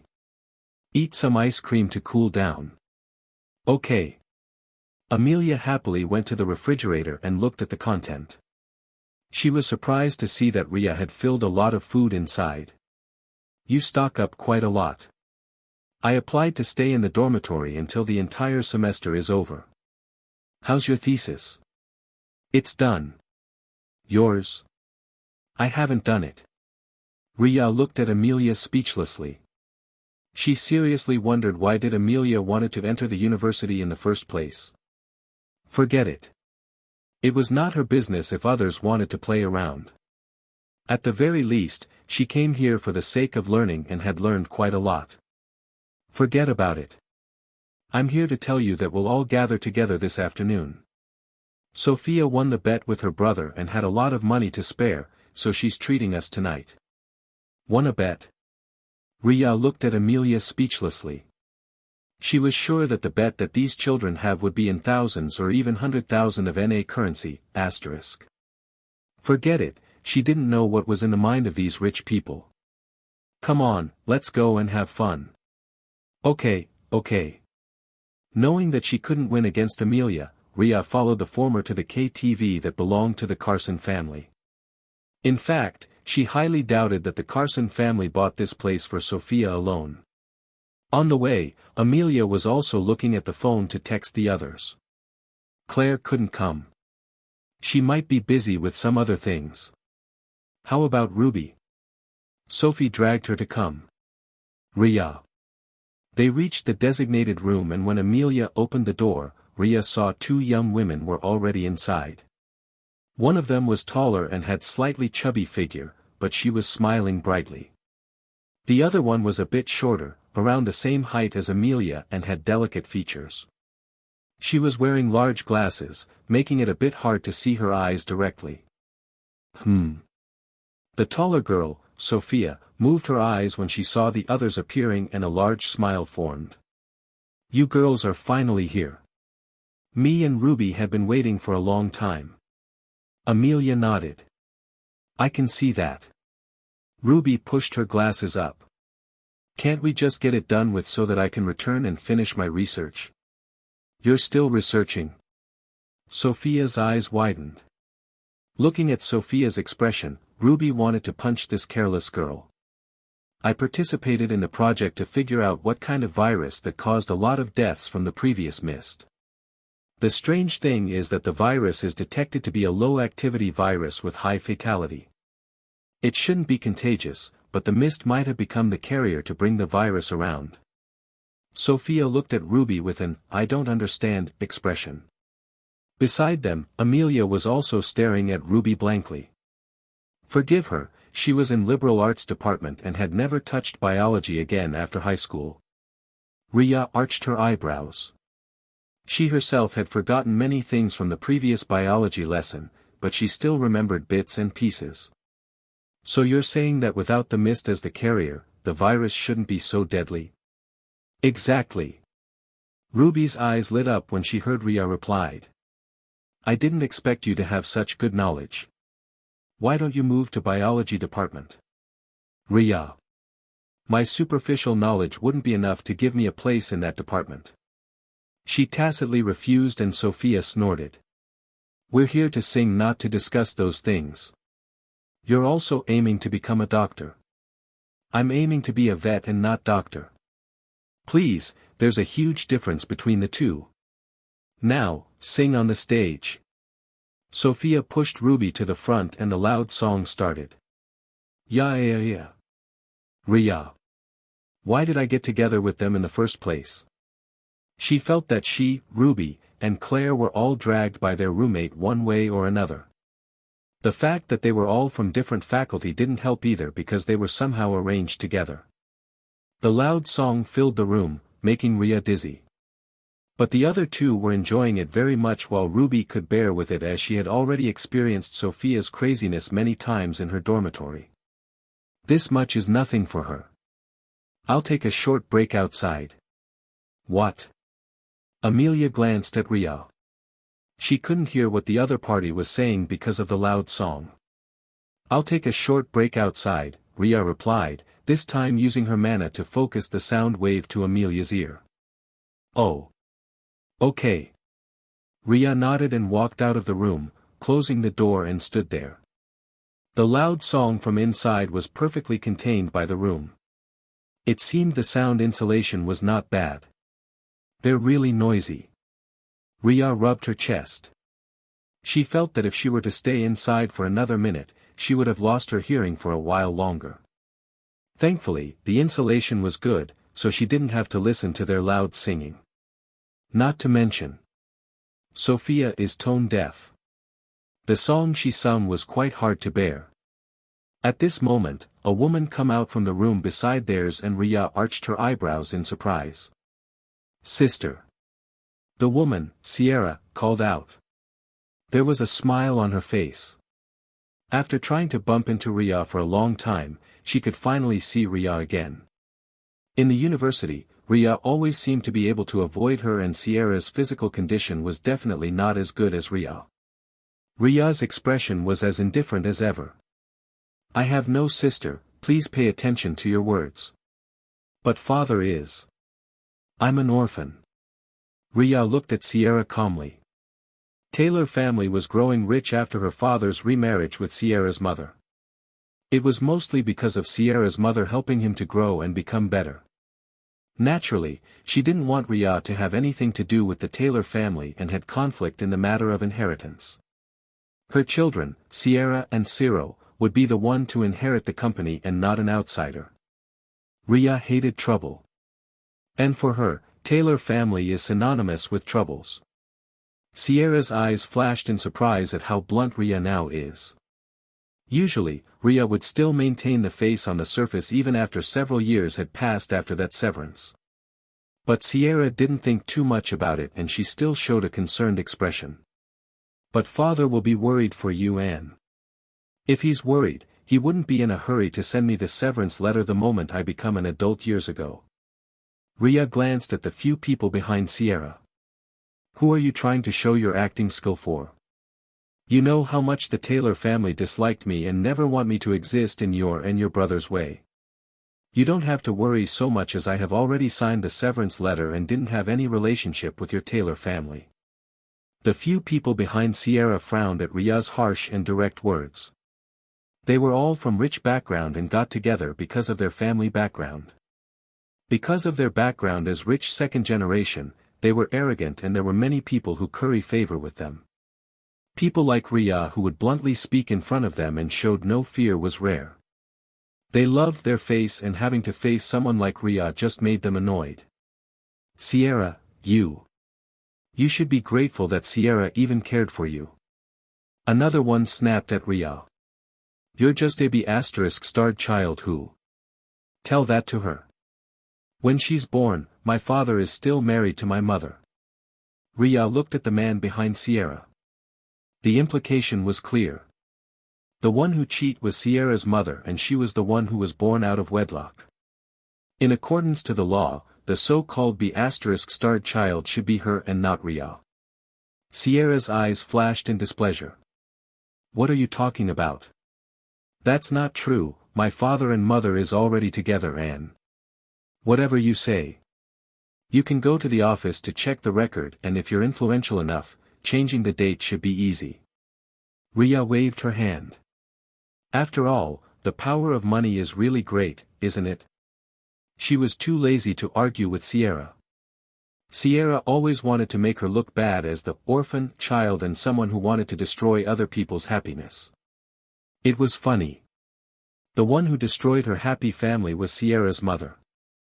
And it was also because of it that she eventually lost her own mother who didn't want a child to burden her in her new marriage house. Riya had long gotten used to be unwanted. Thus, she didn't care about these people. Sierra is not like that. The man who defended Sierra before yelled in anger. As Sierra's friend and also her pursuer, he would never let anyone talk bad about her in front of him. Sierra looked at Riya in anger. She hated the fact that Riya was better than her. Even though Riya did nothing, her existence alone kept on reminding her that there was someone better than her. Thus, she wanted to make things difficult for Riya as much as possible. Usually, Riya wouldn't dare to make things difficult because of the Taylor family behind her. Now, it seemed that Riya had completely forgotten the word fear. Great. She will sue to her father. Do you think you can still graduate? Then I would like to go to the police station and reported that the Taylor family wanted to interfere in my study. I recorded the conversation just now. They would be interested to hear how the rich family are even trying to destroy the educated young children. Riya cut off Sierra's words before she could finish. Riya didn't have much patience with Sierra anymore. Besides, she had already been prepared to record everything from the moment Sierra came towards her and tried to make trouble.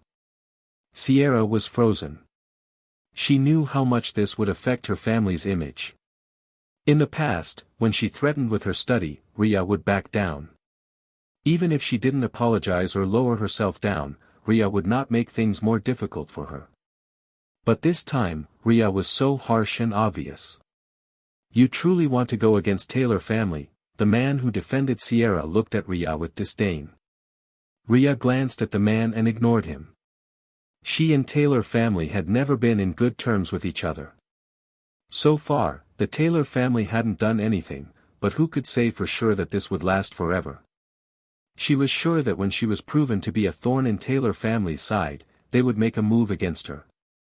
Riya didn't care too much about it now. At this time, an employee came to deliver drinks.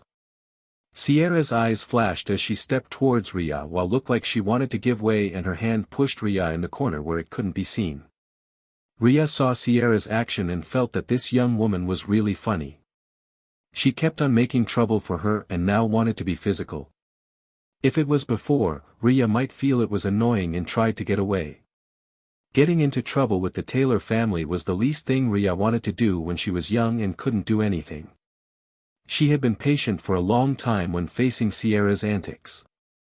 But now that she had power that was beyond ordinary human, Riya simply moved to the side slightly, making Sierra miss. Swish. Prang. Falling to the direction of the employee, Sierra's hand bumped to the glass, shattering them all. Riya watched the commotion and shook her head, turning around to leave. You push me. Sierra yelled in anger. Riya waved her hand. Then show me evidence. If you fail to do so, I'll call the police and sue defamation. Sierra stopped shouting, her face blue in anger. Because of their repeated conflict in the past, Riya had visited the police station many times. Of course, there was always no evidence because the Taylor family would pay money to erase the evidence. And with Sierra did it so many times, Riya had long gotten used to make sure that she was always in the angle that could be seen. She learned IT in order to learn how to recover video. Should Sierra kept on pushing her bottom line, she would show the recovered video of the time when she bullied her continuously. "Miss, you have to pay."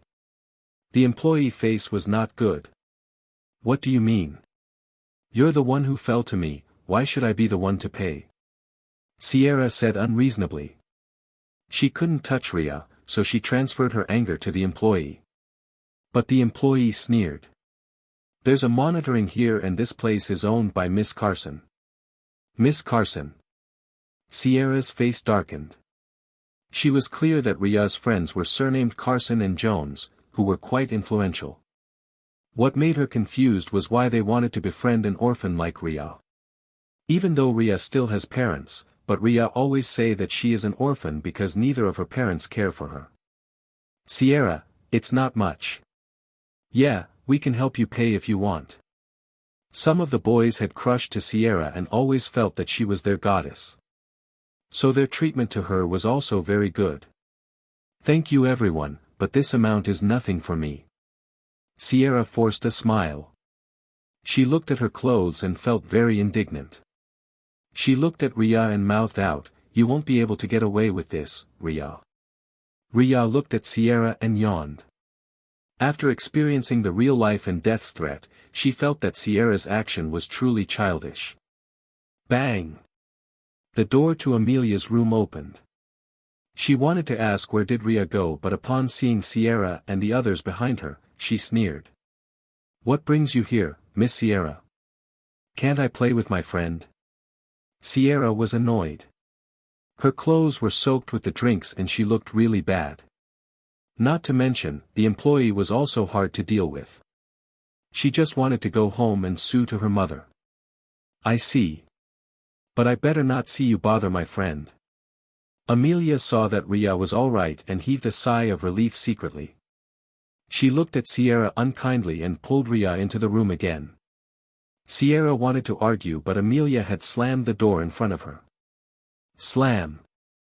Her face was blue with anger, but Sierra tried her best to hold it back. "I want to wash first." "Yes."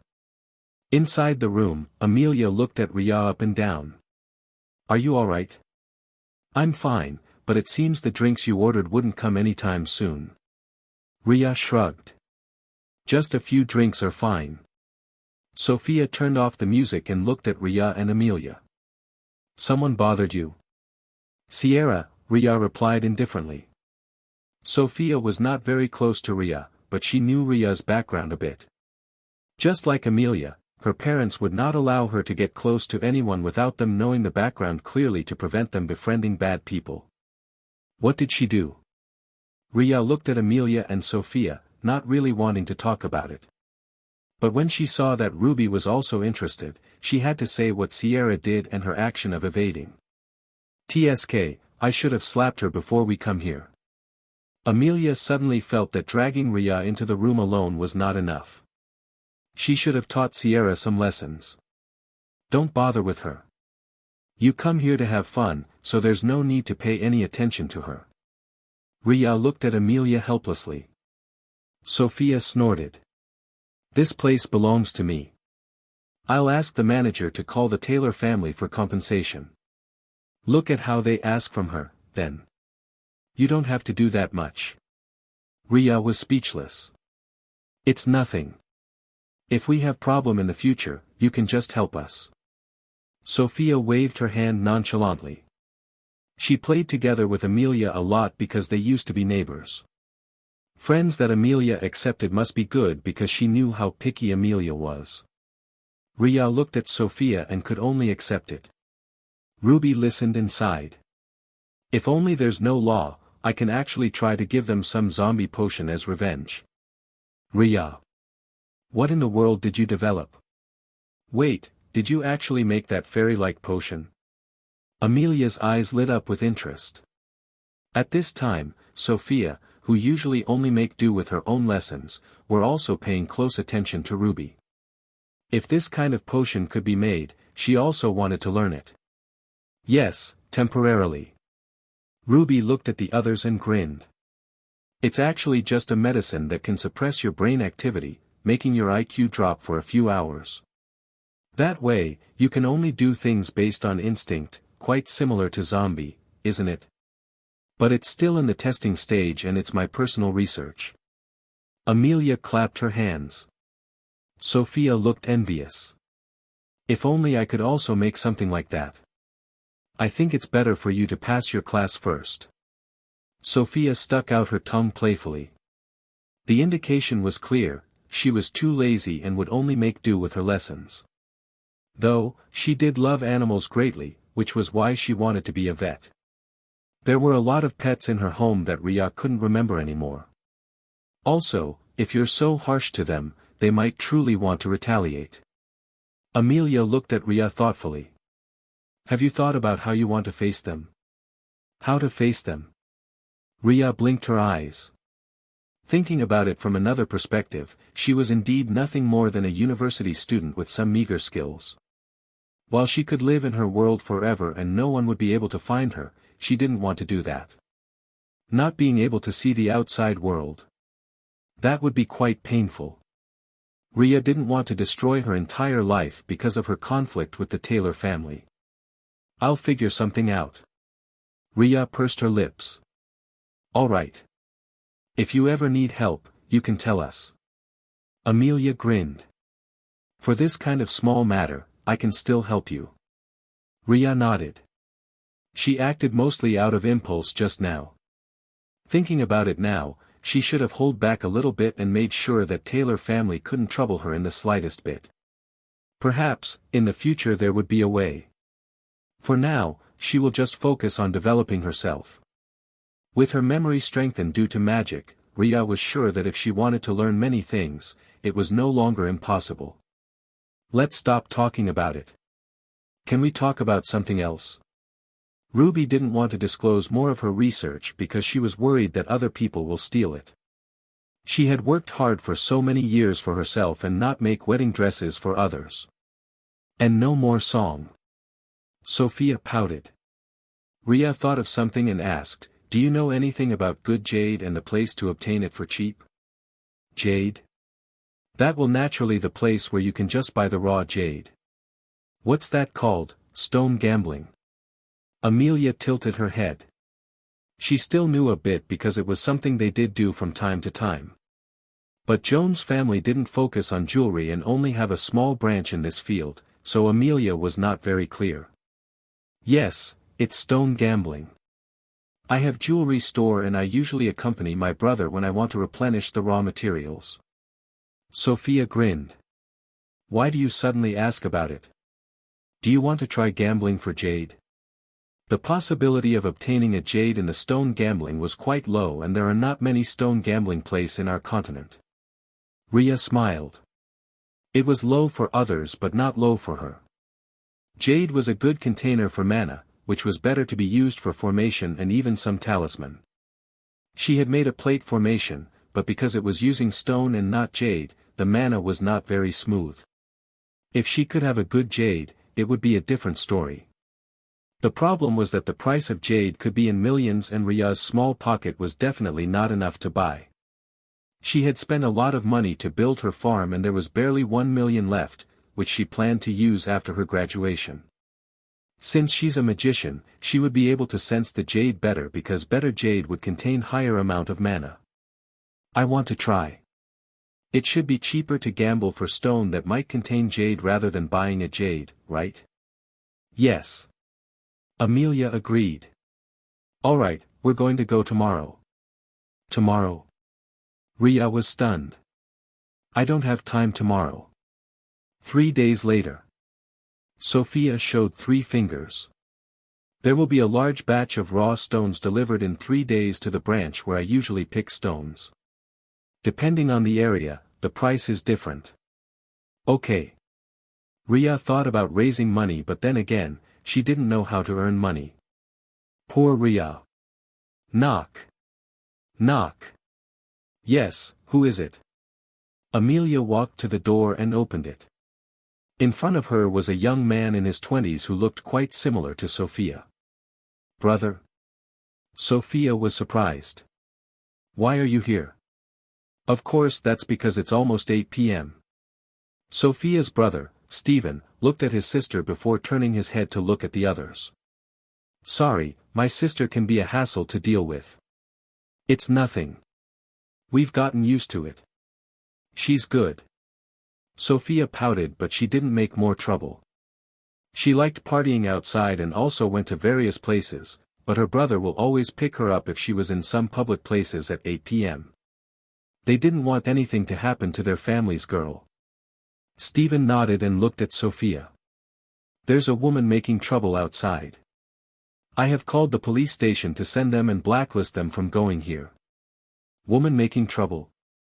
They all thought of Sierra, who just clashed with Riya before and felt a bit strange. You call police, brother? Yes. Is there anything wrong? No. Sophia looked at Riya helplessly. If they make trouble to you because of this, just call me. Okay. Riya nodded.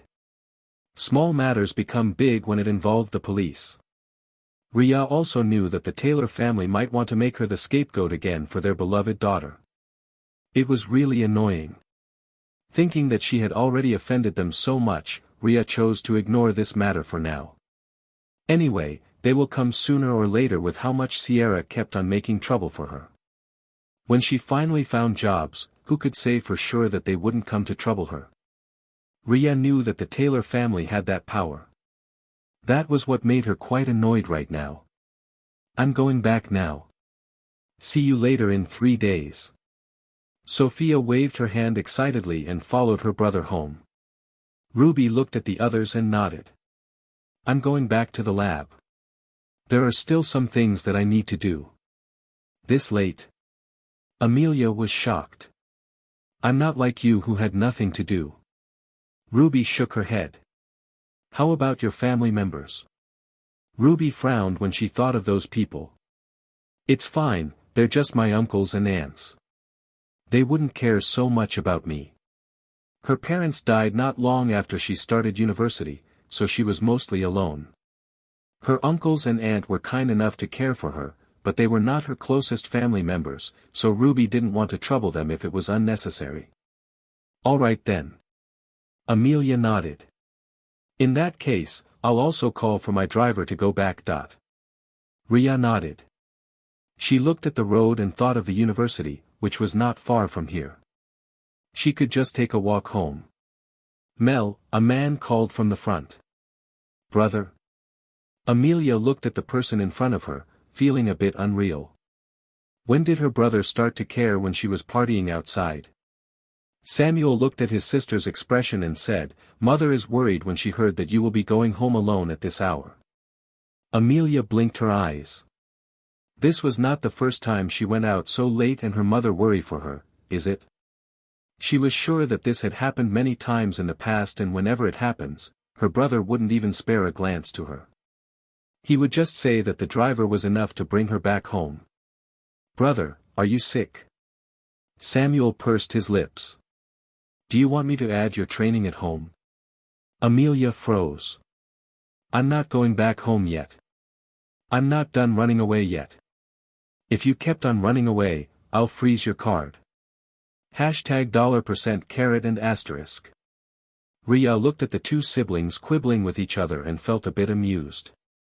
Amelia seemed to be determined to go against her brother all the time, while Samuel would always able to hit on Amelia's weak point accurately. It was amusing. I'm going back first. Take care on the road. Riya waved her hand. Yes, you take care, little Riya. I still have to talk with my brother. Amelia glared at her brother fiercely. Samuel glanced at Riya, nodded politely with a smile, and then turned to look at his sister again. Riya followed along the road directed to the university calmly. From this distance, she still could hear the fierce conversation the brother and sister. It was truly amusing and enviable. Having someone you could bicker around and trusted. Walking the relatively empty road, Riya felt somewhat lonely. Her experience in this world was not rare, there might be many others who experienced the same thing or even worse. However, she still felt lonely. Not having someone she could trust and joke around with all her heart made her feel a bit dull. Now that you're a magician, you have to get used to it. A magician lives much longer than ordinary people. Unless the entire world started meditating and the mana in the world increased, it would be impossible for them to match the magician's lifespan. While Riya had some friends now, she knew that in the long run, she would be the one left behind while these people pass away first. It was not a comfortable feeling. But she didn't want to risk her life to bring them into this world of magic. It would bring a lot of unnecessary trouble. Even if the mana had increased, it didn't seem to have any effect from what she had seen so far. Or it might be because the concentration was still too low, so they were all still living peacefully. But Riya hoped from the bottom of her heart that this peace would last forever, even if it meant she would never be able to show her magic to anyone else. Riya hummed the faint song she remembered from the other world. There are a lot of misery in the world. Being part of them made my heart bitter. Looking outside the window, the darkness envelopes the vast world. But as time passes, the sun is rising. Bringing new hope, new possibility. Anything could happen in this world. What you can do is to step forward and try to grasp the chance. Taylor family location. While Riya returned to the dormitory, Sierra was having the worst day in her life. She just wanted to make trouble for Riya and get away with it through her relationship as sister. But she was sent to the police station instead. Her friends were all also here and had been busy calling their parents fearfully. They all knew that no matter how much their parents pampered them, they would not allow them to mess up. Going to the police station because of making trouble was definitely one of them. This was something that Sierra also knew. She reluctantly called her mother and explained that she bumped to her sister and the latter make trouble, so she had to stay in the police station to make reports. Mrs. Taylor is here. Sierra turned around, her eyes turned red. Mom. Sierra. You have suffered. Mrs. Taylor felt incredibly distressed when she saw her daughter had to stay in this damp place. Don't worry, Mother will bring you out now. Yes, Mom. Mrs. Taylor was not here alone, she also brought her lawyer with her, who will help to negotiate with the police officer. The police officer looked at the lawyer behind Mrs. Taylor and rubbed his forehead. None of the people who come to the police station today came from an easy background. He could only work harder to make sure that he would not mess up. Facing these influential people were very troublesome. Come on, let's go home. Yes, Mom. Sierra held her mother's hand and followed the latter out. She pouted as they were a distance away from the police station. I didn't do anything wrong. It's Riya who said nonsense and make me angry. What did that be *TCH said? Mrs. Taylor frowned. Sierra pouted. She said that you're the one who destroyed her mother's marriage. It's clear that the one who destroyed your marriage is her mother. Mrs. Taylor's eyes flashed with ruthlessness. The one thing that she hated the most was when people said that she was the third party. Due to this, she asked her parents to make the record change in the station. That way, she wouldn't be the third party. These two had already divorced when she got together with Mr. Taylor. At least, that was what the official record was. But only she knew that changing several months were already the limit because her father's influence was not that big. Don't worry, she dared to spread rumors and I'll teach her a lesson. Mrs. Taylor was determined to pursue this thing to the end. Thank you, Mom. Sierra was happy and pretended to wipe her non-existent tears. Mrs. Taylor nodded. Naturally, I have to protect my children. I'll tell your grandfather about this matter. He should be able to do something. Sierra's eyes flashed. The one with the highest influence is her grandfather from her mother's side. He came from a rich family and had business in many cities. Those who dared to offend him would never know how they end up dead. He was also very ruthless, and the reason why Mr. Taylor could successfully divorce Riya's mother back then was also due to his help. But what happened later on made her vexed. Riya's mother had new suitor who was also quite powerful and her grandfather didn't want to make trouble. They made peace trough their connection and somehow collaborated together. Thus, the one they could vent their hatred become the young child Riya. The problem was that Riya had always been an excellent child ever since she was young. She had such excellent result that Sierra felt inferior when she was young, and Mr. Taylor had to beat up Riya so that she would not make Sierra felt inferior. For a while, Riya listened. But after some time, Riya no longer listened and there were many troubles. Sierra was not very clear about it because she was still teenager back then. "I'll call your father and told him about this first." Good. Taylor family home.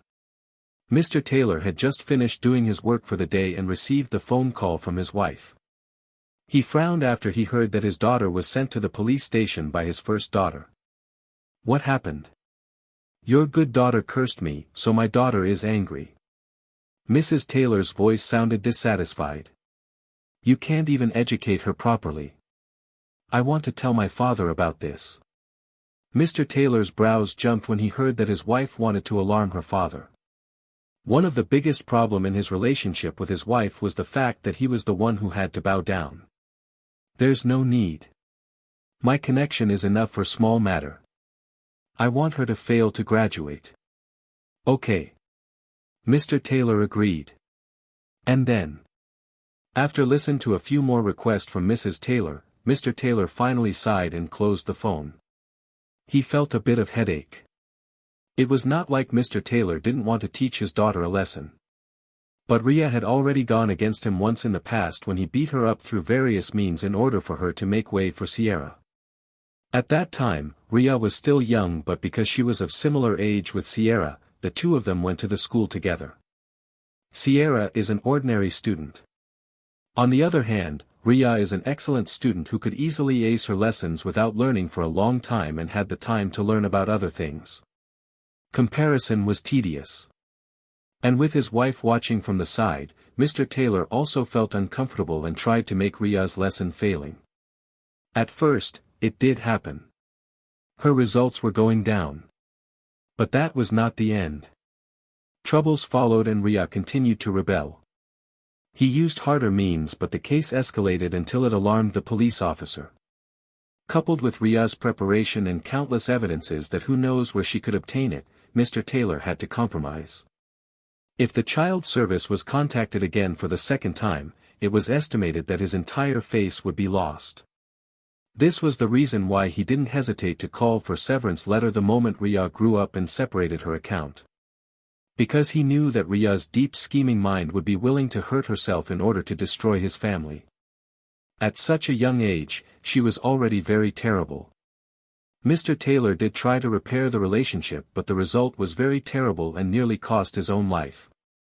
Since then, he never dared to get close to Riya. He felt that she was a maniac.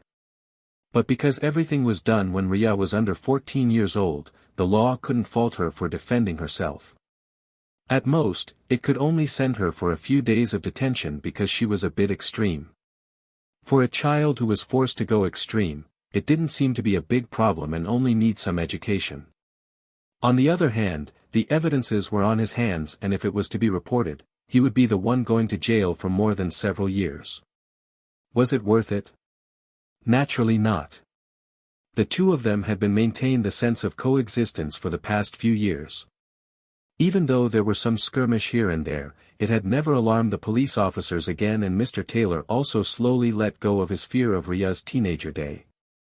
But the reality would not let him to actually come down. Will she be willing to sacrifice her future just for little trouble? Mr. Taylor frowned. Now that Riya had become an adult, if she were to commit a crime, he would be able to send her away. He called for the surveillance and felt headache. It was not a crime. At most, it was only making some troubles. The problem was that the surveillance clearly showed that Riya did nothing and the one who made trouble was Sierra. Stupid. Mr. Taylor sighed, but he knew that his daughter didn't have good IQ from the very beginning. It was different from his son, who inherited more of the cunningness of his grandfather and himself. But making some trouble to the university should be possible. Mr. Taylor thought for a while and made a phone call. Jones family.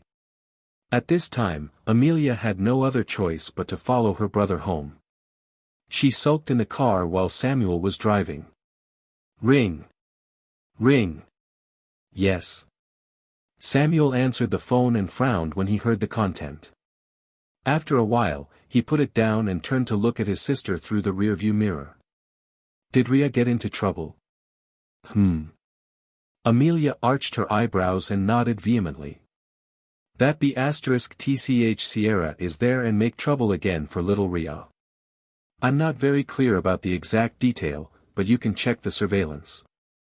I believe that it'll tell clearly what happened. Samuel arched his eyebrows and nodded. For some reason, he also believed in Riya. He asked for surveillance from Carson family and looked at the video. In that video, Riya was keeping a distance from Sierra, who wanted to get close. They talked to each other and the content was indeed quite biting. It was clear that Riya's patience was running out. She didn't want to deal with her step-sister and her parents who never take care of her anymore. Taylor family wants to block Riya's certificate. She had already finished her entire lesson and her certificate is ready, but the Taylor family didn't want her to get it. Samuel's eyes grew a shade colder. What? They did that? Amelia was stumped. Did they think that they're above the law and that they could do everything just because they're powerful?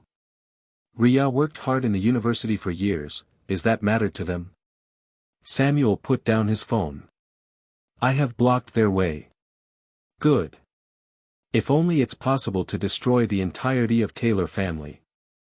Amelia's eyes were filled with hatred. She felt that none of the people in the Taylor family were good. They were all very troublesome and only knew how to make trouble after trouble. So far, it was Sierra who kept on coming to Riya, but Riya had to endure their farce. What was more miserable than this? If it's only Taylor family, it's easy. Samuel patted his sister's head. And I don't think Riya will want to destroy the lives of so many people who worked in their company. Amelia paused and sighed. The business world was indeed very cruel. But the most miserable were the people who worked under them. Because if their superior were to offend someone powerful, the one who had to receive the brunt could be them. It was indeed very miserable. When did you start caring about this, brother? No matter what, I'm also the named president in the Jones Corporation. Samuel glanced at Amelia. Do you wish me to be a cold-blooded person who cared nothing but profit? Amelia shook her head. Naturally not. If Samuel was like that, it was estimated that their parents would come to flog Samuel for being inhuman. Being the leader meant that they had to care for the people under them aside from the future of the company.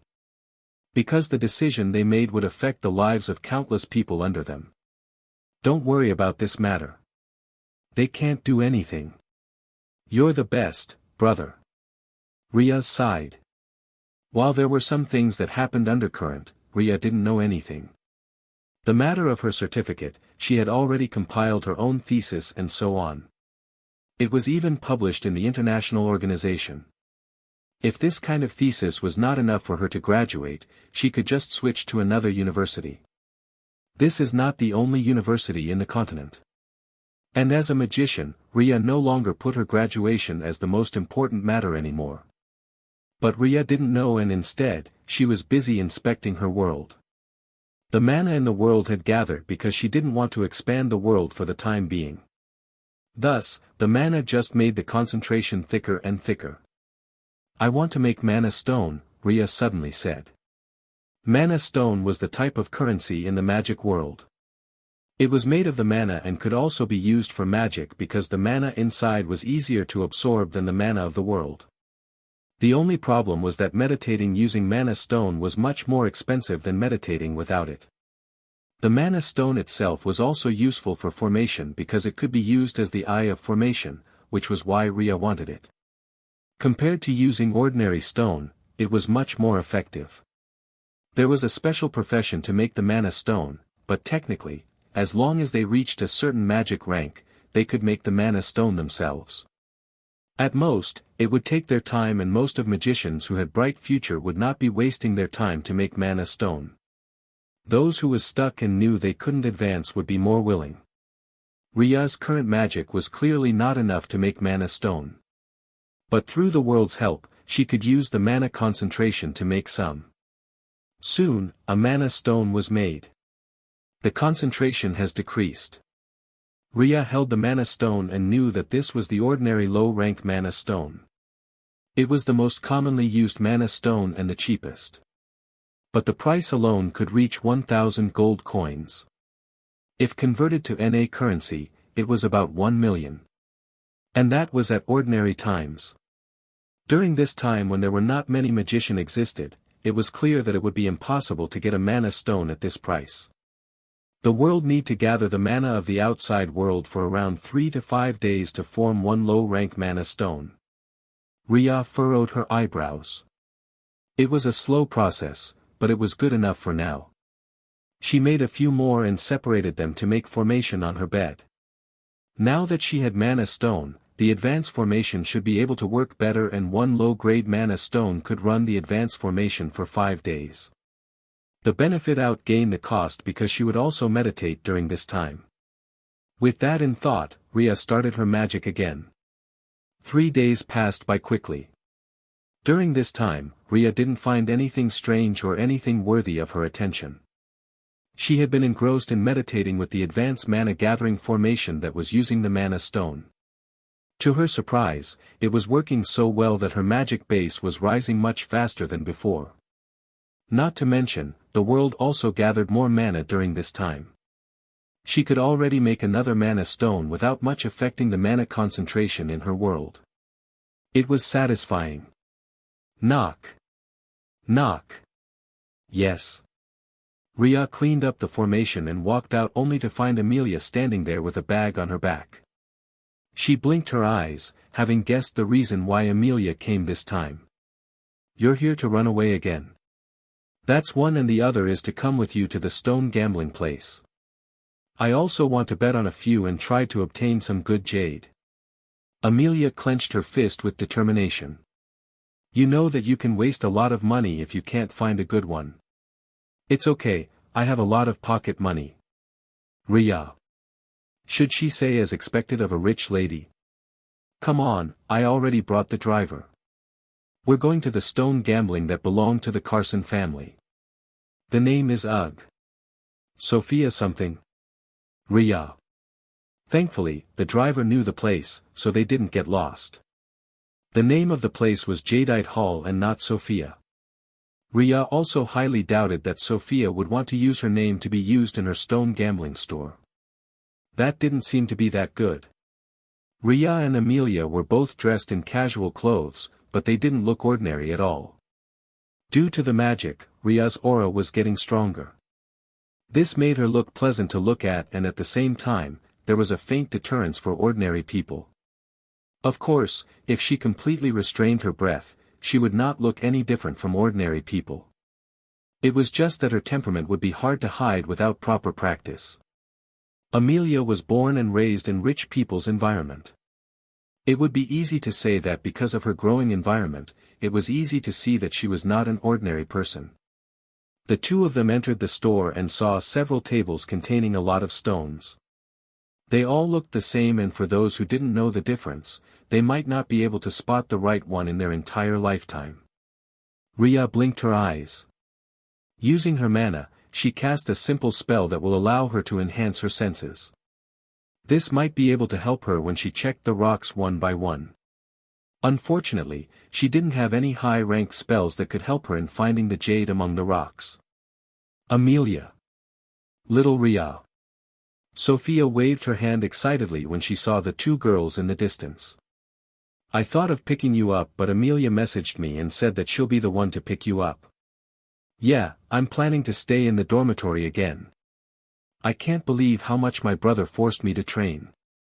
Amelia pursed her lips. She didn't like the fact that her brother kept on forcing her to train. It was so damn tiring. Riya looked at the Amelia helplessly. In this peaceful world, it was indeed a bit unreasonable to be asked to practice all the time. No wonder that Amelia was so vexed that she was unwilling to stay at home anymore. There. Sophia patted Amelia's head. Let's go and pick some good jade. There are several areas, named A, B, C, and D. A had the highest chance to produce good jade, so they're the most expensive. Most of them will almost certainly produce jade, some even already show window on the outside. Window? Riya blinked her eyes. She had to admit that her knowledge about jade was very limited. Before today, she only browsed them a bit in order to have some basic knowledge before coming here. After all, what she wanted was just some materials to hold the mana in place. It meant that part of the jade has shown on some side of the stone. However, it's not known how many are left inside, Sophia explained patiently. She had business in this field, so her basic knowledge was relatively solid. Amelia nodded. If you're worried that you can't get any good jade, you can just pick them. It's fine. I don't have as much money as you two, so I'll stick in the D place. Riya thought for a while. If she managed to obtain some good ones in D place, the price would be relatively lower. That should be good enough.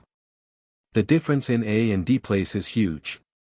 Sophia looked at Riya helplessly.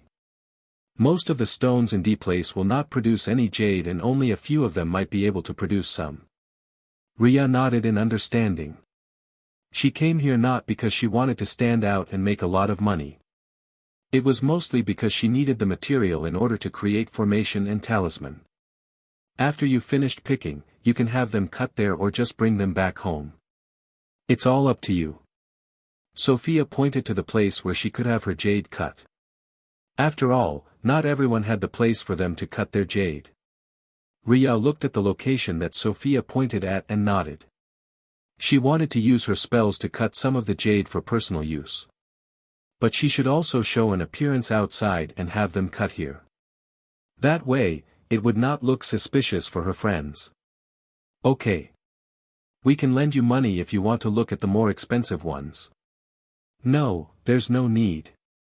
I'm trying my luck first. Riya waved her hand. She would need to make sure that she would be able to obtain a lot of money to pay them back. Even if it was possible, she would definitely attract a lot of attention should she do that. Okay, then. If you can get a good one, you can actually sell them for a considerable amount of money, Amelia added. So if you think that you're lucky enough, you can try to cut them open and then sell them. This is a truly fast way for you to get rich.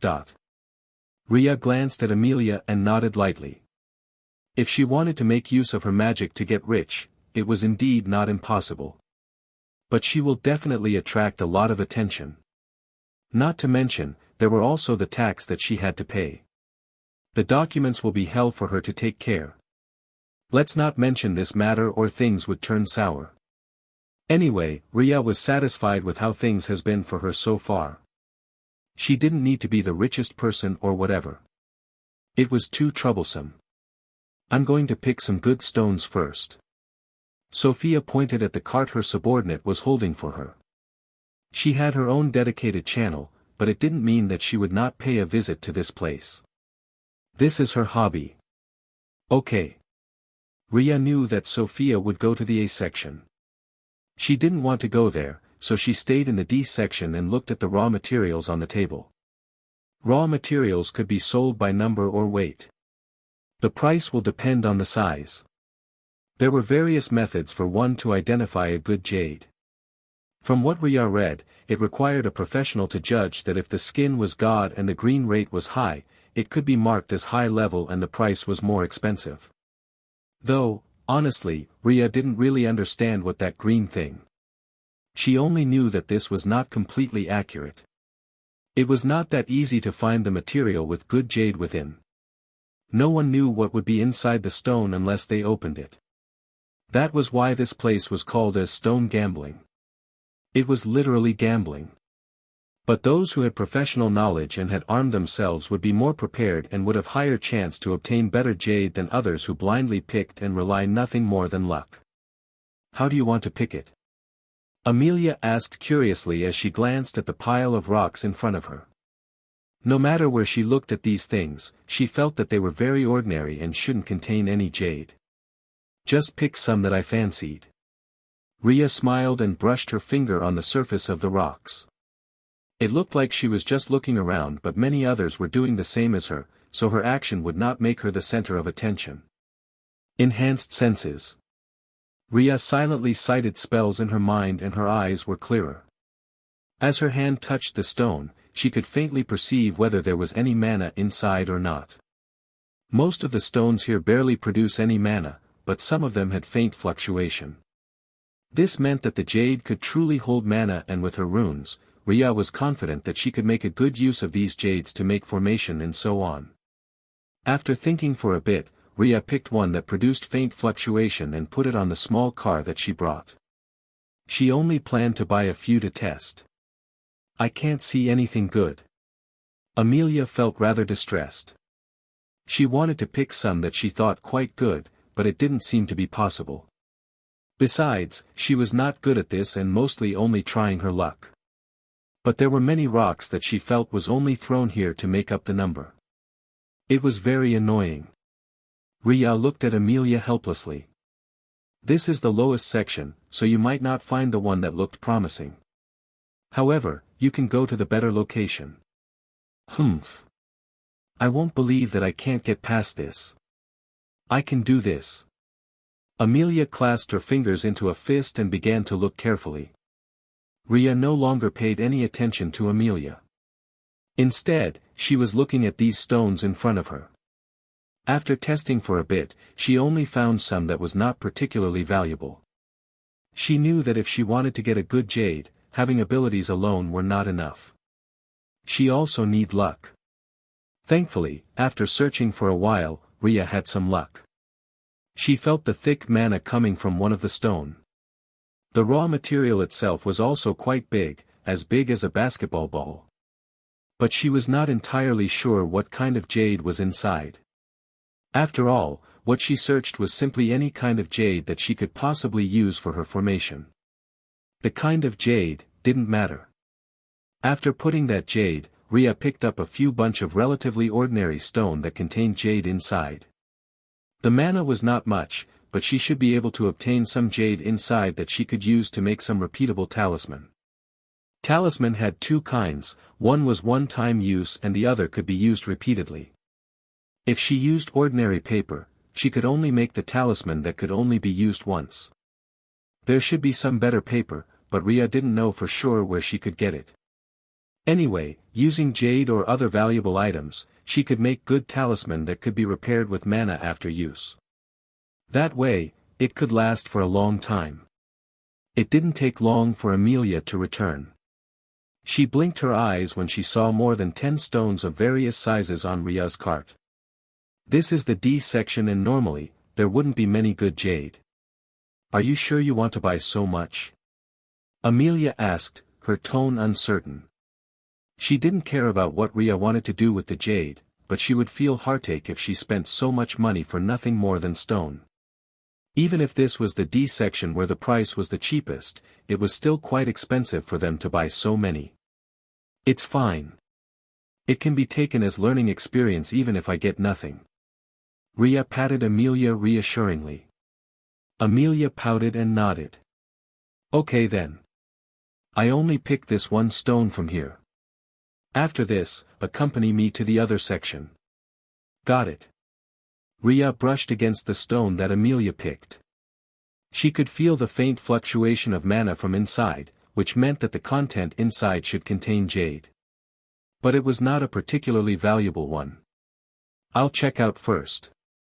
Yes. The price of those at the D section was priced at 250 NA currency per kilo. The total weight that Riya bought was 30 kilos, so she had to pay 7,500.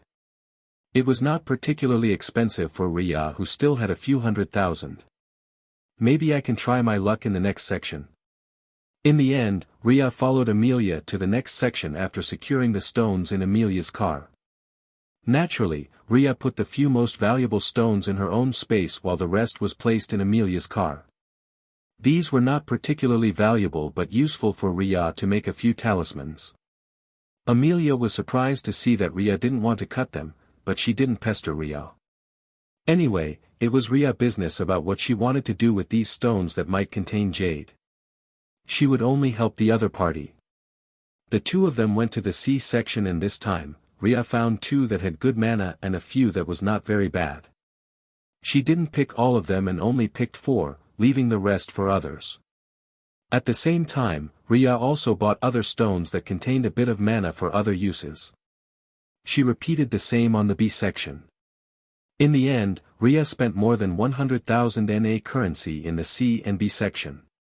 As for a section, sorry, the price for one stone could cost more than 100,000. Riya was not so extravagant that she was willing to spend so much money.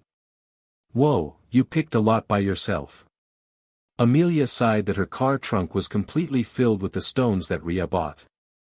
It seemed that she should have brought a truck instead. Don't worry, it still fit. Riya smiled. She put the rest of the stones inside her space, so the trunk only contained some stones that was not particularly valuable.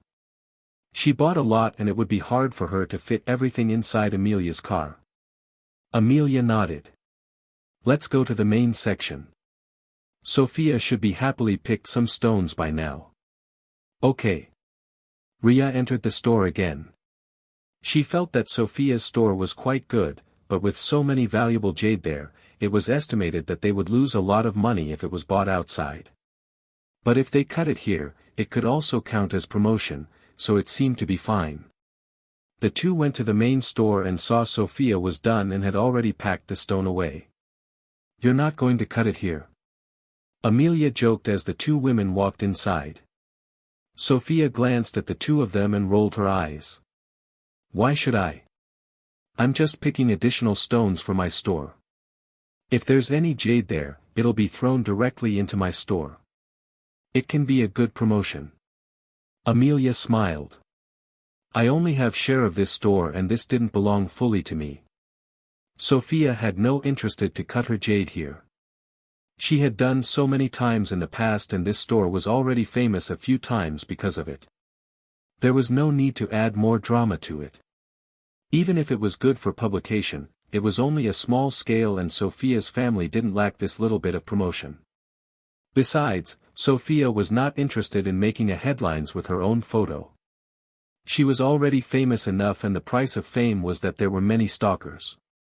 Sophia was tired of those. Are you done? Yes, I packed them into Amelia's car. Will her car fit? Sophia laughed in surprise. If you had said that you planned to buy a lot, I would have prepared a special car for you instead. There's no need for that.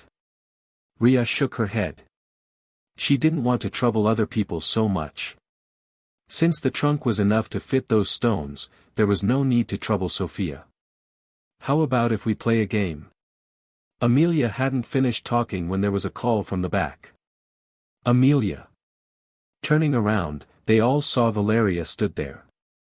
She had a great figure and beautiful face, but her current expression was a bit distorted after seeing Amelia and the others. Looking at her expensive clothes, other people knew that she's rich, but Riya knew that they were out to date because Amelia had shown the picture of similar clothes before the mist happened. Riya thought of the problems in the Jones family a few months ago. It seemed that the Branch family failed to take advantage of the situation and ended up being oppressed instead. Knowing Amelia's cousin, she knew very well that Valeria would not want to wear outdated clothes. Oh, what is it, second cousin? Amelia asked. You think you're so good, huh? Valeria gritted her teeth. Because of you, I ended up in the hospital for several weeks. At that time during the mist happening, Valeria was so hungry that she went to Amelia's room to knock. But Amelia didn't open it at all because she didn't want to be entangled with this annoying cousin of hers.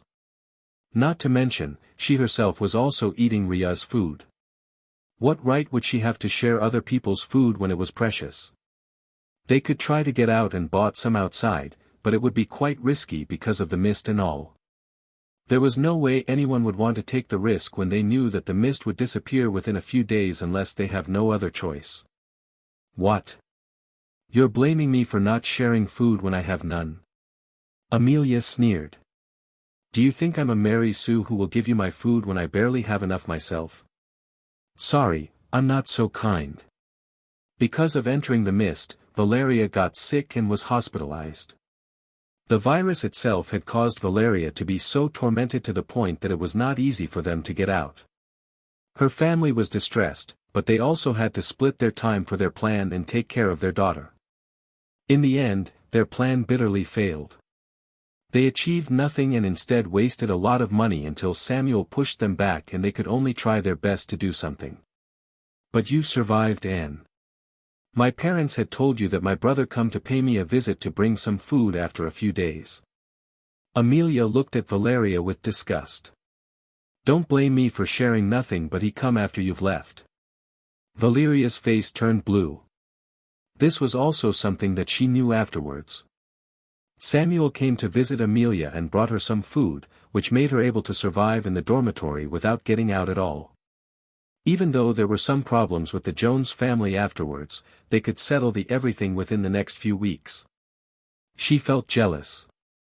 How come Amelia had such a capable brother while she only has one annoying sister who kept on making things difficult for her? If you had helped.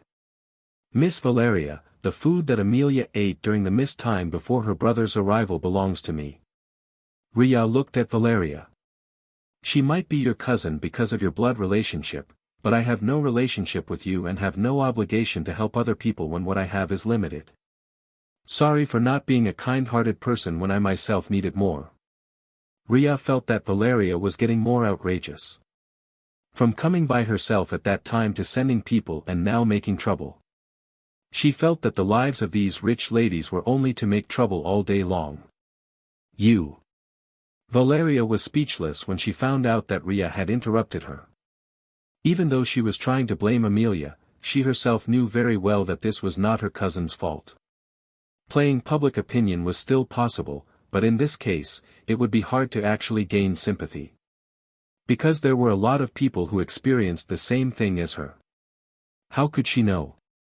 It was reported every 2 days for the past few months from different people. From original freshness to the people's boringness, it really didn't take long at all. By now, these people no longer cared that much about such incident. They will probably only comment that this was how human heart actually was in the real world. If you want me to bear the hospital expense just because I'm not being kind-hearted and help you when I see you're in trouble, you can try to plead the case to the police station. Amelia waved her hand. There was no law that obliged them to help other people when they saw it.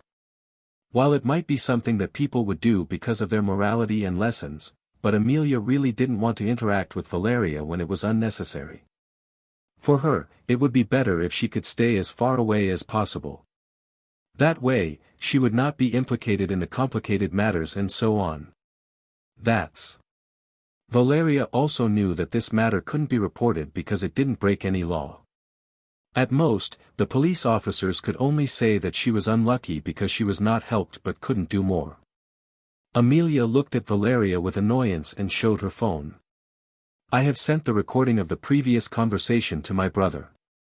If you have anything more, just explain it to him. Valeria's froze. She was just thinking that there should be other ways for her to take advantage of Amelia. Who would expect that Amelia would not take the usual path of arguing and instead directly reported the matter? If Samuel got involved, this matter wouldn't be so simple anymore. Instead, there would be a lot of troubles coming in the end. Forget it. It's just my luck to have such a relative. Valeria's expression was rigid, but she still tried to save her face. Amelia sneered. That's what you always say when you try to take whatever is mine. Have you forgotten the time when you seduced my boyfriend in junior high school or when you lied and take my favorite dolls? I'm leaving. Valeria turned around and left with a huff. Even if she was an idiot, she knew that Amelia didn't care for her at all and instead used this chance to target her greatly. She didn't want to be in trouble, especially because of the past matter. Amelia knew too many black history about Valeria and she didn't want to expose these things. The conflict between her and Amelia was not a day or two. It has been so many years. So if she didn't want to embarrass herself, she had no other choice but to leave. She finally left. Sophia clicked her tongue. She was actually enjoying the show as a bystander to watch the tearing between the two women. Oh, not 2, but 3 since Riya helped Amelia. Amelia glared at Sophia. Plastic sister. Sophia stuck out her tongue. The Jones family and Carson family were once neighbor, which was how the two of them met in the past. They had known each other for so many years and was naturally familiar with each other's temperament. Amelia snorted. I'll sue to your brother too. He'll listen to me more. Sophia puffed her chest confidently. There was no way her brother would listen to Amelia's words more than hers. Amelia gritted her teeth and secretly noted in her black notebook to make a prank to Sophia sometime in the future. In the meantime, she turned to look at Riya. Little Riya, thank you for helping out. But are you sure that you want to be so sharp to her? I know that she's very unpleasant and scolding her is very satisfying, but if you leave no face to her, it might not be easy for you in the future. Amelia had seen from the surveillance before how sharp Riya was to the Taylor family. At that time, she didn't say anything because it was not her business. Not to mention, the relationship between Riya and her so-called half-sister was extremely bad. So bad that she would not be surprised if the two of them clawed each other badly. Of course, the two of them would not truly do that unless they wanted to spend the night in the police station. But now that they were facing Amelia's cousin and Amelia also heard Riya retorted sharply, Amelia felt that something was wrong. The current Riya was sharper and more direct in her speech, which was quite strange. Not so strange that she would think that she was facing an unfamiliar person, but this made her feel that something happened to Riya. The usual Riya would hold back a bit more and try to save the other party's face. This would usually cause an argument to last longer until the point where it would consume one's patience. This time, Riya was directly impatient. I'm annoyed, Riya replied slowly. Thinking of her own reply to Valeria, Riya realized that Amelia was right. In the past, she did help Amelia when the latter was facing Valeria. But her help has always been small. After all, Riya has never been a nosy person who would be willing to sacrifice her own future for the sake of other people. But when facing Valeria today. No, not just today. In fact, after coming from that world and experienced so many things, Riya knew that she was changing. The actual changes might not be very visible on the outside, but it was her attitude and way of doing things that changed. Before she come here, she was already a magician at certain rank. This might have affected her in the way of her to assess situation and thought of other people. Riya no longer thought of herself as an ordinary person, but as a magician, who was very different from ordinary people. It was because of this way of thinking that Riya let go of her scruples and didn't think too much about the effect that would happen to her future. While in truth, her status in this modern world had never changed and still the same. This would be a hidden danger. Riya took a deep breath and looked at Amelia with a faint smile. You're right, I should be more patient when dealing with them even if I'm more annoyed. I seem to be a bit more temperamental lately. In that magic world, it has always been killing or to be killed. For many places, the law was not strict and a magician had various of ways to kill a person without leaving any evidence. It was even to the point of decomposing the bodies, destroying the other party's soul, and completely annihilate their existence to the point that no one knew that he existed. That kind of method existed. In the rather lawless world, the way of doing things was different. They had to be tough when dealing with people because if they were soft, it would be the same as telling others that it was fine to take advantage of you. And being so vulnerable like that, could cost their life. Riya felt glad that she was reminded before she was far down this road. It seemed that even if she was actually a few years older, there were still many things that she had to learn as a magician and also a person who lived in this era. Because she had to adapt. If she couldn't act normal and kept on using her magic, there would be time when they would find out about it. In a normal modern world, Riya could never expose her magic. Without her noticing, her magic base was rising slowly during the time she pondered this matter. Amelia laughed. It's fine. And if you truly have troubles because of Joan's family, tell me. I wouldn't let her cause troubles for you, no matter what the reason for it is. Okay. Riya nodded sensibly. The girls chatted happily and no longer talked about Valeria anymore. Rather than talking about a person whom they disliked, wouldn't it be better to talk about topics that they liked instead? There were many things that they also wanted to talk about at this time after not able to meet for a long time. Amelia was mostly busy with her own activity. Sophia was doing her practice in the clinic to take care of the animals sent there every single day. She rarely had time off if not because of her asking her brother to ask for a leave. Whisper, whisper. Is there someone coming?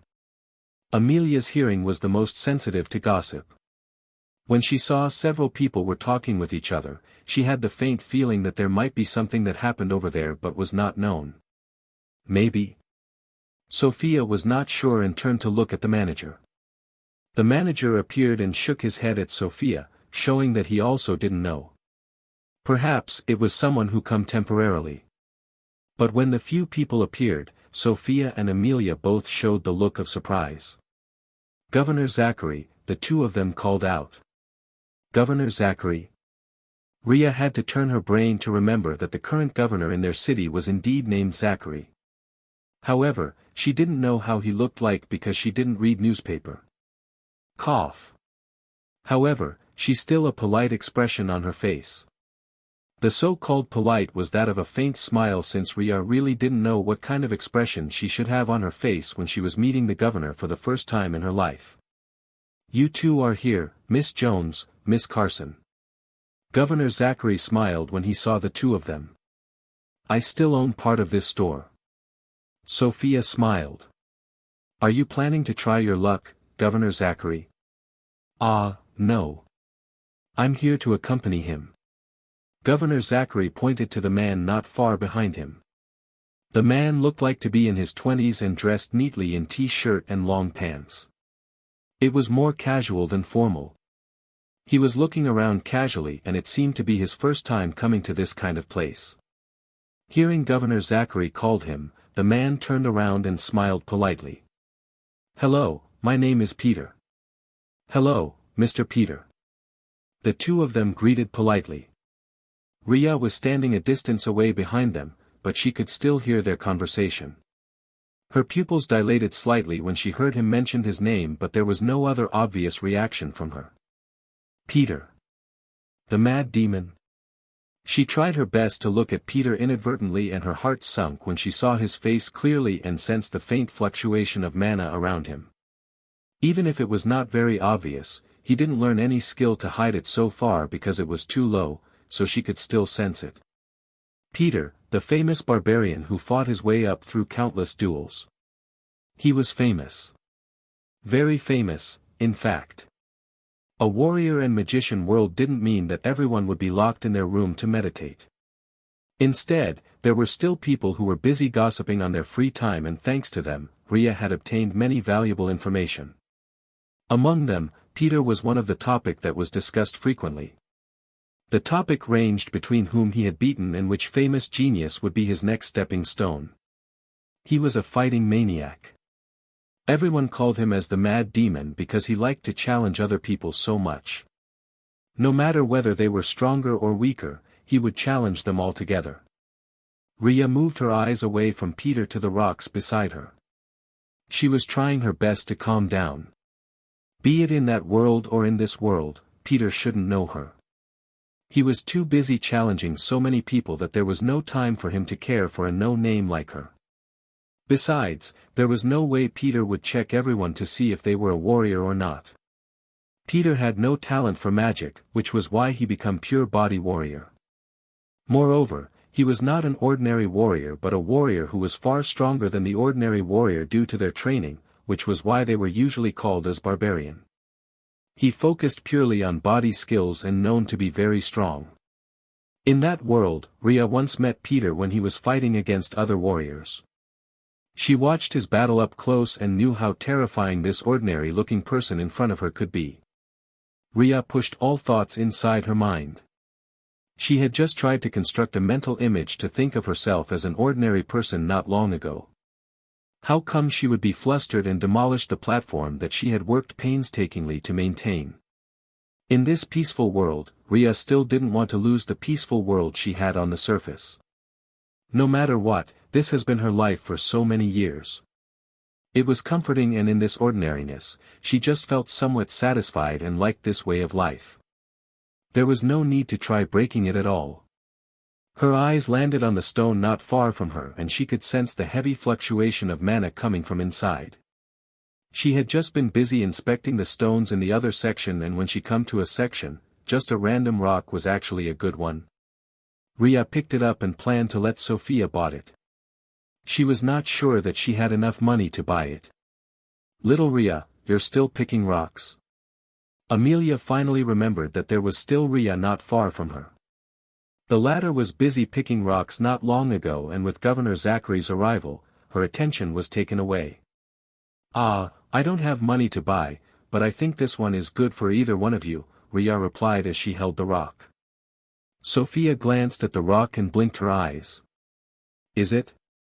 They said that there are many rocks that could yield to be jade in Section A, but many of them are not very useful." Riya smiled bitterly. Considering that only 1 out of 10 contained jade in Section D, she was not very surprised at all. Most of the trashes were thrown there, and those that looked like it had jade inside would be put here to be sold in higher price. Even if there was still the chance that the rock contained nothing, everyone was born with the mentality of trying. The one who sold the rocks could also try to open it themselves, but they wouldn't get any money if there was nothing inside. That was why they would rather sell it in low price and let other people buy it. That rocks. Peter's eyes flickered when he sensed the mana fluctuation coming from the rock. He was not very sensitive to mana movement, but because he had become a warrior, he had heightened senses. For some obvious mana fluctuation, he could still sense it when Riya brought the rock close to him. The rock that this woman picked contained valuable jade. At this moment, Peter felt a bit jealous. He come here in order to make money, but he felt that other people was much luckier than him. "Yes." Riya raised the rocks in her hand. "I don't have money to buy it, so if you want to, you can actually take it." She was frank. Because she knew that holding this stone was just to make sure she was not staring at Peter. If he was paying close attention to her, he might find out that she was also a magician like him. Warriors had high senses. She didn't want to take the gamble. This was something Riya wished to avoid. "I wouldn't do anything like that." Peter showed a smile. He might be jealous, but he would not go so far to the point of stealing other people's rocks. He hadn't fallen to that point yet. Then. "May I take a look at the rock?" "Yes." Riya handed the rock to Peter smoothly while controlling her expression. She made sure that she didn't touch him to prevent him from detecting the mana in her body. After all, she was not sure what other skills that barbarians had. Holding the rocks, Peter could feel the rich mana gushing from inside. It was very tempting. In the end, he sighed and returned the rock to Riya. "You have good eyes, young Mississippi." "Thank you, Mr. Riya smiled back. At the side, Amelia looked at the rock in Riya's hand curiously. This was not the first time for her to come here, but her luck has always been very bad. It was to the point that Sophia laughed at her, saying that she kept on supporting her business. Humph. This was not the only place of stone gambling. "Do you want to try buying it, Sophia?" Amelia asked, her hand itched. Now, she was a bit curious just how lucky Riya is. Sophia nodded. Unlike Amelia, whose attention was completely on the rocks and the interaction between Riya and Peter. She was also looking at Governor Zachary behind them, and she could see that this governor was treating Peter with extremely respectful appearance. For someone of his stature, what kind of status Peter have to make him respectful? Richer? Not necessarily. More influential? Possible. But it was not certain which field it was. Sophia was not very good at using her brain, so she could only push this matter to the back with the intention of asking her brother later on. She turned to look at Riya. "Give it to me and I'll pay for it. If there's a jade inside, I'll give you 10% of the value."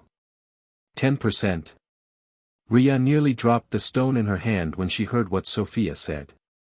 Knowing that the jade inside was most likely very valuable, Riya knew very well that she might be earning more than 1 million just from 10% that Sophia promised.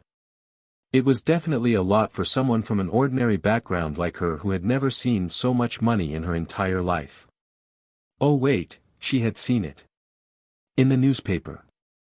Smiley face. Naturally, it was not hers. Cough. 10% will be too much when I did nothing. Riya handed the stone to Sophia. Just give me 1% as commission fee. 1%? Wouldn't that be too little? Amelia arched her eyebrows. She knew more than Riya about how much a jade could make profit from the raw materials to the processing of the jewelry. For good jade, if it was paired with good jewelry, their prices could shoot up to millions. She herself had a lot of jewelry at her home. It was just that she rarely used it when she was attending classes in the university because it was too bothersome. Not to mention, showing off her wealth would only make her targeted by other people. Amelia was not that stupid. It's not. Riya smiled. I don't want to take advantage of you. Sophia wanted to refute that this small amount of money was nothing for her. But in the end, she could only nod and move to the counter, handing the stone in her hand to be cut off. The stone is quite big, Miss Carson. The man who worked smiled. He had worked here for a long time and knew that Sophia was quite friendly, so he liked to say a few more things to this young miss when she come. Just open it.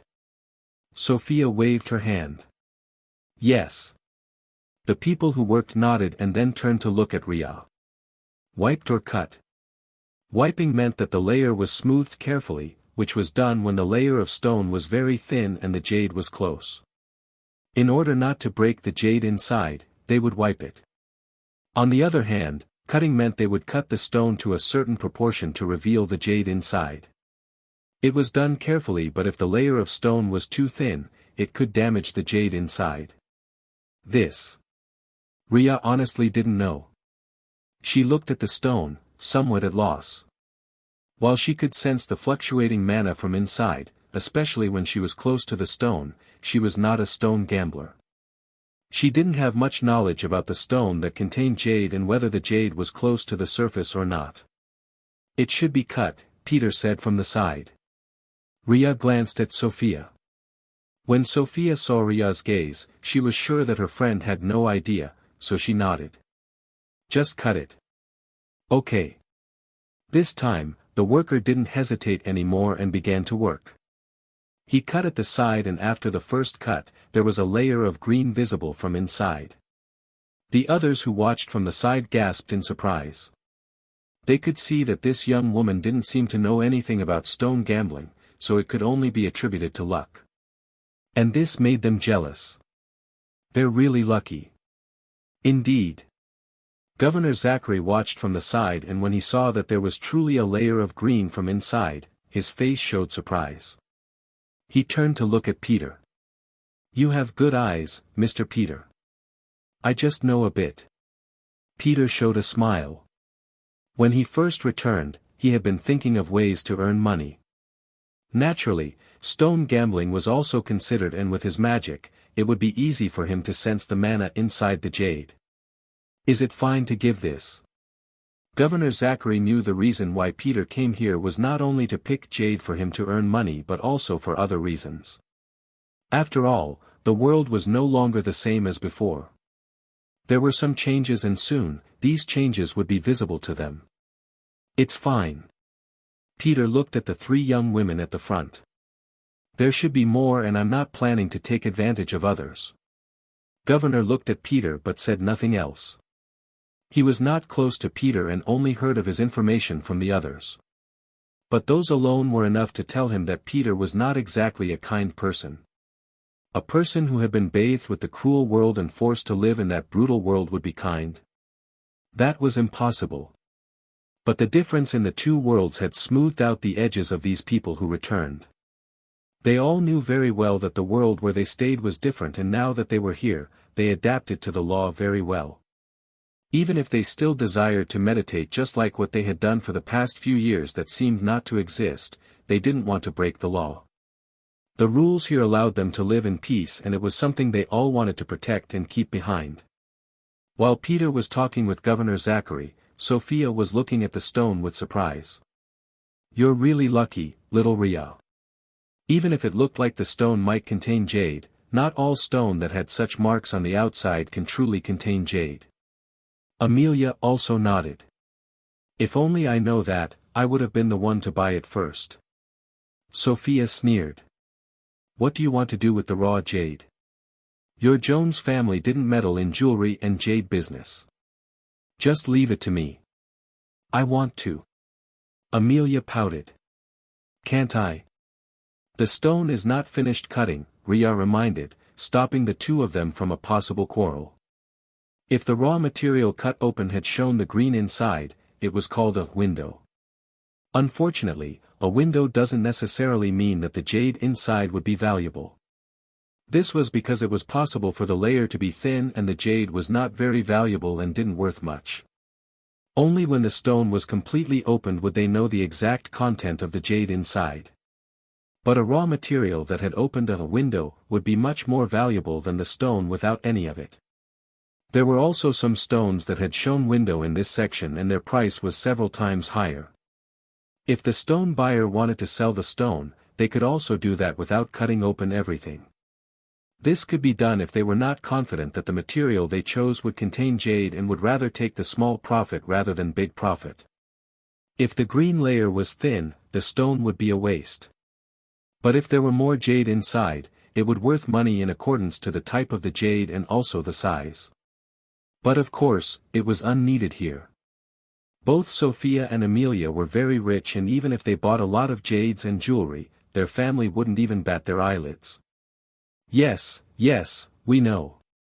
Sophia looked at the stone and thought that she could just make jewelry for all of them in the fourth-floor block, a dormitory group chat. Based on the cutting that had been made, the size was big enough for her to make some simple jewelry for all of them. As for the type of the jade, does it really matter? Sophia watched as the outer layer was removed and her eyes showed surprise. "This is the high ice-type jade." "Ice-type?" Riya tried her best to recall the numerous information she skimmed this morning. There were many types of jade. If she was not wrong, ice-type was only a little worse of the glass type, but it was also considered a high-level jade. The color of the jade was emerald and looked crystal clear. The size was also pretty big and looked very beautiful and enchanting. It truly looked like ice. Aside from the color, naturally, because it was emerald green and the surface reflected the lights. "It looks beautiful." Sophia nodded in satisfaction. "Little Riya, how about if you become a permanent counselor of Carson family? I have no doubt that you can earn a lot of money." "Forget it." Riya shook her head. "I was only lucky this time and didn't have the interest to repeat it again. Besides, if she truly wanted to become a counselor, she needed to have the basic knowledge of the stone gambling and build her reputation. For Riya, who liked to stay inside her room, that would be a nightmare." "That's too bad, but that's fine. You can try your luck again next time." Sophia grinned. "Emicham." Riya nodded but didn't explicitly say that she would do it. If she always did this and become very lucky, wouldn't she end up being very suspicious in the eyes of others? Riya might be a bit of introvert, but she was not completely stupid. She still understood basic interaction between people and how much her action would be considered as normal. She would need to mix the waste with the stone that contained the jade along with the evaluation why she picked them. It was too troublesome. "Tisk, I'm the one who wanted to dig her to work in my company first. If little Riya ever want to enter business, she had to consider me first." Amelia immediately protested. She would never allow Riya be taken by others without her knowing. Sophia looked at Amelia contemptuously. "Are you her mother or something?" "I'm her sister. I'm an only child. Sworn sister. Riya. When did we become sworn sister? I never made such promise with you. While Riya was complaining in her heart and looked helpless, Sophia brought them to the side so as not to bother the others who were interested in buying and cutting stone. Riya's luck just now seemed to have induced their shopping desire as the number of people buying the stone increased. They wanted to try their luck. Who knew there would be someone who would be so lucky? That meant there might be more valuable stones here. Sophia snorted. Forget about her. Amelia didn't even know anything about business aside from latching onto her brother's thigh and let him work all day long. Amelia looked at Sophia coldly. Are you implying that you know more? From what I know, you're not much different from me, Sophia. There seemed to be sparks in front of the two of them. They might be best friends, but they would also bicker with each other from time to time. Moreover, the background of these two girls were similar and it was evident that they had a lot of things to talk in common or quarrel in common. Riya was speechless and rubbed her forehead. I haven't though much about my employment problem. Also, stop trying to open the back door from me. I don't even think that I'll be qualified for either of your company. Both Jones and Carson Corporation were placed at very high ranking. Looking at those high-ranked listed company, she was very sure that there were a lot of people who knew the two names that was among the top 100 in the continent Z. She was not exactly an outstanding graduate. Even if she might be able to graduate with cum laude asterisk based on her past result, Riya knew that the competitiveness of the workplace was very big. Applying to hundreds of company and not even one might reply. It was very frustrating. But what can a fresh graduate do? Just keep on trying while praying that someone would eventually pay attention to her and willing to give her a chance to enter the company. She might be in that group, but Riya was not close to Sophia and the others. The only reason why she was inside that group was because Amelia dragged her inside. All right. Sophia nodded and no longer paid attention to this as there was a message in her phone. She frowned. I need to go. Do you two still want to stay here? Yes. Little Riya, help me to pick a good stone for me. Riya and Sophia looked at Amelia speechlessly. Which word from Riya when she said that she was only lucky that Amelia didn't understand. Not wanting to entangle with this matter, Sophia hurried out. Amelia was about to pester Riya again when she heard a cold voice calling from behind. Mel, don't be so impolite to others. This voice. Turning around, Amelia saw her older brother coming inside and showed an ugly smile. She felt that her brother always came at the wrong time. Brother. Samuel nodded at Riya and swept his gaze across the hall. At this moment, his eyes landed on Peter and his eyebrows furrowed. Peter. Peter also sensed someone staring at him. The moment he saw Samuel, his laid-back expression tightened and there was a coldness within his eyes. Samuel. Sora's Corner, University Graduate Pedigree. Cum laude, its Latin language meaning, with honor. In some university in various countries, it needed the cumulative GPA of 3.5 out of 4 and above. There were also two other pedigrees above it, but the requirement usually depends on the university. There were also some other specific requirement for some universities such as never repeating class and etc. But in short, it was not that easy to obtain this pedigree unless you worked hard. Smiley face. I took this reference from my university where I learned years ago and hearing of some other university that also used this method, but I didn't mention the specific requirement since each university can be different. They knew each other. Riya heard them calling each other by name and felt a bit strange. Granted that she didn't know Samuel's circle of friends, but at this time, she felt that the two of them should have met at that magic world. As for how? If she was not wrong, Peter challenged countless genius and some of them managed to fend him off. Samuel might have been among them. After all, his sword aura was very strong. Magic warrior, surnamed Jones, and also very strong. Putting these pieces of information together, Riya vaguely remembered that there was indeed such a person in the magic world. But she was not very sure that he was Samuel because she had never met that person directly. It couldn't be helped, that person's status was very high while she was mediocre. "You're with them." Samuel saw Governor Zachary and guessed more or less what Peter did. For a person without proper background, their continent's governor naturally became the best option for them. It was just that for someone like Samuel, this option basically didn't exist. He didn't want to hand over his power to other people and put his life in their hands. No matter where, he was more used to keep his life under his control and all. "Yes." Peter looked at Samuel up and down and sighed secretly. It seemed that their background in that magic world also depended on their background in this world. He was from ordinary background, and in order to become powerful, he challenged countless people until he wanted to vomit blood. His entire body always felt very painful, and it was unknown how many times he was beaten up to the point that he visited the gate of hell. But this was the path he had taken, and Peter would not give up so easily. Even if he was beaten up until he nearly died, he would still challenge more and more people. Eventually, he really did visit the gate of hell. But instead of dying, he came back to his first life. "I see." After that extremely short and inexplicable conversation, the two men didn't look at each other anymore.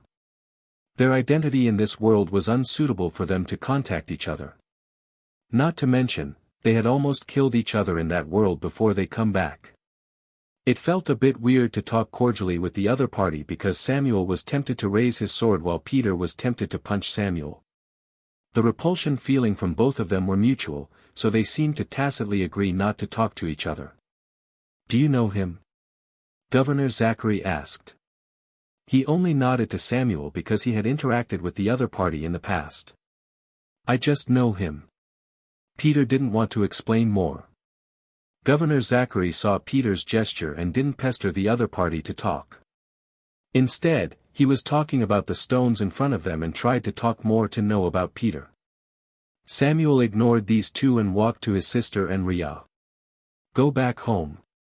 Mother is going to be worried." "In that case, you tell her that I don't want to practice anymore." Amelia complained. She really didn't want to practice because her brother was very fierce and always tried to make her train until she was dead tired. "That wouldn't do." "Then I'm not coming back yet." Amelia pouted. She didn't want to return only to be forced to practice all the time. It was so tiring. Samuel frowned, but looking at his sister's appearance, he knew that it would be impossible for him to convince her to come back. Since it was the case, he turned to look at Riya. "Let me talk with Riya for a while. You wait in the car." "This." Amelia frowned. "Don't worry, he won't eat me." Riya patted Amelia's back. "I'll go out soon." Even though Amelia still felt inexplicably worried, she followed Riya's words and walked out. Anyway, one of them is her brother and the other is her best friend in the university. Nothing should happen to them. Riya followed Samuel to a relatively empty corner in the hallway. Her clear eyes were staring straight at Samuel.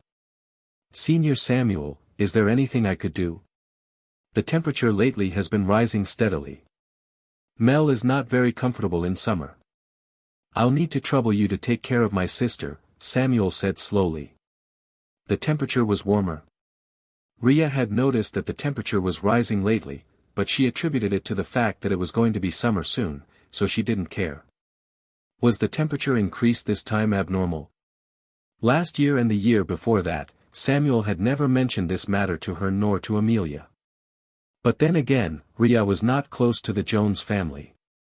Before this mist happened and Samuel lived in their dormitory, she had only seen Samuel a few times in the past. There was no chance for the two of them to interact more. The temperature. Samuel seemed to be able to guess what Riya was thinking and added, "The temperature is higher than last year. I'm not sure how high it will be in the peak of summer, so make sure to keep yourself hydrated." In the hot summer, the chance to get a heatstroke increased exponentially. It was especially true if they were to stay under the sun for a long period of time.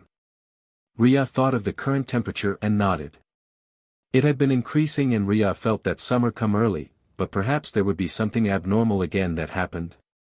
Thinking about the previous mist, Riya hoped that the world would not truly experience mana revival. The current mana was very thin and couldn't be compared to the magic world at all. This allowed the impact of the mana to be extremely low, and the fact that many people didn't seem to realize about this matter and lived their lives without having to care about this. It just that something was changing slowly but surely in this world.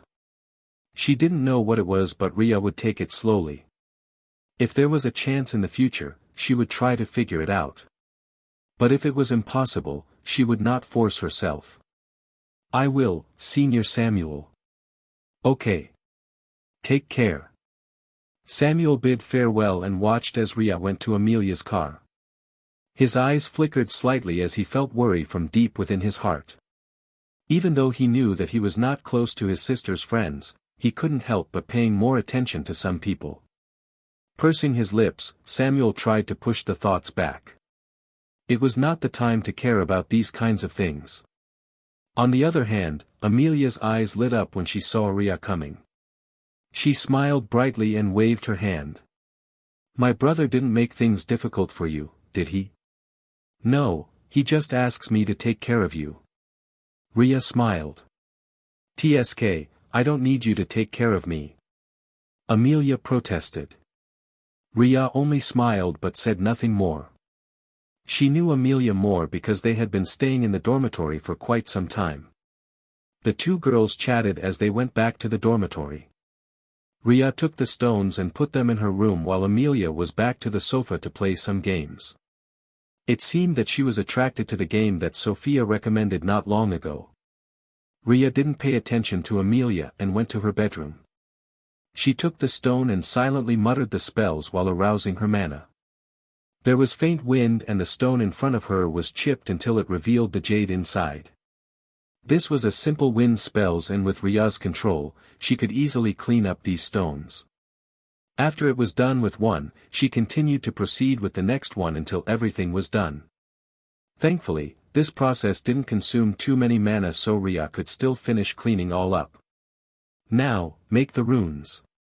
The essence of formation and talisman couldn't be separated from runes. It was the type of symbols that could contain or arouse the mana. These special runes could be made by mana itself or by other medium. For now, Riya could only use her mana. Taking the pile of jade, Riya used her mana to shape them to form thin metal plate before engraving the runes. This process took a long time and very mana consuming. With her current magic rank, Riya had to take a rest every time she made one to recover her mana first. In the end, it took all day for Riya to finish making 3 of them. 1 formation plate and 2 talismans. Mana gathering formation plate is not that hard to make, but it certainly take a long time. The other 2 were talisman. One of them was for her protection that she would carry all time, while the last one was attacking talisman if she needed it. Though, the power behind it could be a bit too much for ordinary human, so Riya wouldn't use it unless it was absolutely necessary.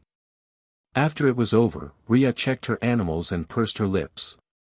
Due to these animals living in the environment full of mana, their strength has somehow increased to a certain degree. It was not easy for her to evaluate them without fighting directly, and Riya certainly didn't want to mistreat her farm animals. But it was a fact that the environment with mana had caused these changes. Since these animals were herbivore, their behaviors didn't change that much. The only change that Riya noticed was that their products started to contain traces of mana, and their children were also stronger. Would the world outside also experience such a great changes? Riya murmured to herself and looked at these animals in front of her. In the end, Riya just shook her head. She had no time to care about those things for the time being. Even if the animals were to get stronger to a certain degree due to the increased concentration of mana, it would still take a few years to take effect. So there shouldn't be anything to worry about, right? Not wanting to think too much, Riya busied herself with other things. After planning for tomorrow, Riya went out to have dinner with Amelia. At this moment, Riya didn't realize that the world was changing rapidly, and the mana concentration that kept on increasing will indeed have a big effect on the world. But it was in a way that she would have never expected before. And this change would make the world she used to know no longer be the same as before. Do you feel it's getting hotter here? Amelia asked when they were eating.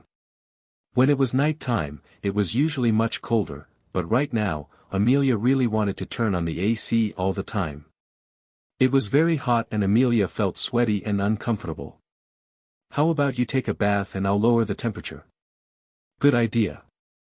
As Amelia headed to the bathroom, Riya took out a paper and used her mana to make the cold talisman. This was a very simple talisman that didn't require a lot of mana and was commonly used. Even with her magic, it was not a problem to make 3 of them without rest. Riya silently pasted the cold talisman on the sofa. This talisman would make the area around it colder, but there was limitation. In the end, she made 2 more and put them beside her bed and Amelia's bed. Her current magic was not enough for her to ignore the temperature outside. Be it lower or higher temperature, it will affect her, so Riya would rather be safe than sorry. Thinking of the limitation in the range for the cold talisman, Riya sighed and silently decided to make it again later. After Amelia came out of the bathroom, she felt that the living room was indeed much colder than before. In this hot summer, she felt that the cool temperature was much better. It's much better now. Yeah. Let's go to sleep now. Okay. As Amelia went to sleep, Riya continued to meditate on her bed while thinking about what kind of formation plate or talisman that she could use these jade for. Jones family. In the Jones family, Samuel went back after dealing with some work. He saw his mother and father were in the living room. Arching his eyebrows slightly, Samuel rubbed his forehead. Father, mother. Mr. Jones turned around and nodded at his son. On the other hand, Mrs. Jones looked behind Samuel and upon finding that he was alone, she was a bit dissatisfied. Where's Mel? She's planning to stay in the dormitory for the time being, Samuel replied simply. Can't you coax your sister to come back? That must be because you're too harsh on her when you're asking her to train. Mrs. Jones was worried about her daughter. She didn't want Amelia to stay outside all the time. It was worrying. Mel is already an adult, mother. She'll be fine. Besides, if you're worried, you can always visit her in the dormitory. Mrs. Jones frowned and nodded unwillingly. She knew that, but she just wished that her daughter could spend more time with her. I heard that she stayed with her roommate during that mist. Do you think you can trust her? Roommate? Riya. The image of Riya appeared in Samuel's mind. He pursed his lips and replied, she's good to Mel. Is it? Mrs. Jones asked again and felt a bit relieved. When the mist appeared and Amelia had to stay in the dormitory because she couldn't get out, she has been very worried. But seeing that her daughter was fine afterwards, she felt calmer. It was just that she didn't want to let her daughter stay outside for a long time. She felt that it was not good. But the conflict between the 2 siblings had occurred again and again, making her feel a bit of headache. I'm going to rest now. Samuel didn't wait until his mother finished talking and went back to his room. Looking at Samuel, Mrs. Jones was a bit unhappy. He's already so big like this but couldn't even learn how to care for his sister. How is he going to coax his wife home in the future? Mr. Jones looked at his wife and patted her hand. Don't worry, there'll be someone for him in the future. You don't have to worry so much. The matter of the heart couldn't be forced. Even if they were rich corporation and had a lot of things behind them, but they were not willing to put interest on the front of Samuel's own feelings. Mrs. Jones nodded unwillingly. If not for the mist and the problem in the Jones Corporation, she would have long wanted to set blind dates with her son. That way, he wouldn't be alone all the time. While Mrs. Jones was worried about her son's future life, Mr. Jones was thinking of another matter. Now that they were technically magician thanks to their son, it would be harder to bring anyone to their family. Because once the secret is out, it wouldn't be easy to hide it from others. They would also be targeted. The matter of Samuel's future wife might have to be delayed for the time being until they knew how to hide or to deal with their aura and magic. After getting the jade needed, Riya was busy to make the formation plate and talisman. Formation plate was the type of formation that was drawn on the surface of the medium and needed to be injected by mana in order to activate it. It was much more convenient than having to draw or to place the formation flags to make the formation. The talisman using the jade could be used repeatedly as long as it was infused with mana. The way to activate it needed mana or some trigger mechanism, so this kind of repeatable talisman using the jade was usually not used by ordinary people. Riya also made ordinary talisman, especially the cold talisman. The temperature was increasing rapidly that when Riya checked the temperature outside, she was shocked. It was over 50 degrees Celsius, 122 Fahrenheit. It was so damn hot that it would be hard for them to get out without sweating. Even if Riya had already put on those cold talismans and used air conditioner, the temperature in this dormitory was barely enough for them to live normally. Should I make the advance one? But it required much more mana and Riya was a bit unwilling to spend so much time making it. Forget it, it should be enough for the time being. If the temperature continued to increase, then she will think about what she should do in the future. Little Riya, what are you busy with? Oh right, do you need help to open those rocks? I can ask them to help you. Amelia recalled that Riya had just obtained those rocks and hadn't checked them. No need. It's fine. Riya shook her head. She didn't need anyone to help. Okay. Oh right, Ruby said that she'll be resting in her dormitory today because she's tired. Do you want to pay a visit to her? Did she finish another experiment? Riya asked. If she was not wrong, Ruby was doing an experiment the last time they talked. I think so. Let's pay a visit later. Have you had your breakfast? Yep, my nanny come and sent it not long ago. Amelia grinned. There's your portion on the table. Okay. When Amelia was staying in the dormitory, her nanny often came to deliver food. When Riya was also here, Amelia would instruct them to prepare for her portion too. Well, the time during the mist was the exception. Because Amelia was running away from home and there was no one who would dare to get out in that situation. She had no other choice but to wrong herself with Riya's barely edible food. Well, it was not that bad, but for someone who had been pampered all her life, that couldn't be called good. Okay. Oh right, after you finish your meal, come with me to play with Sophia. This game is making me frustrated. Amelia pursed her lips.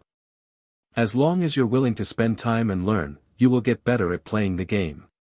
After all, a game had its set of rules and if you know how to maneuver within the set of rules, you can technically win. Riya smiled. Amelia pouted and focused on her game again. On the other hand, Riya finished her meal and then returned to the living room. Pasting a few more cold talismans to regulate the temperature. As the temperature got hotter, it would be impossible for them to live normally without these talismans paper to make sure the temperature would not increase too much. At the very least, she wanted to make sure that they could live normally in this room. On the other hand, it seemed that Amelia didn't notice anything wrong with this temperature. It was good enough since it meant that what she did was not too noticeable and they simply thought that it was the work of the air conditioner. Just as Riya was about to make more, she felt that there was tremor coming from below. Her eyes shook. Get under the table, Mel. Yes. Amelia was stunned by the sudden tremor and quickly hid under the desk not far from her. They were in the 4th floor, it was unrealistic to run down when the floor was shaking so badly like this. Riya felt that she couldn't even keep her balance, but she still rushed towards her desk, sat down and took out the defensive formation plate and infused mana inside. This formation plate would create an invisible cover around them that could protect them. The range was not big, but it was enough for Riya and Amelia. All she could hope was that the building would not collapse because there were still other students in this dormitory. Not to mention, Ruby was also there. Boom. Bang. The crashing sound could be heard from outside along with screams and others. At this moment, countless people's lives were on the line. Boom. Bang. The earth shook badly, but the building thankfully still stood tall. However, Riya could clearly see that there were a lot of cracks on the wall around her. It was estimated that the situation below was even worse. After around half a minute, the tremor stopped. But the two of them still didn't move. Who knew if the earthquake would produce the second tremor? They didn't want to bet on their lives. How high is this earthquake magnitude? Amelia suddenly asked. I don't know. Riya shook her head. She looked outside with worry because she had the feeling that this earthquake was by no means an ordinary one. But at the same time, it was good that this building held up because if not, they might end up being buried here. The formation would protect this room, but not Ruby outside. If the building was truly broken, Riya would feel immense regret for not sparing more time and effort to make additional protection formation. I'll take a look. Riya crawled out and walked towards the window. Wait. Amelia thought that Riya wanted to get out of the door, but seeing that she only went to the window, Amelia didn't stop her. She looked around her and after a moment, she gritted her teeth and followed Riya's lead. Riya looked out of the window. The scene in front of her was like apocalypse. There were many buildings collapsed and countless ruins presented in front of her eyes. Many trees fell down and cars overturned. All over the places, it seemed that only some buildings were still barely standing and intact or some parts collapsed but most of it still stood. This view made Riya's blood felt cold. It made her remember the days when she was in that broken world once again where magic could easily cause destruction like this. There were times when she had to face those crazy magicians and warriors. Battles and deaths were common. Riya felt she was really small. Back in that world, she often felt that way because there were many people who were more powerful than her. And the power they wield could easily cause others to scurry away in fear. Now in this world, Riya was once again reminded of the power of nature. It was terrifying. Even as a magician, there was a limit to what Riya could do. And she still has a lot that she had to learn, be it about the world or about her own ability and power. This is. Amelia had reached Riya's side and she also looked at the scenery outside with a dumbfounded expression. Even though Amelia had seen the picture of the earthquake and the things that happened to the areas in the internet and so on, this was the first time she has seen it with her own eyes. And the impact was by no means small. City A is destroyed? Amelia asked, her tone was shaky and it was clear that she was not as calm as she looked like. Perhaps, Riya replied. Let's hope there's no other earthquake. After an earthquake, there might be aftershock. In this situation, it was still quite dangerous for them. Yes. Amelia nodded. I'm going to check on Ruby. Riya walked to the door and opened it. The corridor was no longer completely intact. There were some parts that sprung up and also other parts that were like a pit. It was really miserable. Riya could see that the walls were also cracked and it was only thanks to the strong material that the building held on. If they still wanted to stay here, Riya would have to do something to make sure the structure hold on one way or another. It wouldn't be easy. Ruby, Riya called out. Ruby, can you hear me? After that Riya raised her hand and manna gathered on her palm as she pressed the door in from to her open. The room was full of dust and it seemed that something was broken considering the tables and chairs were overturned. Riya frowned and after sweeping her gaze, she found the bedroom door was open and Riya didn't hesitate and entered it. Ruby. Huh? Riya. Ruby's voice could be heard from the distance. She was hiding under her blanket on her bed and her face stuck out. From the way it looked like, she was perfectly fine. Seeing Ruby, Riya was relieved. It seemed that Ruby was smart enough to dash to her bedroom and hide there. She was not entirely sure where Ruby came from, though. Why did you come here? Ruby paused and then frowned. Are you worried about me? Don't worry, I'm perfectly fine. I can see that now. Come out and let's stay in my and Amelia's room. Ruby frowned and wanted to say that it was dangerous, but seeing Riya's look, Ruby could only nod. In this situation, it was not good if she were to stay by herself and she didn't know what the situation outside was. Besides, she would also feel safer if she was with her two good friends. Okay. Ruby held the blanket and came out while still wrapping herself tightly. It was clear that if there were to be aftershock, Ruby planned to use this thick blanket to cover and protect herself. For her action, Riya didn't say much and only brought Ruby to her and Amelia's dormitory. At this time, Amelia was already packing up and do some basic cleaning. Ruby. Amelia smiled. Are you alright? Yes, are we going out? Ruby asked and looked at the window in front of them. Seeing the devastating scene, Ruby took a deep breath and felt that the world was truly unkind to them right now. But the strange thing was, there was no early warning whatsoever. The technology should have developed enough for them to develop the early warning for earthquake and many other disasters. But this time, there was no warning whatsoever, which was rather strange. Is this a sudden earthquake? Well, do you want to stay here? Amelia frowned.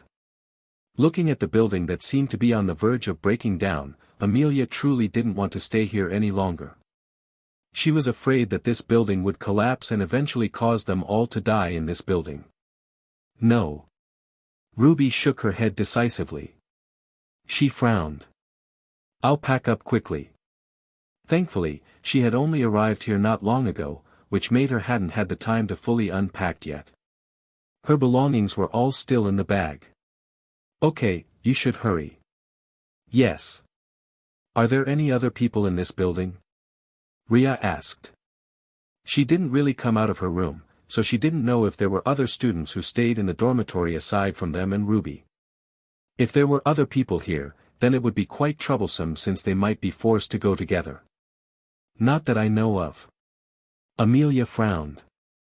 Wait, my cousin might be here. Amelia's cousin? If Amelia's expression was like that, then the cousin she meant should be Valeria and not Victoria. Victoria was I'm a baby in their chat group and had a good relationship with them. On the other hand, Valeria was Victoria's sister, but she has a bad relationship with them all. They had several conflicts lately, such as the one when Valeria came and demanded food or the time when they conflicted in the stone place. Do you want to help her? Riya asked. Amelia shook her head. Anyway, pack up and then let's go. Don't take too long. I won't. There was nothing important here and Riya simply put her laptop and other things into her space. After that, she took her bag and put some of her clothes there while the rest of her clothes were put in the space. She then brought some of the food into her bag. When they were done, they came out of the room and then walked towards the stairs. This part of the stairs were broken and they couldn't come down normally. How should we go down now? Ruby asked. They all only carried one backpack, which was considered small and light. Even if they wanted to bring a lot of things, it would not be possible. They were at the 4th floor. Riya looked at the part of the broken stairs and calculated. You can jump to the side instead. My sports skill is not very good and I'm afraid I can't make such an action. Ruby raised her hand weakly. She was not very good at sports and if they were to be forced to jump, she couldn't guarantee that she could do it. Then I'll do it first. Wait, Riya, aren't you? Tep. Before Amelia could finish speaking, Riya had already coated her body with mana and then jumped to the side. Even though mana was said to only be used by magician for spells, it was not entirely true. Mana could be said to be the nature's energy. By drawing mana into their body, they could use it for various things. Spells were only one of them. And through using mana, they could also strengthen their body to a certain degree. For Riya, whose physical talent could be said to be really bad, she was using the mana in order to enhance her physical strength. Even if this worked temporarily, but it was good enough. It's still sturdy enough, Riya said as she stepped on the stairs and then looked down. There were some ruins on the 3rd floor, but it was not that bad. When did you learn that, Riya? Amelia was stunned. She had never expected that Riya would be able to do something like that. From what she knew, none of them have extraordinary physique. They didn't really exercising and the few bits they did was mostly only to keep their health. Aside from that, they didn't really do a lot of exercise. It was only recently that Amelia was forced by her older brother to practice more and thus, her physical strength had increased rapidly. But she had never seen Riya did it. It's been a while, Riya replied and then looked around to check the surrounding. But before she could make a move, her eyes narrowed. She sensed mana. And it was different from mana that was floating in the air and mixed with the breath they inhaled each time. This mana came from a creature. A person or. Riya frowned as she knew that the number of people who could have mana inside their body shouldn't be that many. And during her time in the university in the past few months, she basically didn't find anyone else aside from Samuel, Amelia's older brother. Just as Riya was about to continue descending, a shrill scream broke through the silence. Kaya. What's that? Amelia was stunned. She was about to jump down but thankfully, she hadn't started her movement yet or she might end up falling. Ruby walked to the window at the corridor and looked out. Her body stiffened as she looked at the scene outside in disbelief. What's that? With Ruby's question, Amelia and Riya also went to the window. Naturally, Amelia went to the same window as Ruby while Riya went to the window on the third floor. Outside the window, the ruins still looked the same as before.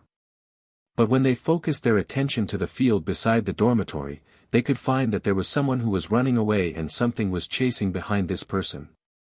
This animal looked like a dog or even a wolf.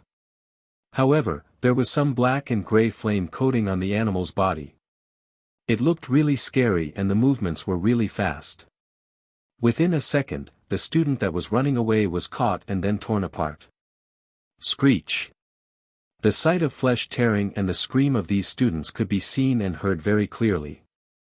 They felt as if something was shot straight to their heart, full of pain. Get back inside, now. Amelia was trembling, but she also knew that they would be safer inside their dormitory. Even if it was only a bit and even if the building had a chance of being destroyed. It would be better rather than coming out to face those unknown animals on their own. Yes. Ruby was trembling and quickly followed Amelia. Riya, you come too.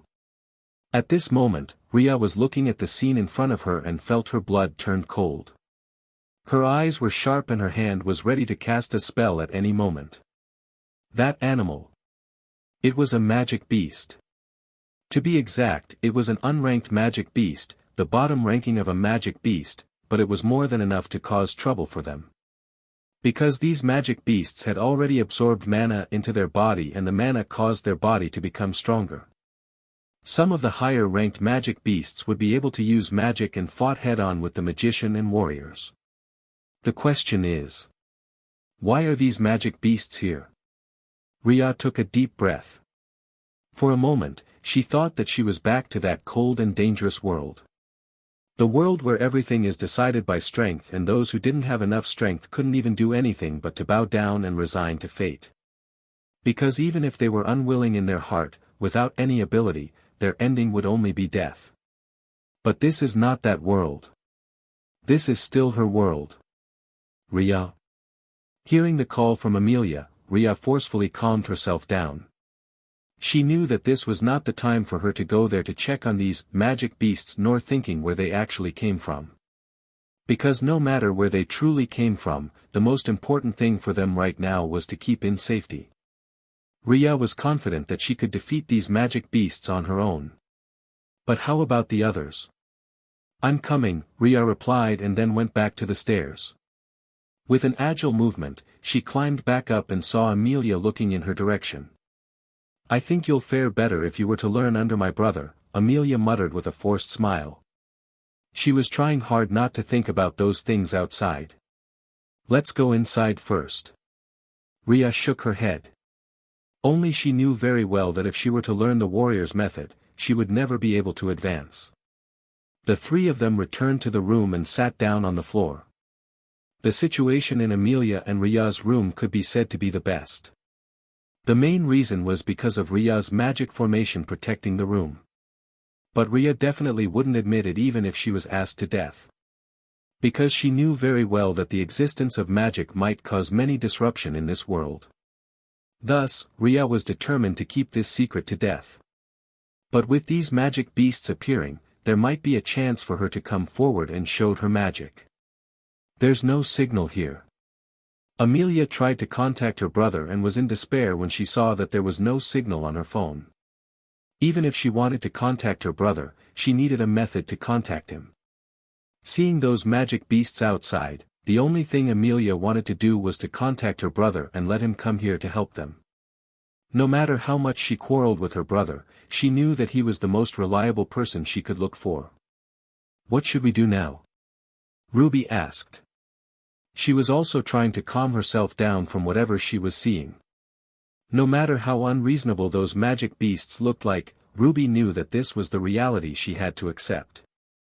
Because even if she couldn't accept, she had to accept it within a few days. "Build some protection in case they come up here even if the chance is low," Riya said and then sat down. "We have some food here and the electricity is still on for the time being. We can either stay here to wait for rescue or to come out and face those magic beasts." The electricity was not cut off. The earthquake was not enough to cut down all of the existing cables. Some connection might not be very stable right now, but for their dormitory, the electricity still existed. Thus, if they wanted to stay here for the time being and waited for rescue, it was entirely possible. Of course, if they didn't want to, there was also the option of coming out and face those magic beasts. Riya herself could see that they were only unranked magic beasts. The strongest of unranked magic beasts was only equivalent to rank 1 magician. Not long ago, Riya had already advanced to rank 3, so even the strongest magic beast was nothing in front of her. But if they had to fight, then Riya would have no other option but to expose her magic. Because if they were to fight with their physical skill. "Hey," Riya silently raised a white flag. Her physical skills were only enhanced by mana, which allowed her to do some things that were usually difficult to do. It was far from comparable to warrior and those magic warriors. "Fight those magic beasts?" Amelia quickly shook her head. She might have learned some martial arts and also sword skill from her brother, but if she was asked to fight these magic beasts, she actually had no confidence. After all, Amelia didn't know how strong they were and how strong she is. Not to mention, the sight of the student being torn apart in front of them not long ago. It was terrifying. There was indeed some distance between them and the student because they were on the 4th floor. But the scene was presented in front of them and made them feel cold in their heart. "Then we're staying here for the time being." Riya furrowed her eyebrows. "Do you know any other method to contact your brother?" "There's no signal and I have no idea." Amelia smiled bitterly. Riya thought about the transmission tower and felt that the tower might have long fell down because of the earthquake. After all, the ruins outside was not a joke. In this situation, it would be hard for them to escape. In this case, let's gather our resources and then put them all in a backpack, ready to be brought out to escape. And if we plan to stay here, we need to put some blockade on the window and stairs to prevent these magic beasts from coming here, Riya said slowly. The other two listened and then nodded. It might not be the best option, but this was all they could do. "I'll push some table outside. I hope you don't mind me taking some things out of your room, Ruby." "No, I don't mind." Ruby shook her head. "I'll collect the food and put them together. The food that need freezer will be eaten first." Thankfully, after experiencing the period of that mist, Ruby was already quite familiar with this matter. After all, when they were facing the mist, they had to sort their food and made sure they had enough to last for a long time. "I'll help to gather the materials from our room to block the route," Riya said. The others nodded. With this, their division of labor was done. Amelia and Riya moved the furniture while Ruby stayed in the kitchen. They didn't move everything, and while they were moving things around, Riya silently made some magic runes and also formation for the building to hold on. Even if the building still looked sturdy, it was actually also on the verge of collapsing. Riya couldn't reach downstairs, so she simply made a formation to protect the entire fourth floor. After all, it was all that she could do without attracting suspicion from others about her action. Before long, they were done. The table were moved to the stairs and there was also a cupboard blocking the window on Ruby's room. Even if they didn't plan to stay there, they didn't want these magic beasts to come from outside. Once it was done, they gathered to eat something. Ruby had prepared the food, mostly the vegetables and also some egg plus rice. It was not much but it was still something. Is it dangerous to use the electricity? Amelia asked. There's definitely some risk to use it, but in this situation, there's not much we can do. Ruby shook her head. After busying herself and thinking things through, Ruby had calmed down. She knew that there were some risks in staying here and using these equipment, but they didn't have many choices. If they wanted to come out, they would have to face those magic beasts. And it was definitely not something that a weak girl like her could do. Amelia and Riya were stronger than her, but Ruby was not sure about the strength of these magic beasts, so she couldn't let them take any risk either. She didn't want to lose her friends. In that case, the solution was for them to stay here and wait. How long? She didn't know. Then, what are we going to do now? Amelia asked again. Riya glanced at Amelia and then said, training. Training? The other two looked at Riya in confusion.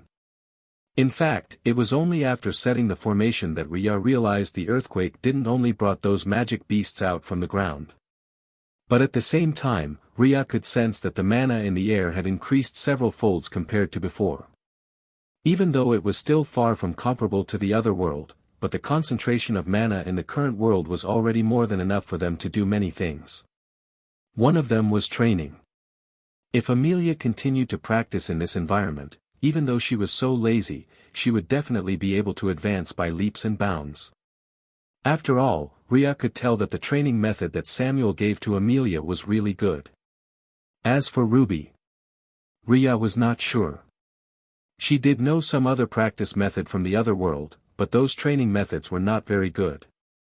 Besides, Riya herself couldn't practice most of them and the one she practiced was a bit special.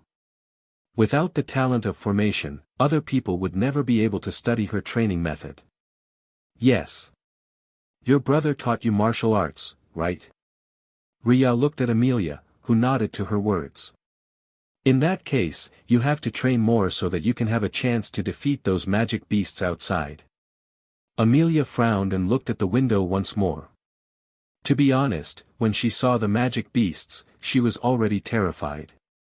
Even if they were still a distance away, the fear still seeped straight to her heart, making Amelia unable to do anything. It was also because of this that Amelia was a bit resistant. She knew that if she couldn't face those magic beasts, then her training would be useless. Can I? We should try at least, Riya replied. Honestly, if Amelia could reach rank 1 of Magic Warrior alone, it was already more than enough to eliminate some of these magic beasts. After all, if it was a solo battle, Riya could still silently give Amelia some talisman to protect her. In this way, they could righteously go out. I'll try. Amelia took a deep breath and then went to the side to start practicing again. It was Ruby who looked at Amelia thoughtfully and then turned to look at Riya. How do you know that their name is magic beasts?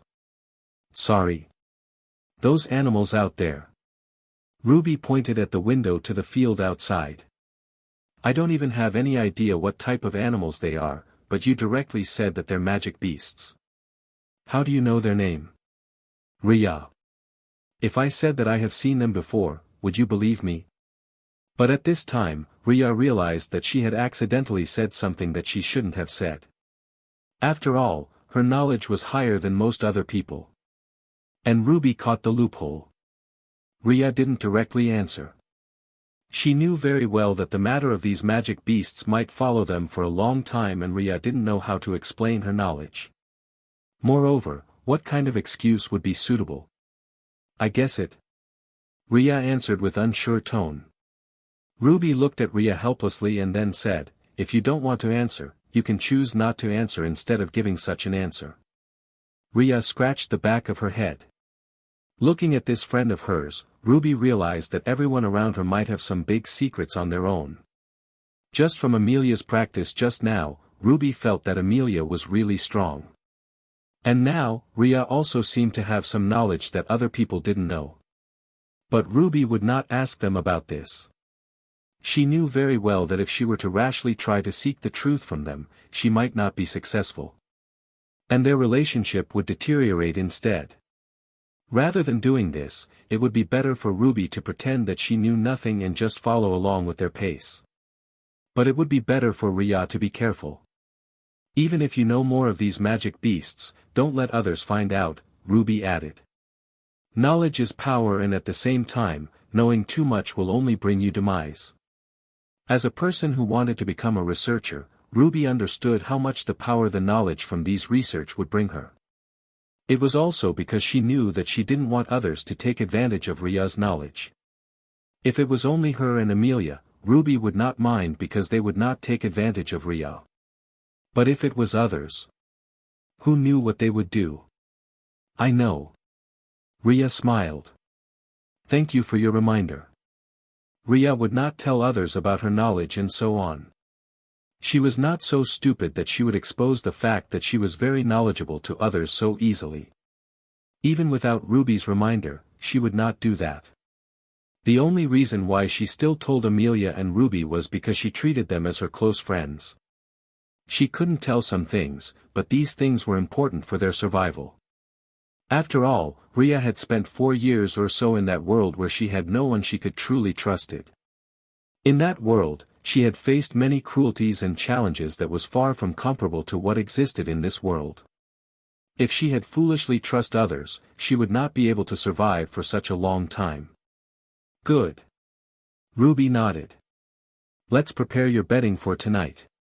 And how about if we set up night watch so that if these magic beasts come closer, we won't be caught unprepared? That's a good idea. With that, they started to arrange a new place to rest for Ruby and then arranged for the night watch. Amelia trained until she was tired and felt that her strength had improved. Even though Amelia was usually coquettish and lazy in her training, but she knew that their lives depended on whether she could defeat the magic beast or not. So this time, Amelia trained so hard. This made both Riya and Ruby touched. They knew how hard it was for Amelia to do this. Alright, we still have to rest. Go to sleep for now, Riya said. Okay.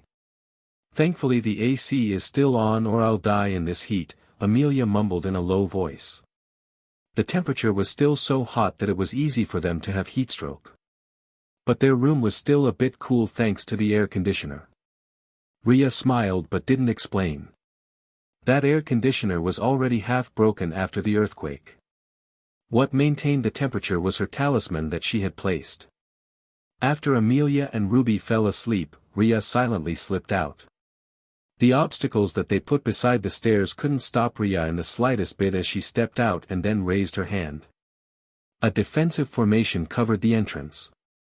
No one would be able to enter without alarming her, and with the strength of these magic beasts outside, this formation is enough. Tep. Riya lightly stepped out and looked at these magic beasts that were roaming around. They sensed the arrival of someone and twitched their body to look in Riya's direction.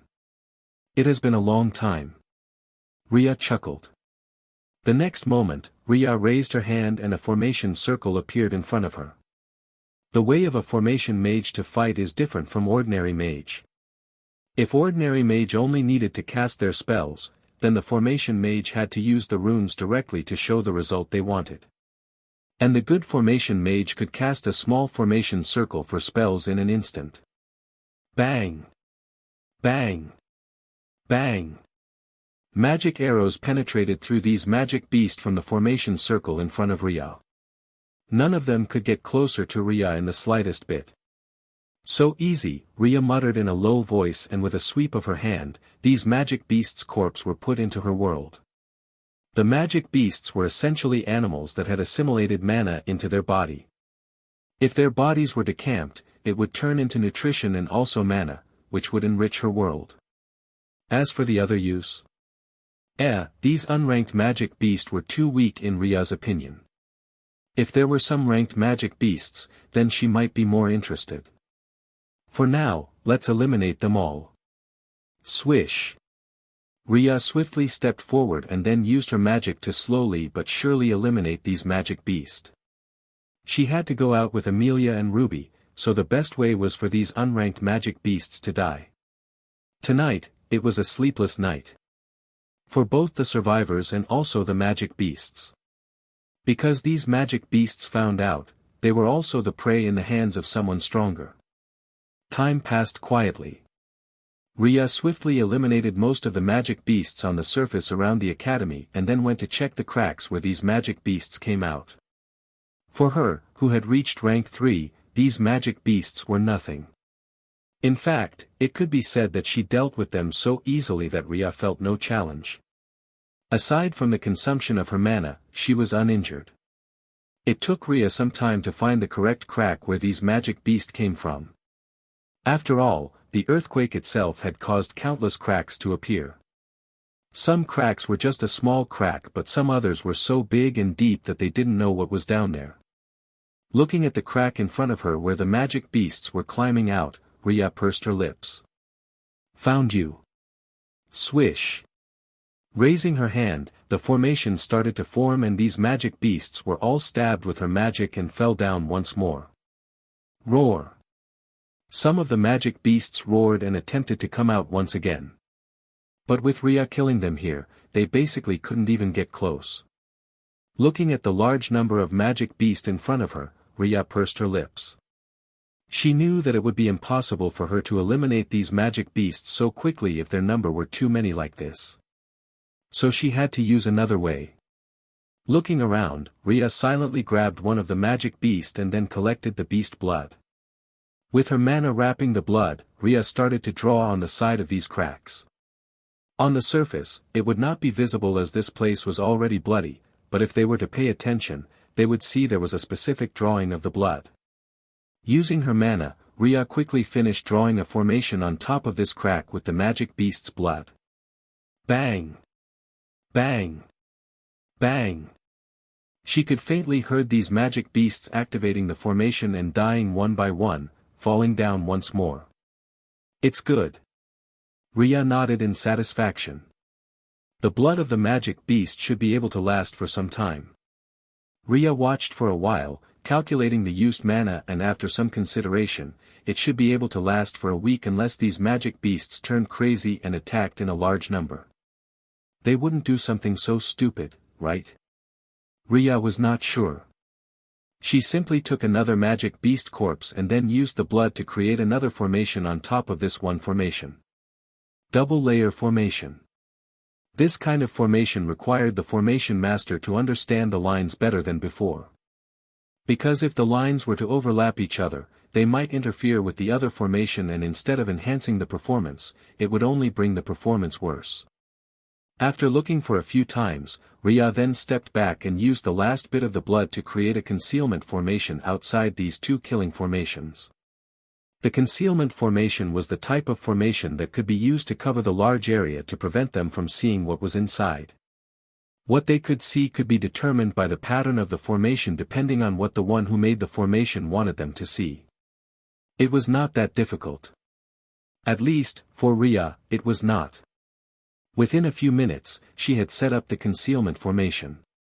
Since this formation was set for a wider range than the killing formation, there was almost no overlap in the formation lines. Done. Riya nodded in satisfaction. She couldn't do much to the other magic beasts that were scattered in a large area. But at the very least, the number of the magic beasts wouldn't increase anymore. Would it? Riya frowned as she looked at the crack in front of her. Even though there was a concealment formation here, Riya was still able to see through the formation as long as she knew how to crack it. Of course, she would not disturb the formation she had just set up. The magic beast's body had been thrown to her world as it could be used as fertilizer for her world. What she was thinking right now was whether there were any other cracks like this nearby. After all, if there were more cracks, then there would be more magic beasts coming out and possibly cover the entire area. Let's check it, then. Riya looked at her phone to determine the time, and seeing that it was still early, she decided to go out and hunt more of these magic beasts while trying to take a look at the other cracks. But before that, she had to recover her mana first. Making 3 formations within a short few minutes was not easy, and she almost bottomed out her mana. She had to recover first before going out, or she wouldn't be able to fight against these magic beasts. Sigh. This would be a sleepless night. Time passed quietly. Riya only returned when it was about dawn. And after searching for almost the entire night, Riya was basically sure that there was no other cracks near the academy. Since she still has to return here, Riya basically only checked the area within certain radius of the academy. Further away. Sorry, there was not enough time. And Riya was really tired. Upon returning, she sat down to recover her mana. Even though she was already a rank 3 mage, but Riya knew very well that rank 3 mage was still at the bottom of the ranking. Their abilities could only at most kill a rank 1 or 2 magic beast. To be honest, if the world hadn't changed, a rank 3 mage could do many things and become a superhuman or something like that. But now that these unranked magic beasts appeared, Riya knew that she had to strengthen herself to reach rank 4 as soon as possible. So when Riya got back, she sat back on her place, set the stones and then meditate. There were 2 types of formation. Ones that used runes and the other one only used the position. To be honest, the one that used position was simpler, but the effect was generally weaker because they couldn't control the mana so accurately. They were also usually used in wider place and could be used to cover a large area. Many people used positional formation because it was easier to learn. But at the same time, they would need magic tools to form this formation effectively, otherwise it would be hard to make a formation in this world with thin mana. The other formation that used runes were more complicated because they had to recognize the runes and also made sure it was stacked well. There were thousands types of runes, and memorizing each and every single one of them was more than enough to make many people crazy. Because even the slightest bit of difference in the rune shape could change the rune's meaning. So people without good memory and talent would never be able to learn these runes and become formation mazer. Riya learned both formation. But the one she mainly learnt was the rune formation, so she often called herself as Rune Master. This formation did exist in that world, and it was also the name that Riya chose to identify for herself. Because her best skills were indeed in these runes. Meditating for a while, Riya soon recovered her mana and inspected her heart. She could sense her mana was growing quickly and then looked outside. She was using her advanced mana gathering formation, but at the same time, mana concentration of the world had increased sharply after the earthquake. So the mana source should be deep down below. The mana source should have been blocked, which was why the mana in this world was really thin in the beginning. But after Riya and a few others returned from their journey in the other world, there might be some changes. Riya didn't know how many people transmigrated into that magic world. But there should be quite a lot of people because of the news she watched and so on. Riya. Hearing the call, Riya raised her head and looked at Ruby, who had woken up. She smiled and asked, "How are you feeling?" "Not very good," Ruby replied. She felt anxious when she thought that the world was changing and there were magic beasts waiting for them outside. This made her sleep restlessly, and Ruby truly couldn't sleep much. "Do you think we can defeat those magic beasts?" Ruby asked again before Riya could say anything. Riya swallowed the words of concern she was about to say. She knew that Ruby is a strong and tough woman, one who would not want any pity from others. "We can try, or we will be stuck here for the rest of our lives," Riya replied. She could deal with these magic beasts and had already cleared up this area. But she couldn't possibly protect Ruby and Amelia for the rest of their lives. What Riya wanted was to let them find a safe place to stay for the time being while she cleaned up the areas. At the same time, Riya wanted to investigate the cracks. She had set up the formation, and next time she came here, she would be able to go inside. Hopefully the formation would kill enough magic beasts. And Riya wanted to know whether there were rank 1 or above magic beasts. These magic beasts have magic cores, which would be very useful for her. Riya guessed that there might be other cracks, so she also planned to check it out. Right. Ruby took a deep breath and took out a bottle from her bag. This is the zombie potion I mentioned to you before. Do you think it'll be useful for the magic beasts? In the first place, I don't think they have much IQ. There were no IQ tests for magic beasts and Riya didn't think that it was necessary for them to test it. After all, for many magicians and magic warriors plus some others, the existence of these magic beasts were only for them to kill. So they did. I see. Ruby sighed and put the bottle away. Maybe you can try to use other potions you make? Riya asked with some hesitation. She was not sure what kind of potions and medicines that Ruby had made. I don't make medicines for the sake of fighting, Ruby said quietly. Riya. The two of them looked at each other and sighed. After that, they turned to look at Amelia, who had woken up and looked at the two of them. She blinked her eyes in confusion. Why are you looking at me like that? How's your strength, Amelia? Riya asked. My brother said that my strength is barely rank 1 magic warrior, but I'm not sure what ranking he used, Amelia replied. Before she ran away, her brother had tested her and gauged her current strength. It was not very good in Samuel's opinion, but in the ordinary world, it meant that Amelia was strong and they didn't have to worry about her safety. Now that they were facing these magic beasts, rank 1 was not enough. Facing a group of magic beasts wouldn't be possible, but if it's just one. Riya looked at Amelia and pursed her lips. She could only apologize to Amelia in her heart. Because she didn't want to expose her skills and the only way for them to reasonably get out was through using Amelia's skills. But in this way, Amelia would have to fight these magic beasts. As someone who had experienced that cruel magic world, Riya didn't really want to bring her friends to experience it too. But if they didn't grow stronger, they would never be able to survive in this world. Amelia, do you think it's possible for you to kill that magic beast outside? Wait, what? Amelia was stunned when she heard the question and looked at her two friends. Thinking about the magic beasts outside that they saw before, she froze in fear. You're kidding, right? The two of them looked at Amelia with the look that said they were not joking. Even though Ruby didn't know how strong the magic beasts outside were, she knew that the one with the highest chance to defeat them among them was only Amelia. She had practiced some skills from her brother and her skills seemed to be quite decent too. No, do you have any weapon? Ruby asked. Weapon? Amelia frowned and then went to her room. She took out a sword. It was a bit short and light but it was still a sword. My brother customized this for me and asked me to bring it with me wherever I go. I never thought that there'll be a day where I truly need one. When her brother said that he wanted to customize weapon for them, Amelia thought that he was joking. When he asked their preferences and so on, Amelia still answered them. And when the weapon finally arrived, Amelia felt that her brother had gone crazy. Her parents and younger brother all told her that she would need it and thus asked her to bring it with her. While Amelia didn't understand, she didn't dare not to do it under the gaze of her family, so she bring it to her dormitory. Who would have thought that she would really need this now? Amelia felt really complicated. It's a real sword. Ruby was stunned.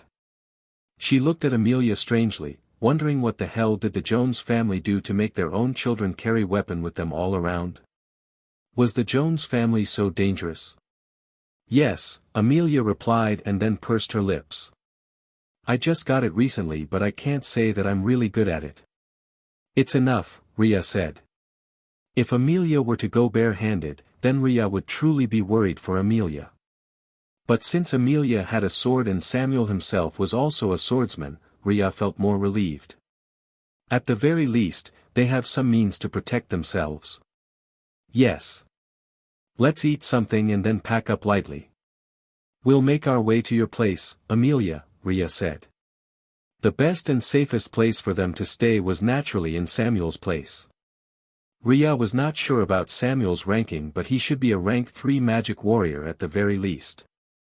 After all, he came back earlier than her based on what Amelia said, and he had his own means of fighting with his swords and all. Staying beside him, Amelia and Ruby should be safe. But that place is so far away. Amelia was now worried. Her residence was a bit far, and if they were to walk there, it would take a long time. Her own physical condition had improved and Riya seemed to be fine, but how about Ruby? From what she knew, Ruby has always stayed holed up in the laboratory and rarely had time for anything else. We can move into other places along the way as we slowly made our way to your place. Riya thought for a moment and then asked, or do you want to stay here and wait for them to come and save you? Wait and do nothing. Amelia actually preferred that because she was afraid, but at the same time, she also knew that it might take a long time for her brother to have enough time to pick her up. Rather than staying here and do nothing, it would be better for her to take the initiative to go. Then, try first. Amelia gritted her teeth. If I can't even defeat one magic beast, there's no point for us to go out and seek death. It's good. Both Ruby and Riya agreed. They knew that the best way for them to get out was if they were able to deal with these magic beasts. Since Riya had no plan to do it on the surface, she had to hand over this job to Amelia. Now that Amelia was determined to try, they could do it. The three of them quickly ate something and packed up their belongings. They didn't bring much, and after some efforts, they managed to reach the first floor. Seeing the destruction around them, Amelia felt sick. Are there no other people? Ruby asked and took out a helmet that she found on the side to wear. At the very least she had to figure out how to protect herself while her friend tried to deal with that magic beast. There are a few other people around, Riya said, and looked at the few other buildings that were intact. Because of her heightened senses, she knew that there were some people there, but they didn't dare to come out. Some of them peeked out when they heard noises, but they had no plan to go out at all. They were afraid. Aside from them, Riya lowered her head and looked at the grounds around her. Many people had died here, both from the earthquake and the magic beasts. I should pay a visit to the crack and try to find another one again later at night. Riya knew very well that while she had no obligation to help these people, she couldn't really leave them be. The experience in that magical world had allowed her to see various immoral and inhumane acts that made people felt cold. It was to the point that trust was truly rare. And this world had only started to experience this disaster. Right now, Riya wished that they wouldn't fall into despairs. At the same time, she also wanted to collect these magic beasts as corpses into her own space. They were useful. Thinking about this way, Riya calmed down again. She couldn't care about everyone in the world and would not start doing it. She has never been a saint. Really? Ruby looked around but couldn't see anyone. They could still find some traces of blood on the ground, though. They all guessed that there might be some people who were unlucky and died when they tried to get out before. Amelia averted her eyes slightly. Even if she had practiced swordsmanship with her older brother, this was the first time she stumbled upon such a scene, and it would be a lie if she said that she was calm. Her heart felt as if it was being stimulated. Looking at the magic beasts in the distance, Amelia's expression was solemn. If these magic beasts come any closer, she would be the one to fight them. They're hiding, Riya replied. She didn't want to pay attention to these people because she guessed that they were fellow university students who were unlucky enough to be in the university when the earthquake happened. Followed by the appearance of these magic beasts, people who wanted to go out didn't dare to go. Some of them who had done so were dead. And the others were not stupid enough to follow the footsteps of these people. Eye of sight, Riya silently moved her finger and formed a small formation spell and used it on herself. This will increase her senses, allowing her to see further in the distance and possibly warn the others if there was any danger. They're not going to attack us, right? Amelia was suddenly worried. Ruby was stunned and asked, why would they attack us? Because in the novels I read, there are many people who will attack the main character in apocalypse settings. Ruby. Riya. You're reading too much. Ruby rolled her eyes. As a proper medical student who was so busy with her own study and research, Ruby naturally never touched those novels. She would rather engage in research rather than reading fictional books. It's unlikely unless you're carrying something precious, Riya replied and pointed at Amelia. Our bag is pretty empty and you're carrying a sword. Do you think anyone in the right mind will attack you? While talking, Riya glanced at Ruby who was carrying kitchen knife. Only she didn't bring any weapon whatsoever. The reason? Because she didn't know how to use them. Riya had long known that her coordination skills were really bad, which was one of the reasons why she had low talent to become a warrior. In this life, it was not much better and Riya simply prepared some formation for herself in case it was necessary. Right. Amelia glanced at her back and smiled bitterly. They didn't bring all of their resources this time because they only planned to scout the area first. Let's take a look at the gate and see if the way out is open, Riya finally said. If they continued to stay here, it was unknown if there would be some people who were attracted to their appearance. Got it. The three of them started to move through the rubbles. Looking at the ruins of the building that they used to go in the past, they felt a bit complicated. Who would have thought that there would be such a large earthquake? No matter where they looked at, all they could see was ruins. There were only some buildings that still stood but based on the degree of damage, it might not last long. Last night, they stayed in the building stupidly and it was Riya who used formation to maintain the building's structure. If she let go of the formation, the building will definitely collapse. So they had to find a different place to stay for the night. Along the way, they also found some corpses, mostly only part of them. The torn flesh seemed to tell them what kind of bitter battles these people had experienced. It's really miserable, Amelia said and gripped her swords tighter. She didn't want to die. Ruby crouched down and furrowed her eyebrows when she looked at the scene in front of her. She glanced up. Based on their wounds, it's estimated that they're attacked by a magic beast at a size of a tiger or even bigger. Huh? How do you know that? The depths and wide of the wound is. Wait, don't start with your biology lecture. Riya raised her hand. She didn't want to suffer from biology lesson when they were outside this time. It was enough that Ruby sometimes shared her knowledge in their chat group. Ruby could only shrug and stood up. Can you beat a tiger, Amelia? Please, I never truly try to fight, Amelia said weakly. If not because her brother said that she had grown stronger and it was possible to fight against the ferocious beasts, it would be impossible for Amelia to try coming out this time. Wouldn't it be better for them to stay inside and wait for rescue? There was no need for her to torture herself like this. Riya glanced at Amelia and shook her head. Looking at the distance where there were more magic beasts coming, Riya could guess that this is only the beginning. I have to clean up the crack. While Riya was not a person who was filled with righteousness or whatsoever, but she also couldn't possibly let these magic beasts went rampart like this. If she had been a powerful rank 7 magician like in her previous life, she would have long used large-scale formation to trap and destroy these magic beasts. Unfortunately, she was not. Riya knew this very well that her mana was limited and their green planet was slowly recovering the mana and aura, allowing their practice to become faster. But it was not enough. Facing so many magic beasts coming out, Riya knew that this was far from enough.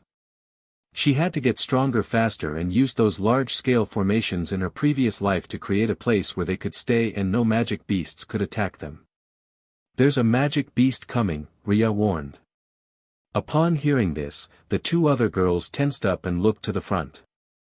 They were still talking and didn't realize that there was a magic beast coming. This magic beast looked like a tiger but the color was strangely green. This color made Ruby's expression changed. What a strange color. Is that the main point here? Amelia gritted her teeth. I'll distract it and you attack it when it's going towards me, Riya said and grabbed a stone from below. Wait, don't provoke it. Swish. The stone was thrown and the magic beast in front of them avoided it easily. The stone that Riya threw was not imbued with magic and looked really ordinary. Grr. The magic beast then rushed towards Riya. As the magic beast was getting closer, Amelia moved forward and swung her sword. Slash! The attack hit and the magic beast retreated. It looked at the gash on its shoulder to the back and roared angrily. Riya saw this and nodded. Amelia's reaction speed was quite good. It seemed that she must have suffered from harsh training under her brother's teaching. Swish! Damn it, Amelia cursed and then made her way to the magic beast once more. She swung her sword again and again. Swish! Slash! Swish! Swish! Most of them were a miss as the magic beast was also retreating. It wanted to counterattack but then sensed faint mana fluctuation from Amelia and knew that this girl was combining both magic and sword. The magic beast didn't understand it, but it knew that it shouldn't attack. Counterattack shield, Riya thought in her mind when she saw the faint layer of shield around Amelia. This should be the magic that Samuel taught to Amelia and also the most favorite shield for both mages and magic warriors. Unfortunately, the magic spells for it was tightly controlled by the big families. Thinking about how difficult it was for Riya to make her own formation counterattack shield, Riya sighed deeply. Her life in that world was truly filled with suffering because she started at the very bottom without any background or backing whatsoever. And there were also many people who wanted her to die. She did die in the end and it was really miserable. Swish! Slash! Swish! Amelia and the magic beast kept on going and looking at it. Riya knew that Amelia had the advantage. There was no need for them to worry. Are you going to help? Ruby asked with worry as she watched the battle between Amelia and the magic beast. No, she doesn't need it. Really? Yes. She's stronger than this magic beast, Riya replied. She didn't know whether it was because these magic beasts had only came out or because the mana had only recovered slightly, but these magic beasts were all the unranked magic beasts. They were really weak and could be dealt by the rank 1 magic warrior easily. Even as a rank 1 mage, Riya can also deal with it. She was already rank 3, though. Why did you provoke it? Ruby then thought about something else. The magic beast was clearly still a distance away, but Riya provoked it so that it would come to them. Otherwise, we'll fight with 2 magic beasts, Riya replied and pointed to the front where another magic beast had come. Slash! At this moment, Amelia had already finished killing the first magic beast. When she saw another one coming, her expression tightened. Damn it! Swish! Without hesitation, Amelia dashed forward and attacked this magic beast that was about to attack her. Grr! The magic beast roared and pounced forward, the claw reaching forward. Swish! Amelia also evaded and her hair nearly got caught. She gritted her teeth and then dashed forward once more. There was no way she would die here. Aw! Looking at Amelia's passionate appearance, both Riya and Ruby were speechless. Is it really necessary to scream so loudly? Riya glanced at the side and silently moved her hand. Arrow tracking formation magic. Swish! From behind her, countless arrows came out and headed straight towards these magic beasts around them that wanted to come over after Amelia's yell. As much as Amelia's moves were useful, her scream could easily attract other magic beasts. Roar! Whimper! Several voices came to them and Ruby quickly looked around warily. She has been trying to stay calm in this situation, but her hand holding the knife couldn't help but tremble. It was one thing for them to stay calm in the face of danger but another matter when the danger was right in front of them. Shall we go back? Ruby asked. If you want to, sure, Riya replied. She would not force them to go out and looked into the distance. She could see that there were some people who came out after hearing these magic beasts roar and then ran back again. It seemed that they were also afraid. Riya did do some cleaning in this area but it didn't mean that she killed all of the existing magic beasts. There were still some of them lingering around. Moreover, from the fact that there were more magic beasts coming in the distance, Riya guessed that it came from another crack. She would have to check them again later. But for now. Slash. Thud. Amelia finally finished killing the magic beast and panted. She sat down and looked at the other two with a grin. I did it. You did great. Riya gave thumbs up. Ruby also nodded and then said, let's go before we attract more magic beast. Yes. With that, the three of them quickly retreated and found a convenience store in front of their university. The store barely held up, and from the way it looked like, some people had come inside and stole some things. Well, the door were broken and the glasses were shattered. It was not a surprise. Click. Raise your hands. Gun. Riya's expression condensed when she heard the clicking sound. While guns were not really illegal in their nation, but it was strictly controlled. Only some people were allowed to have the possession of guns, and many other people would never be able to touch it in their entire life. The three of them looked at the few people who were inside the convenience store. From the way it looked, this group of people were controlling the resources in the convenience store. Right, resources. Riya was too preoccupied with killing these magic beasts before that she forgot about these resources. While she had some resources in her world, but the amount was limited. It seemed that she should pay a visit to some places and gather the resources there. As long as they were brought into her world, she could freeze the time, allowing them to last much longer. But for now, she had to deal with these three people. Riya looked at them and silently moved her hand. In her eyes, these three people were nothing, and even if guns were powerful, they were not more powerful than a rank 1 magic spell. Of course, the better guns such as bazooka could still break a rank 1 magic spell, but this gun in this man's hand was only a handgun. Huh. Amelia? The man recognized Amelia and then laughed out loud. Ahahaha. I didn't expect that Valeria's cousin will be here. Valeria's cousin? Ruby and Riya both looked at Amelia with some worries. They could guess that this man should be one of Valeria's followers. It seemed that they shouldn't have come here in the first place. Tisk. Amelia clicked her tongue. She looked at the faint shield in front of her and thought about the experiments that was done at home. When Samuel first taught her and her brother this spell, they tried using guns to hit it. The result was that the shield was shaken but not broken. Of course, Amelia was not sure how it would be if it was hit several times. After all, Samuel said that to maintain this shield required her own mana. It was not that easy for Amelia. Come here if you don't want me to shoot you, the man said arrogantly. His hand was holding the gun that was pointed in their direction. Their girl's expression were not very good. Mel. You piece of shit. Do you really think that I'll follow your words? Amelia cursed and then pushed her two friends back. They were only getting closer to the convenience store, but there were still more than 10 meters distance between them and the entrance of the convenience store. As long as they got further away, Amelia didn't believe this man could hit them with his gun. The man's expression turned ugly. You be *tch. Do you not know me? Even Valeria is very respectful to me. Who are you? Silence. The man's two friends looked at the man who was on the verge of exploding and silently shook their heads internally. They could guess that the sentence, "Who are you?" hit this man deeply. Both Ruby and Riya also didn't know this man.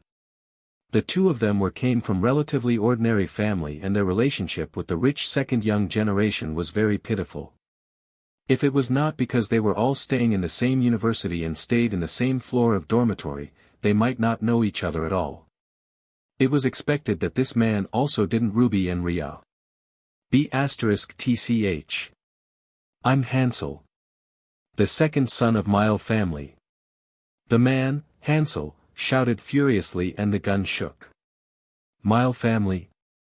Both Ruby and Riya didn't know this surname. There were too many rich family in their city alone, and then in the entire nation, there were more rich people. It would be too much for them to remember everyone. But Amelia knew. Oh, so it's the snobbish second son of the Mile family who was nearly kicked out of the family in the beginning. I'm not. Hansel's face was black. Kicked out of the family. At this moment, Riya finally remembered that there were indeed the few gossip report about some second young generation who behaved so poorly that his own family wanted to kick him out. At that time, Riya only read the report with the mentality of watching the fun. But now, who would have thought that it would be this man? What did he do? Ruby mumbled in a low voice. She was usually not paying attention to these kind of things, but at this moment, she couldn't help but be a bit curious.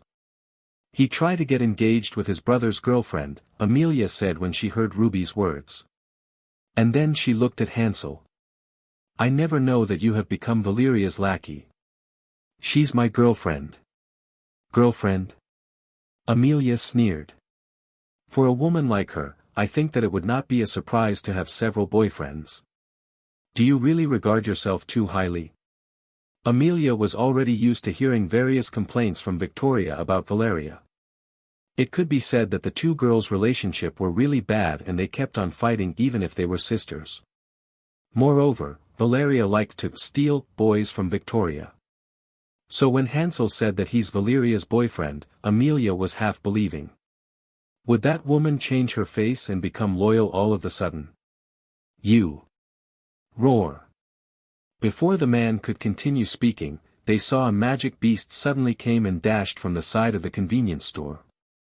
There were ruins there, so they didn't immediately notice this magic beast. Run! Amelia didn't hesitate and quickly pulled Ruby away while Riya had already started running while looking back. Hansel and the two men were stunned when they saw the magic beast coming at them. They had been staying in this convenience store for quite some time and hadn't encountered any magic beast.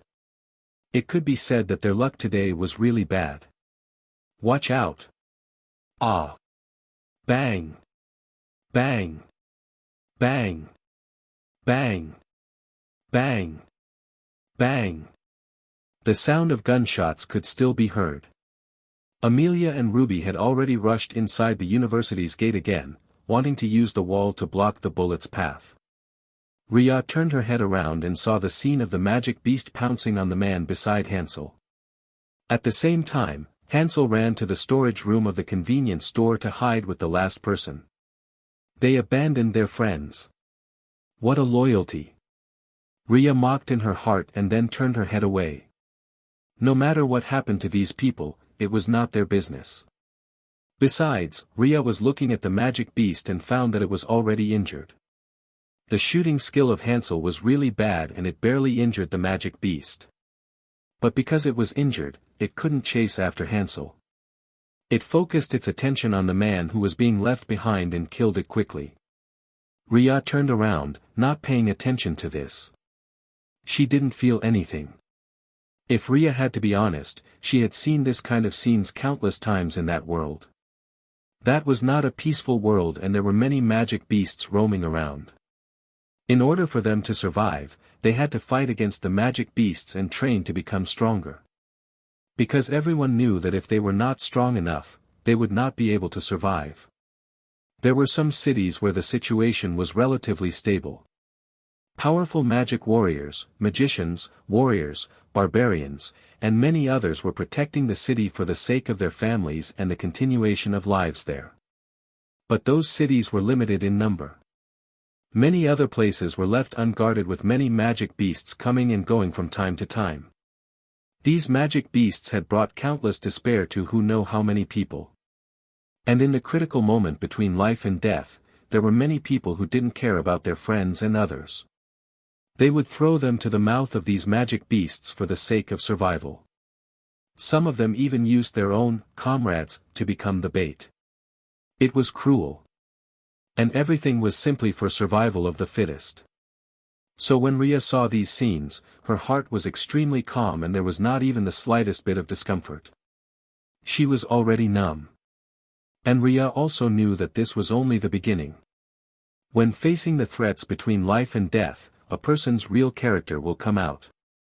Whether they would stay loyal or not and whether they would be more selfish or even cross the bottom lines. The ugliness will definitely come out. And Riya knew very well that few people could retain their bottom lines when facing this thing. How much the magic beasts will affect their future, Riya didn't know. What she knew for sure was that many people were definitely going to suffer. Insulation formation around the car, so that other wouldn't be able to hear it. Since the girls had already gathered enough resources from the canteen, their breakfast could be said to be quite rich. They ate the bread they took from the canteen first, though as it was more likely to go stale after a few days. There are other students. Amelia was eating when she saw someone walking in the distance and frowned. Don't worry, they're not heading in our direction. Riya glanced up and determined the student's direction after a moment. How do you know?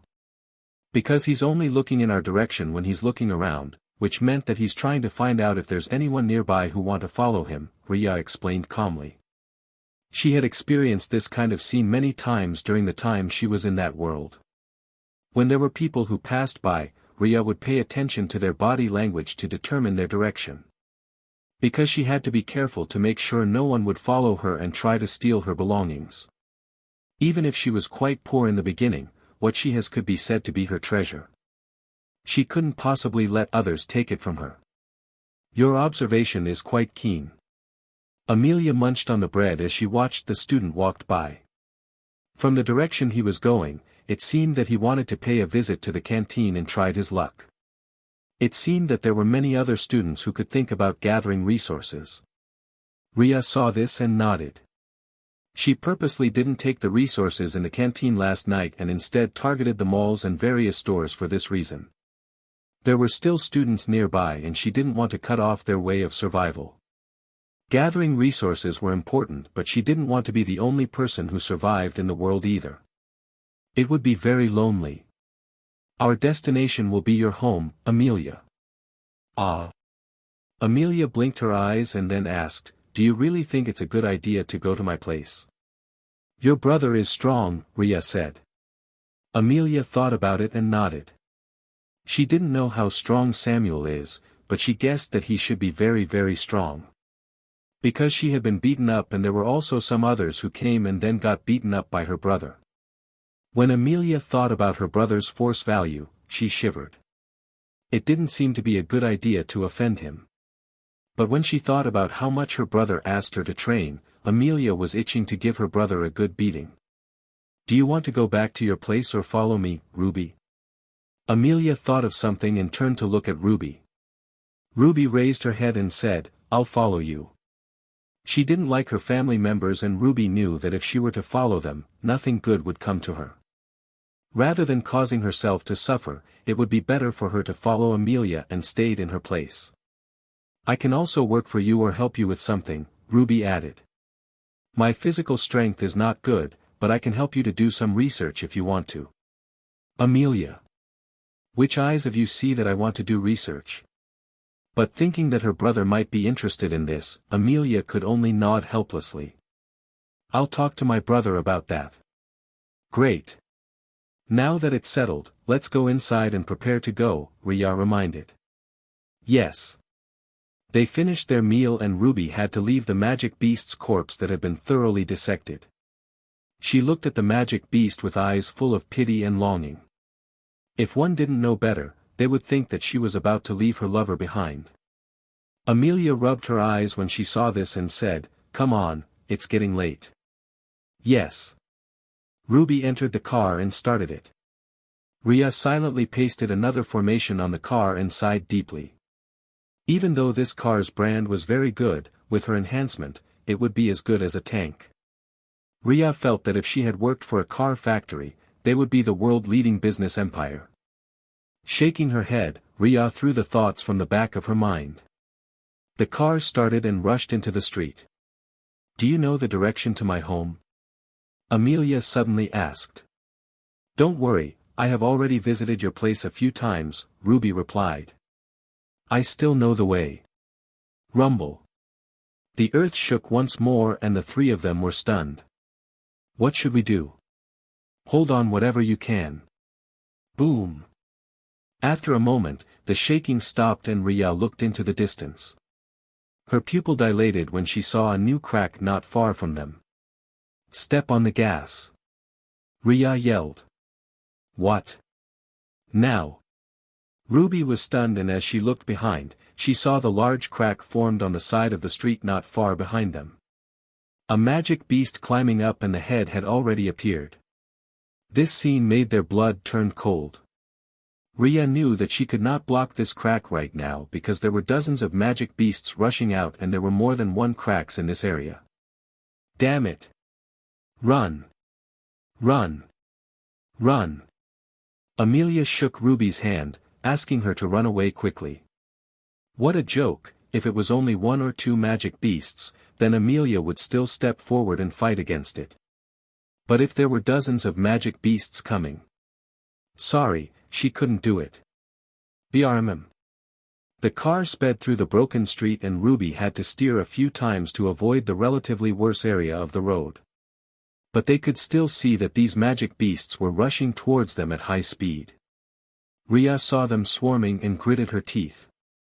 Magic started to form on her fingertips. Bang! Bang! Bang! Bang!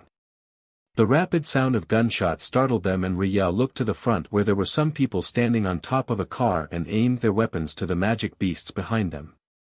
They are, military? Amelia asked. It seems so, Riya replied and finished her formation and pasted it on the car. Internally, she apologized to Ruby because the car's speed would be pushed another notch and controlling it might be harder. Ruby nearly jumped when she felt the car getting faster but she gritted her teeth.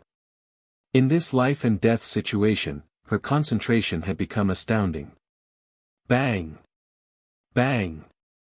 Bang! They bypassed the car and the people in the military car also nodded at them but didn't say anything else. They had to focus on eliminating these magic beasts. Go! Now! After shooting several magic beasts, the military car also started to speed up. They were nearby and wanted to collect the survivors in this area. But after they came out, they realized that the earthquake was not simple.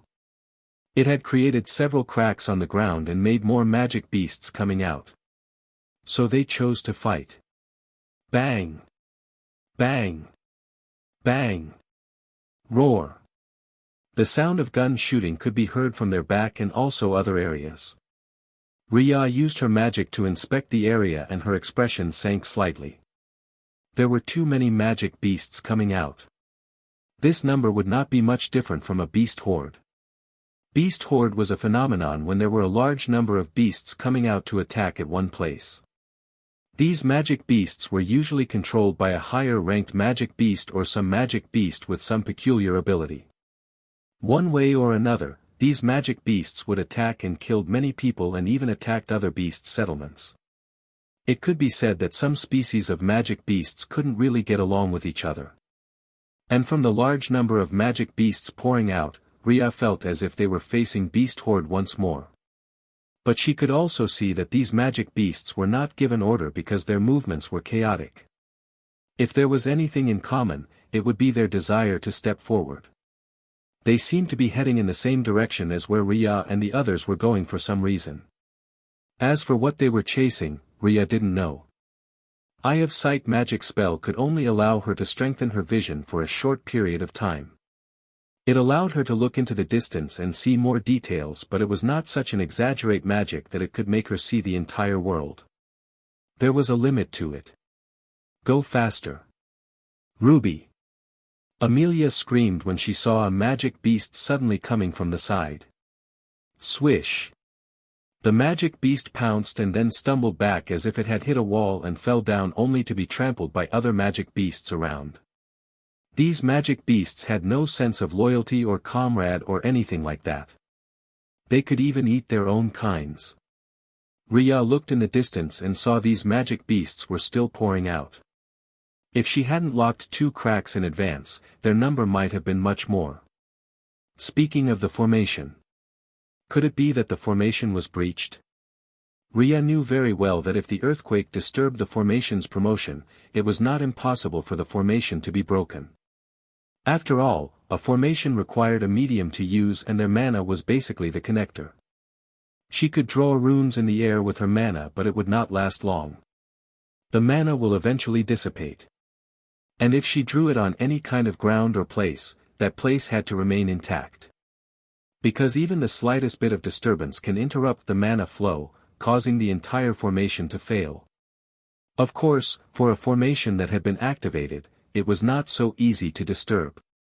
And destroying the entire grounds were not so easy to do when they were making a large formation, as there were some protection kind of magic formed from the runes, which will protect it. Riya knew that her formation also had the protection.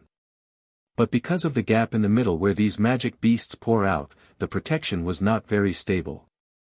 Moreover, the earthquake involved a large ground and could possibly destroy the entire surrounding. How could her small formation hold up in that kind of situation? When Riya thought about this, she could only smile bitterly. It seemed that her formation was not of much help. Bang! Bang! Bang! The sound of gunshots from the front attracted Riya's attention. Ruby was still controlling the car and they headed towards Amelia's house, but they found out that there were also many magic beasts on the front. If they continued to go forward, they would crash onto them. What should I do? Ruby completely panicked. Amelia looked to the back where many magic beasts were chasing, and then at the side where the military car was also speeding up and still shooting from time to time, and lastly to the front where there were also some magic beasts. Crash onto them. Ah! Do it! Amelia was wearing the seatbelt and held onto the seat tightly. She knew that her car was quite good because it was quite expensive when she bought it back then. But at the same time, Amelia also knew that her car might not be able to hold on. But so what? They couldn't go anywhere else, and other directions would bring them further away from her home. So just go straight through. Riya silently casted another spell as Ruby stepped on the gas and rushed towards the magic beasts in front of them. The impact of the collision should be enough to kill them. Bang! Bang! Bam! The car shook as it continued to hit these magic beasts. Ugh! Riya felt dizzy and complained in her heart. These magic beasts were quite sturdy, and even after being hit, their bodies still hindered the car from moving forward. Bang! As the last magic beast was knocked over, the car continued to dash forward. The front part of the car was already beyond recognition, but this car was still intact one way or another. It was just that they could see the engine and knew that there was a potential for this car to explode. Ah, the brake doesn't work! Ruby screamed. She wanted to slow down a bit for the intersection at the front, but the car didn't slow down at all. Riya was stunned and then thought about her own magic. When a magic was used on any kind of device or tools, they had to ensure that the tool itself could withstand the magic. Because if they were to put the magic over the tool's capacity, then it would most likely break. At this moment, Riya completely forgot about it. She didn't accidentally destroy the car, did she? What? Amelia's face was also pale. Quickly turn to the side, it's the mansion's area right after this intersection. But it's too fast. Doesn't matter. Just turn. Ah. The car turned and almost crashed onto the building at the front due to the centrifugal force. The three girls in the car screamed, but they managed to turn and the car only shook a bit. After the turn, what greeted them was the sight of countless magic beasts roaming around. 1 more kilometer. Amelia yelled and said, just step on the gas. Destroy the car or whatever. The one we have to destroy are these magic beasts and not the car. Whatever. Just rush forward.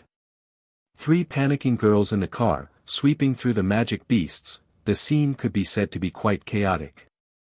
While Riya tried her best to calm down, she also silently released her magic and let these magic beasts move away. The car was already beaten down quite badly, and if it continued to be hit by so many magic beasts, it wouldn't survive. Of course, she didn't knock all magic beasts. If they didn't feel any impact, both Amelia and Ruby would be suspicious. But... ugh! I want to vomit. Gah! Riya! Don't vomit here. I dare you. Wait, what the hell is that magic beast? AAA. Riya also raised her hand and her hand slapped the side of the car, forcefully breaking her formation and made it operate in reverse, which made the car slow down significantly. But it was not enough. Bang! The car crashed onto a large magic beast's body and couldn't move forward anymore. They looked at the magic beast in front of them that was as big as an elephant and froze in place. This is Rank 1 Magic Beast. Riya's eyes widened in surprise. She originally thought that there were only these unranked magic beasts around and the ranked magic beasts wouldn't appear anytime soon. But the appearance of this magic beast told her that this conjecture was wrong. There were already rank 1 magic beast. But she just didn't see them when she paid a visit to that crack before. Rank 1 magic beast was stronger than unranked magic beast. Moreover, they have magic cores inside of them. The higher the rank of these magic beasts, the higher the rank of their magic core, which was simply the condensation of mana. For a magician, the magic core could be used for various things, which was why they were valuable. Moreover, the meat from a rank 1 magic beast was also more useful. As long as it was purified first before being consumed, it would be able to help many people to introduce mana into their body. Otherwise, they would take a long time to become a magician. Even if they were all living in a place with higher concentration of mana, if they didn't know how to meditate and introduce the mana into their heart, they would never be able to become a magician. Thus, eating the meat of these magic beasts could be said to be one of the methods for some people to hasten their practice. Riya raised her hand and magic spells had already formed. She would leave it to the military if it was the unranked magic beast. But if it was a rank 1 magic beast, she will make a move by herself. Because Riya knew better than anyone how ferocious this magic beast could be. Kaya! Slash! The large magic beast in front of them was suddenly cut into two and they didn't have time to react. All they saw was a line of red and the head was severed from the body. Ruby was still screaming while Amelia was holding her sword, thinking of making a move when it was necessary. On the other hand, Riya had already prepared a magic spell but hadn't launched it yet. The moment she saw someone killed the magic beast, Riya retracted her hand. The magic dispersed as if it had never been there. Amelia also looked to the side and saw her older brother stood there with his sword beside him. There was not even any trace of blood in his sword and he glanced in their direction calmly. At this moment, Amelia felt that her brother is really cool. No matter how annoying he usually was, Amelia decided not to care about it at this very moment. Brother! Go inside quickly. Samuel pointed to the road that headed to the higher grounds where their mansions were located. Looking in that direction, they could see that there were some people who were busy killing these magic beasts with gun. Bang! Bang! Bang! The sound of the guns came from here. Okay. Amelia nodded and didn't dare to refute. She turned to look at Ruby. The car. It can start, Ruby replied and frowned. How did the brakes suddenly work this time? On the back seat, Riya silently lowered her hand.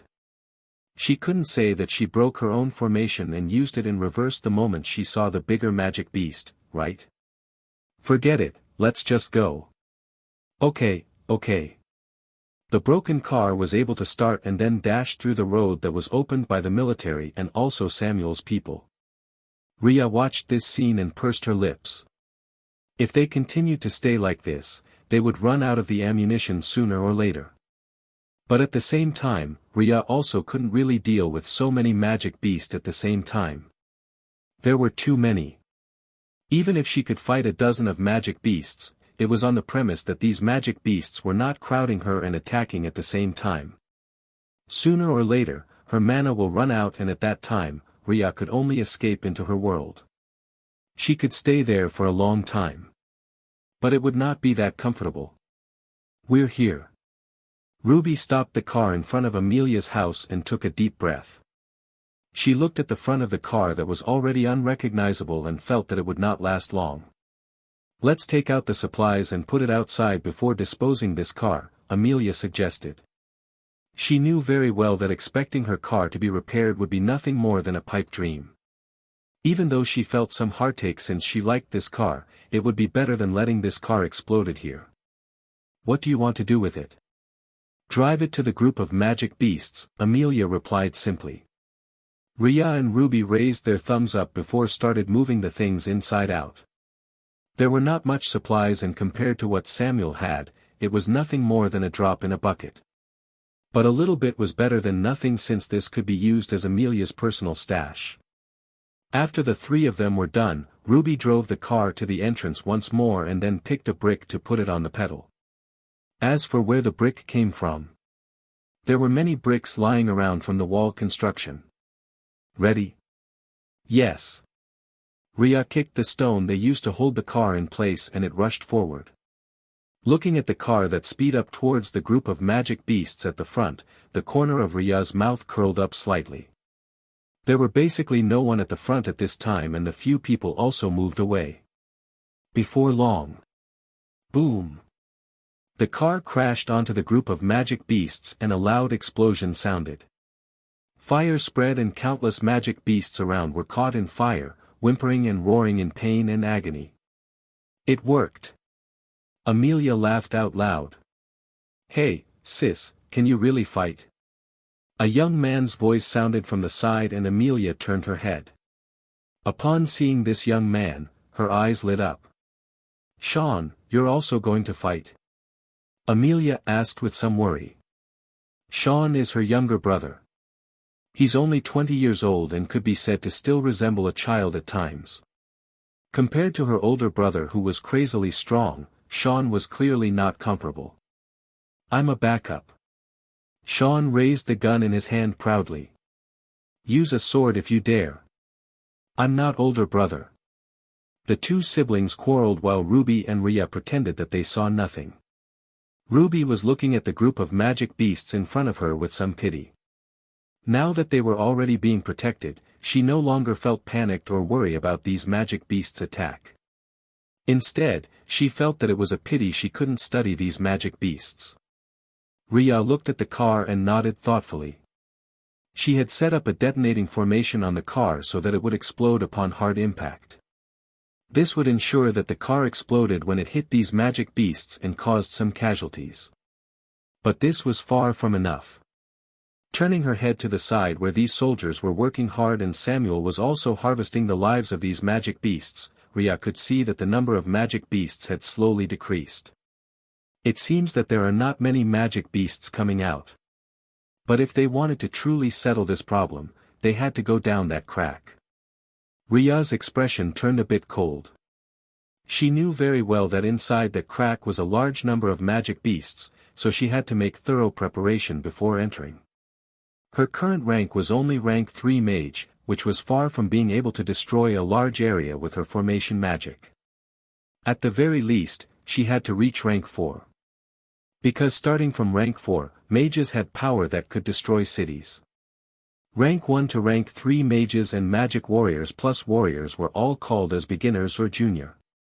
This was because while they were powerful, their mana or aura were still very limited and the damage they could do was also limited to a few buildings at most. Rank 4 to rank 6 mages and magic warriors plus warriors were all called as intermediate or middle. They were far more powerful and their moves could even destroy cities. Riya also had some powerful formation magic that she could only use after she reached rank 4. For this reason, Riya really wanted to advance. But she also knew that advancing to rank 4 was not that easy. Aside from the lack of resources, she also needed time. Because all of these professions were all about accumulation. Accumulation of mana, aura, or combined in order to get stronger. Either through tempering their body or tempering their mind and mana. Everything was combined together. And it hasn't been a year since Riya came back. Even with her formation, she knew that it would still take some time for her to reach rank 4. Unless she could get a lot of resources to accumulate more mana. When Riya thought about this, her eyes landed on the magic beasts' bodies. It should be feasible. Riya thought to herself that if she went to the crack and used her formation to harvest these magic beasts' bodies, she would be able to accumulate more mana in her world. Through the mana accumulation, she would be able to make mana stone and then formed advanced mana gathering formation. This formation would make her practice more than 10 times faster than her normal times. And if the materials were better, such as the mana stone, it could even be much more. Above the advanced formation was the master formation, but normally only rank 4 or above magician could make it. Since Riya used to be higher than rank 4, she could technically replicate it. But the mana consumption and her control over the formation would not be perfect because it was a bit too much for her current rank. Let's try it later. Riya made up her mind and looked at the people around her. But for now, she had to think of an excuse to leave. Amelia, Sean, you two go back, Samuel gave order when he saw his younger sister and brother were quarreling at the back line. He felt that these two came at the wrong time. With their strength, it was fine to deal with 1 or 2 magic beasts. But if they were asked to deal with a group of magic beasts, they would be nothing more than cannon fodder. He couldn't possibly let his younger sister and brother die, so Samuel gave this order. But brother, let's go back. Sean pulled Amelia's hand. You know how stubborn Samuel can be, and it might be dangerous to keep being here. But... boom! Hearing the explosion at the front, they guessed that these soldiers started to use grenade to kill these magic beasts and decided that it would be better to return to Amelia's house. Moreover, they hadn't sorted the supplies that they brought and put in Amelia's house courtyard. All right. They turned around and then Amelia asked, Sean, why are there so many soldiers here? Brother cooperated with people from Martial Arts Association, and they also cooperated with the military for some reasons. When the earthquake happened, they were setting up a base nearby, and now they asked to turn this entire area into a base for people to live, Sean explained. Riya and Ruby also listened and looked around them. This area was an area designated for the rich people with a lot of mansions and beautiful scenery. There were many people here, and looking at the back, there were some apartments built on the other side. It seemed that it was going to be used for the people who came here in the future. There were also many other construction ongoing, but the location was somewhat empty at this time. These people were dragged to the front line to help shoot these magic beasts. So the construction work was halted. Why build a base? Amelia was confused. She had seen that wall construction, but she didn't understand why they wanted to build a base. And this area was indeed quite large, but it was not enough to accommodate everyone in City A. After all, the population in City A reached millions. Though, it was estimated that the number had decreased sharply after the earthquake and the appearance of these magic beasts. Because the earthquake happened all over Green Planet, Sean replied seriously. Do you remember that mist incident before? Amelia nodded. The mist caused her to be unable to leave the dormitory, and Amelia would never forget that time. After her brother came to pick her up, she was basically ordered to practice, and that nearly made her want to vomit blood. How could one train so much? She was not such a self-disciplined person. Right, Samuel said that the mist is a worldwide phenomenon, which attracted a lot of scientists' attention. They said that even in the areas that had never appeared, mist also had those and affected many people's lives, Amelia replied. That mist could be said to be the beginning where many people died because they were caught unprepared. Some people survived after exposure of the mist because the medical personnel managed to find the cure. But the cure was not effective for everyone because many people still died. Speaking of scientists. Amelia turned to look at Ruby. Ruby nodded. Yes, I was one of the assistants for the research. The mist disappeared after some time and couldn't be contained by ordinary containment, so some people worked to make better equipments. I was only responsible for researching the virus itself. And the result? The vaccine is almost ready and the cure is already spread all over the world, Ruby replied calmly. She was still a student, so she couldn't work there all the time. But she still knew that the vaccine was being developed and it would take some time before it was ready. Once it was ready, it would be distributed so that people would not be affected anymore. At least, that was the original plan. With the current situation, it was highly impossible that these vaccine would be released because the earthquake had destroyed many roads and facilities. Transporting them wouldn't be easy. Yes, Sean said, and then added, Samuel said that the mist is composed of mana, which is why it's impossible to contain in ordinary materials. The best material to contain them is only to condense them into mana stone or to use jade and store the mana inside. But both methods required techniques that even he didn't know. Huh? He didn't know. Riya's eyes flashed strangely. The methods to make mana stone was very easy and Riya could do it easily. In fact, this was one of the methods for her to earn her own resources to make formation. Otherwise, buying mana stones would be very expensive and Riya would have to trade many of her works to buy it, which was not cost-effective. Then again, not everyone might learn this skill. Riya only learned how to make mana stone because she wanted to earn her own resources to make formation. If it was not necessary, many people would not bother learning about it because condensing mana stone took time. The time that they could spend meditating or doing other things. So after thinking for a bit, it was not that surprising for Samuel not to know this skill. Besides, while that mist had increased mana concentration, one needed a large amount of mist to make the mana stone. With the mist contaminated with virus, even Riya didn't dare to make the mana stone directly. Mana? Ruby heard this term for the first time and looked at Sean with doubts. You're not joking with me, right? There was no such thing in her entire life before. And now being told that there was something called mana in this world. Ruby was full of disbelief. Huh, Amelia can tell you more, Sean said lightly.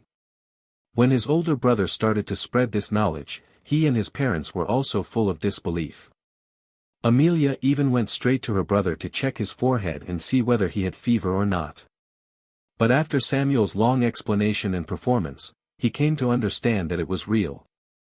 But the mana in their world was really thin. For them to truly achieve something, it would take a long time. Even now, the mana had only increased slightly and Samuel still said that it was not enough. I'll tell you later, Amelia promised and then looked at her brother again, so what does it have anything to do with the base? Because the world is about to change and when these magic beasts appeared, only city structure like base could possibly hold them off outside the city, Sean replied. There are several bases built in various cities, presumably one in each city and it would either be controlled by the military or at least cooperate with them. Riya listened to this and nodded. It seemed that the era where people living in base would start and these people would definitely work hard to build taller walls in the future. Because Riya knew very well that some higher-ranked magic beasts could be as tall as a 10-story building. Facing these kinds of magic beasts, their city wall was nothing more than child's play. But at least, there was something. The lower-ranked magic beasts could be blocked by these walls and then they could use guns to hit it. Of course, Riya herself would use magic to deal with it. Can I combine magic with guns? In that world, there was no guns. But now that there were guns in this world, Riya felt that she should try getting her hand on one in the future. Well, that was for later. She had no time to care about this for now. So this base will be controlled by the military? Amelia asked another question. No. Sean grinned. Our Jones family had reached a cooperation agreement with the military. A few other families such as the Carson family were also doing negotiations. It should have been settled soon but these magic beasts just have to come today. Sean shook his head. He had been following his older brother in the past few days and he had to say that he was convinced with his older brother's ability to be able to strike an agreement with the military and then made the other families also wanted to cooperate. It was not that easy. But the world has already changed and who could stand on the top in the end remained unknown. Carson, is Sophia here? Amelia's eyes lit up. No, she's still in the other community but I heard that they'll move over to the base tomorrow at the latest. Outside. Amelia looked out and frowned. She hoped that her friend would be fine. Alright, let's settle your two friends first. Sean looked at Ruby and Riya. He was not too familiar with Amelia's friends, but he knew that these two were unlikely to be settled in their house. Samuel didn't really like it when they brought outsiders into their house for some reasons. So even Sean's friends were staying outside in the areas arranged by the base. About this, is it possible for me to work for the base?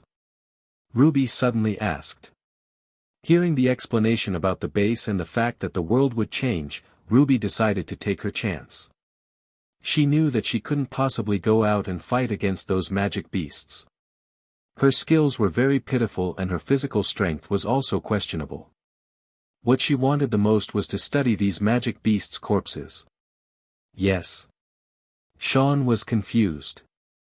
Ruby quickly explained that she wanted to become a researcher and said about her previous experience as an assistant. While being an assistant was not too glorious, but it could help to ascertain about her ability. Amelia also nodded and said, "Ruby is really good. Can you arrange this, Sean? This kind of thing need Brother Samuel to arrange." Sean shrugged. "I'll to him tomorrow, but for now, you'll be arranged in the mansion nearby. There are my friends there and he'll bring you there." The guard stepped forward and Ruby nodded. She was not in a hurry. As long as there was a chance for her to continue working in this field that she loved, then she didn't mind waiting. "As for you." Sean turned to look at Riya, not sure what kind of arrangement to make. "I'm not going to stay in the base," Riya finally said at first. She knew that this base might become the first base in the future or something. There would be a lot of resources with the military around, but she didn't want her skills to be exposed so quickly. Riya knew very well that she was still very weak. And what she wanted the most was to go to that crack. What? Sean was stunned. "Wait. Riya." Amelia was not any better and quickly held Riya's shoulder to shake it. "Are you serious? Can you even get out of here with the group of magic beasts outside? You better stay in the base honestly, Anne." "Amelia, I told you before that I have some skills, right?" Riya interrupted before Amelia started an hour-long lecture. She knew that her action would look reckless in front of others, but she really couldn't stay in this base. At least, not now.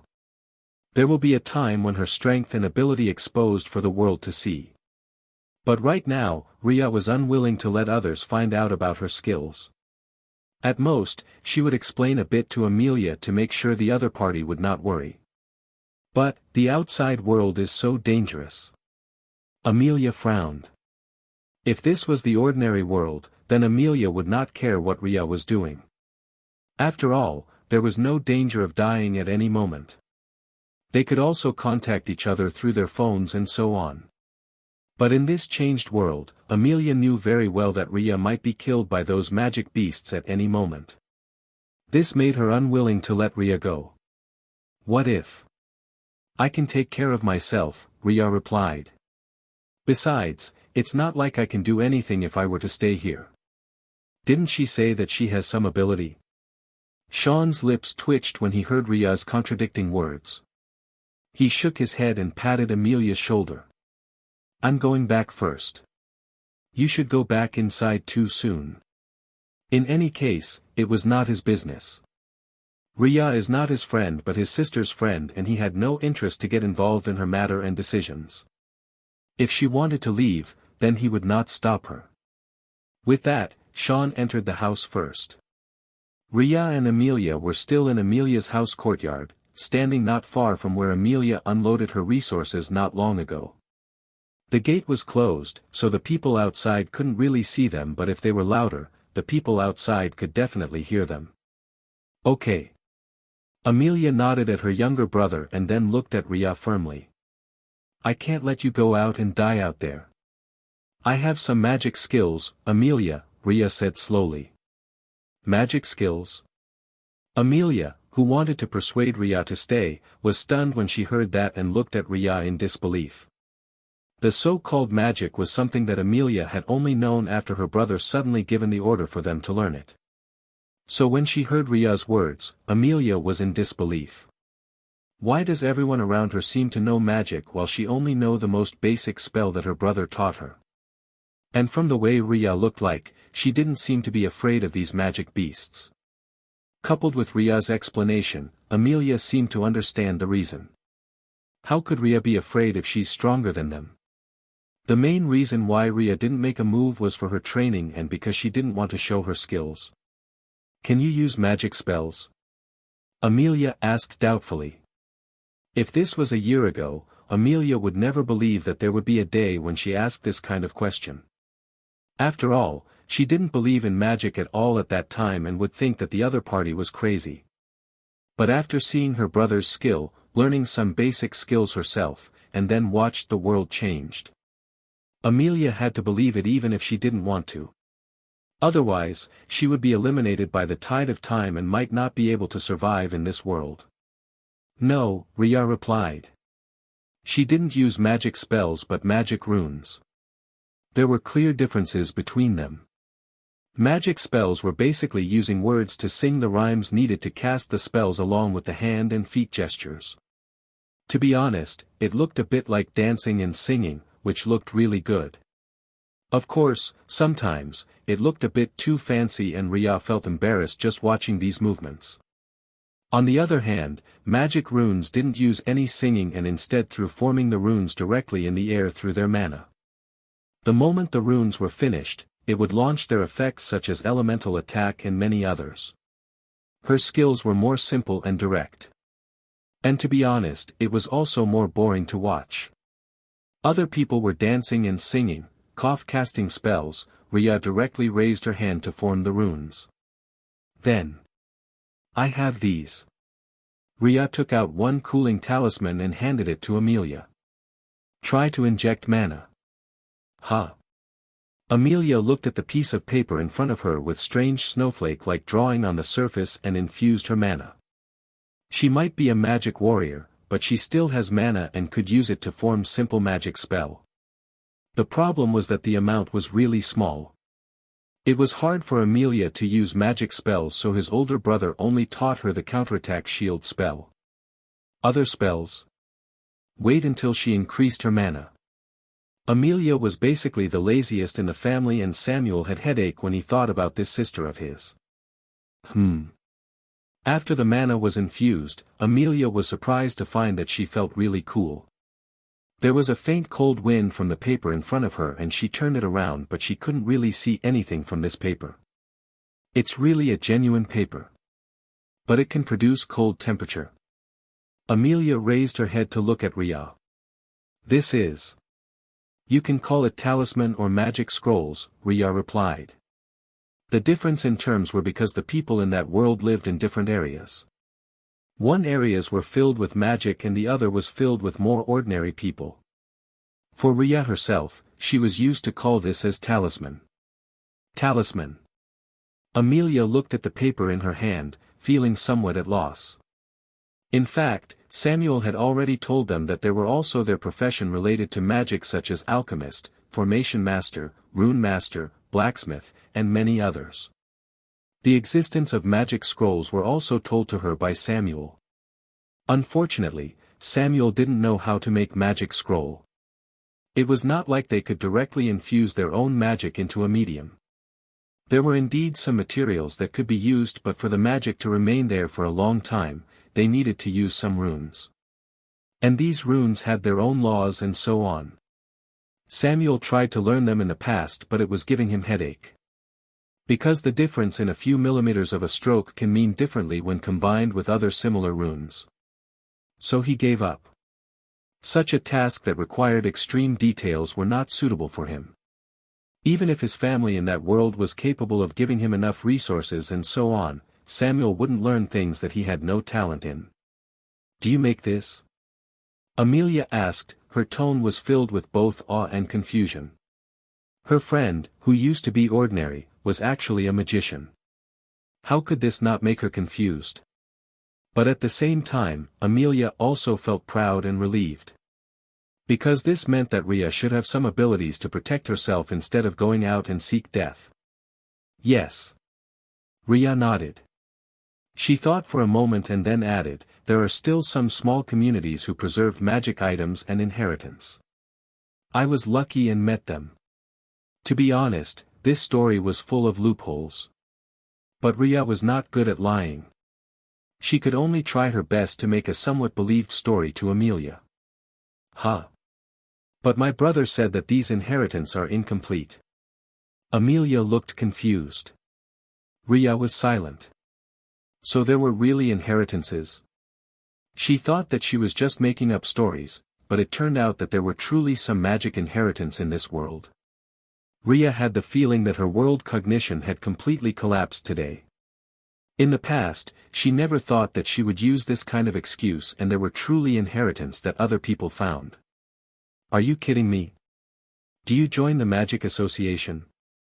Amelia asked. Riya shook her head. Then it means your inheritance is yours alone. Amelia's eyes lit up. Don't join them if you ever see them in the future. Brother said that the Martial Arts Association is better and will launch a big move, integrating magic into their course too. And the Magic Association is going to be pushed behind because their inheritances are mostly incomplete and their skills are really bad. Wait, tell me more about the two association. Riya raised her hand to stop Amelia from speaking. Well, it's a bit long, let's go to my room first. Okay, how about these supplies? I'll carry some. The rest can be done by the butler. Riya. Rich people's lives are so luxurious. But she had nothing to say. Amelia carried some of them and asked Riya to help her carry some other snacks while the rest were brought by the butler to the kitchen. After all, Amelia had no intention of putting these things in her room. She didn't want the rice to turn moldy due to the environment in her room. After entering her room, Amelia looked around and then took her laptop. Come here, they also have the website. I saved the page so that I can view it offline. Right now, there was basically no internet connection. The earthquake had destroyed many passages and signal tower, so they would need to wait until some of them were repaired before able to use internet again. Or they would use those internet satellites above. Riya were not sure about their arrangement. After all, she was not involved in these kinds of things and Riya herself was not sure about the current technological state. While she did learn some things while in the university, she had been focused on her thesis and forgot to check it again in the past half a year. Moreover, she had forgotten many things due to her trip to that world. This is the Magic Association, Amelia said and showed the screen. It looked like an ordinary website but when going down, there were also many interesting images that looked like runes. Riya looked at this and her expression was a bit strange. These runes were the few basic runes that she had learned in the past. But, looking at the caption below, she fell into silence. Can she say that the first one had to reduce its stroke by at least 1 centimeter and the second one's stroke was also a bit too strong, which will affect the mana's flow? As a qualified rune master, Riya was very sensitive to these runes. Drawing runes were not only depending on their similar shapes but also the proportion in the lines. For example, if the runes looked like the word T, there had to be proportion of the length of the horizontal line and the vertical line. The difference in proportion meant different runes and different rune meant different effect. There were at least thousands of different runes and Riya memorized them all by heart because this was her magic. But she had to say that she struggled for a long time to memorize them all and got started when she was in that world. Because there were so many things to memorize. There are also magic spells and this is their main motto. Amelia showed the banner at the top of the website. The fluttering winds are beautiful and graceful. Lend the power of the nature and form a gust of wind. The moment Amelia finished the sentence, there was faint fluttering wind around her. Riya's eyes narrowed. She was also familiar with this magic. Amelia looked at Riya helplessly. This is their methods of distinguishing whether a person can have mana or not. Because this is the simplest magic and as long as you have mana in your body, you can trigger it. And for those who are suitable to cultivate mana, they will learn the meditation technique and then be introduced to various types of magic. I didn't join, so I'm not very clear but my brother said that most of them are elemental type of magic. Riya nodded. When she was forming runes, it was also based on the basis of elemental magic most of the time. After all, they were the most convenient and the elemental magic was to borrow the power of nature around them, which was easier to gather. To be honest, Brother said that the elemental magic is using more than one element because, as you know about our periodic table, fire is not exactly an element and wind had many different components mixed together. Amelia continued her explanation. Riya listened and nodded. In that world, there was no advanced chemistry and so on. But in this world, physics and chemistry had developed vigorously. Riya was naturally also familiar with the periodic table. After all, which science student didn't have to suffer from memorizing all of them back then? And they even have to memorize the location. Riya quickly tossed the memory away. She didn't want to be reminded of the scene when she was struggling to remember and fill the blanks in the chemistry exams anymore. But the magic is simplifying the elements to several of them, Amelia replied. And the spells are the medium to use the mana. It's actually a bit amazing how ordinary sentences can actually trigger such a phenomenon. Riya shook her head. It's normally not so easy, but the mana concentration in our world had increased. If it was during the time when Riya first came here, she had to say that the possibility of cultivating mana without coming into contact with the meditation technique first was very slim. Ask anything else. Hey, did eldest brother teach any other interesting skills? Sean looked at Amelia speechlessly. Do you really think that we can use the skills even if eldest brother teach us? They could barely use the pitiful amount of mana they have. What kind of skills can they actually use? Amelia laughed dryly and looked away. She thought about Riya and really wanted to be able to do cool things. Then again, this couldn't be rushed. Thinking about that, Amelia took out the cold talisman that Riya handed to her. The temperature was still very hot, but they were not paying too much attention to it before. After all, they were too nervous with the magic beast's matter. Now that Amelia has reunited with her family, she couldn't help thinking about this hot temperature and silently inputted mana into the talisman. This was a one-time use cold talisman. Amelia had learned from her brother about the magic scrolls thing or the talisman as what Riya said. And this one-time use would not be able to be used after the time limit was over. It's a bit of a pity. The cold temperature felt really nice. Bang! Amelia and Sean were startled and looked at the door. They saw Samuel walked back with a few people following him. Looking at their dirty clothes and then at Samuel whose clothes were only slightly creased, the difference was like heaven and earth.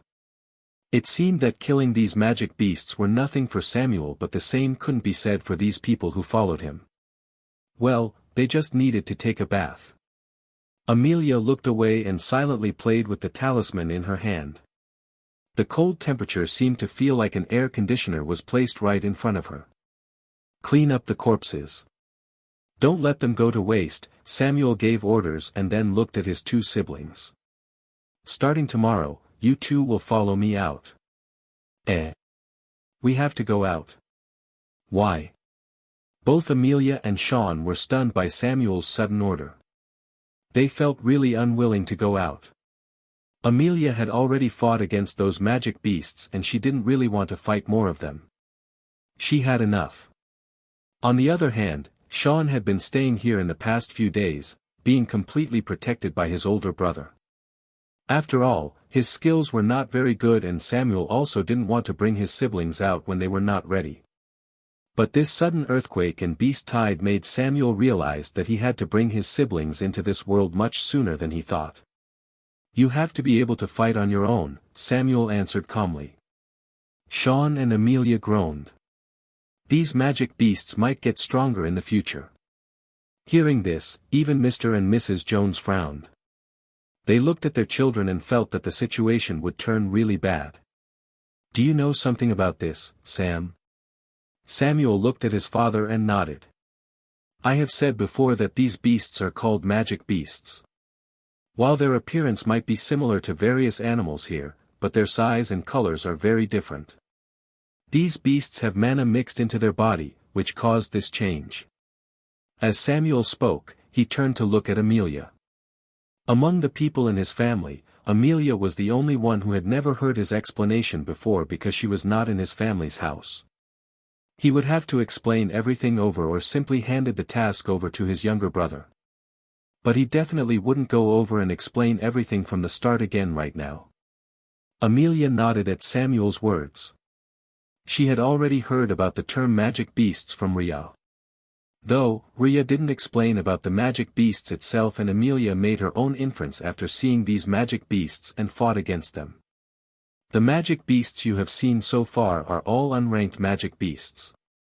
Samuel's expression turned solemn when he mentioned this.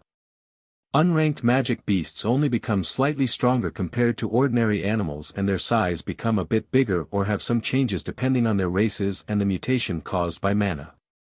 Hearing this, the others frowned. Unranked? For some reasons, they had a bad feeling when they heard Samuel's words. You're all already reached rank 1 in your training, so you can technically fight against these unranked magic beasts, Samuel said slowly. Thanks to him asking them to practice in the past few months, his family had reached rank 1, and the most talented one among them had reached mid-rank 1. For him personally, this speed was very slow. But in the environment in this green planet, there was basically not much that Samuel could hope for. I have a feeling you'll say but, brother, Sean said with pained expression. Samuel rolled his eyes at his brother's words and continued, but the ranked magic beasts have already started to appear. The one magic beast that look far bigger is the ranked magic beast. Based on the strength and the mana energy, which can also be seen through the magic core, this is a rank 1 magic beast. Wait, what is magic core? Magic core is the core of mana inside a magic beasts, Samuel replied. Humans have mana heart, where we accumulate mana and used it to store our mana. Magic beasts store theirs in their magic core. The terms are different, but the function is quite similar. There were actually a few differences between them, but Samuel had no interest to go deep into biology lessons to explain about this. Besides, he was sure that most of them would have long forgotten about their lesson from many years ago. Rather than burdening them with these complicated terms and explanation, it would be better to let them think that the function was quite similar. When things stabilized and the knowledge about the magic cores and so on started to spread, it was not too late for him to tell them the details. So unranked magic beasts didn't have any magic core? Amelia asked again just to make sure. Yes. How much powerful is a rank 1 magic beast compared to an unranked magic beast? At least twice as strong, Samuel replied. How strong these rank 1 magic beasts would depend on their own specific ranking, which can be categorized to low, middle, and high. After that, it would enter rank 2. In order to determine their strength, I have asked the Martial Arts Association to hasten making the identification device. Identification device? Something like a scanner? Amelia asked, trying to imagine how that identification device would look like. Yes. That's interesting. Amelia's eyes lit up. Samuel seemed to have guessed what his sister was thinking as he added, "You're not allowed to use it for playing. In the beginning, only some people from the association will be able to receive the device." Amelia immediately wilted like plants in the winter. She looked at Sean aggrievedly, hoping he would help her. However, Sean instead looked away. He didn't dare to offend his older brother either. This scene made Amelia want to roll her eyes. Be it her older brother or her younger brother, the two of them were really annoying. I'll show you the handbook after it has been compiled. Before that, the most important thing is for you to train. Samuel looked at Amelia once again. The laziest person in his family was definitely his younger sister. Why are you looking in my direction continuously? Amelia wailed. I don't want to train all the time. You have to get used to it. Samuel rolled his eyes, not accepting the refusal from his sister. Tyrant brother. Amelia complained in a low voice. Do you want your training to double, Amelia? No. No. Don't. Sean looked at his older sister with the look of, are you stupid? He felt that his sister sometimes liked to seek death by challenging Samuel's patience over and over again. Of course, he himself would stay far away and try not to associate with Amelia. He didn't want to be punished together. Samuel shook his head and ignored Amelia's gesture that was making trouble. He looked around and then asked, I heard that Riya is coming with you. Has she moved to other places? When he came back, he asked the butler about Amelia's friend's arrangement and knew that Riya had lunched together with Amelia and the others. She should have been here, but why can't he see her at all? Amelia looked at her brother strangely. She swore that she only mentioned about her older brother asking about Riya as a joke because she didn't think that her brother would care too much about her friends. Perhaps it might be because Riya spent some time in this mansion and Samuel didn't like it. The last time Sean brought back his friend, that fired was kicked out by Samuel. She left the base, brother. What? Leave the base? Samuel heard Amelia's words and frowned. Where did she go? The city is dangerous now. Mrs. Jones also turned to look at Amelia. She thought that the meaning of Riya leaving was to stay in other building in this base, but she was actually leaving. Amelia, don't you know how dangerous the outside world is? I know. Amelia pursed her lips. But she has decided to go out and I can't stop her from going. The two of them were friends, or to be exact, best friends. But this relationship didn't mean that they were allowed to control the other party's lives and directed them to do what they wanted. They each have their own lives. And it was impossible to interfere with each other's lives forcefully. Because what they think is good or bad might not be the same as what the other party thought. Did she know the danger clearly?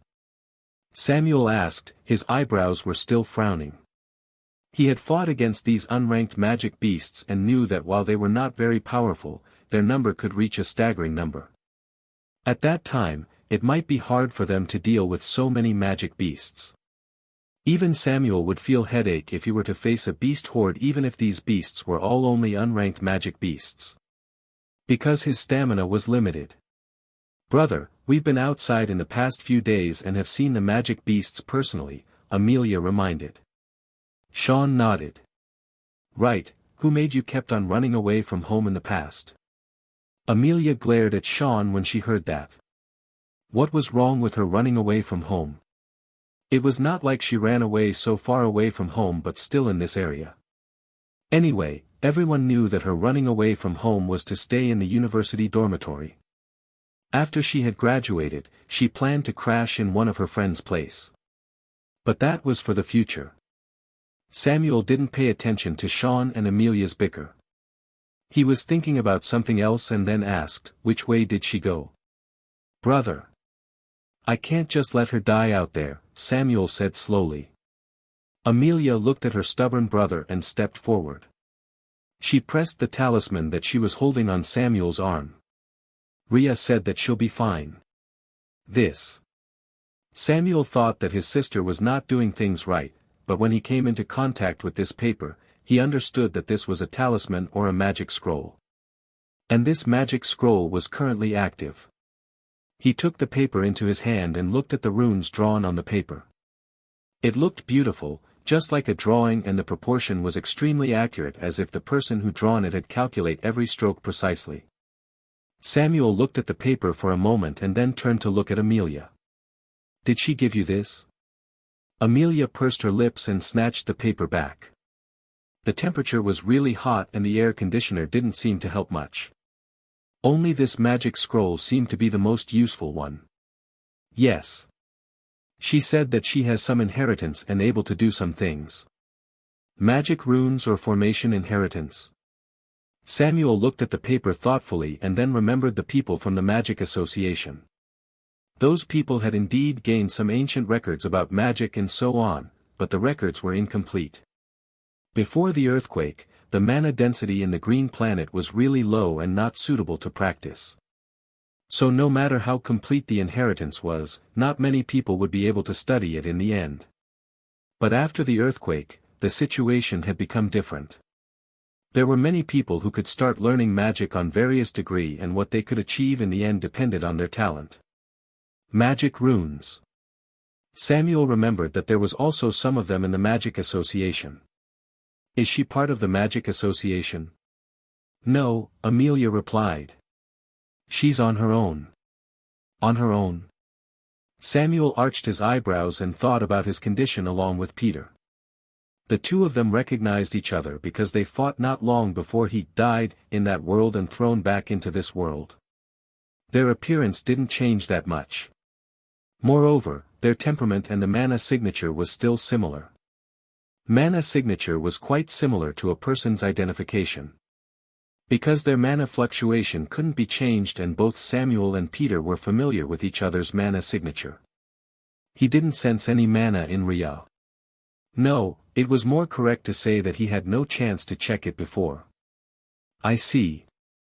Samuel finally stopped and no longer wanted to go out. You're giving up so easily? Sean asked curiously.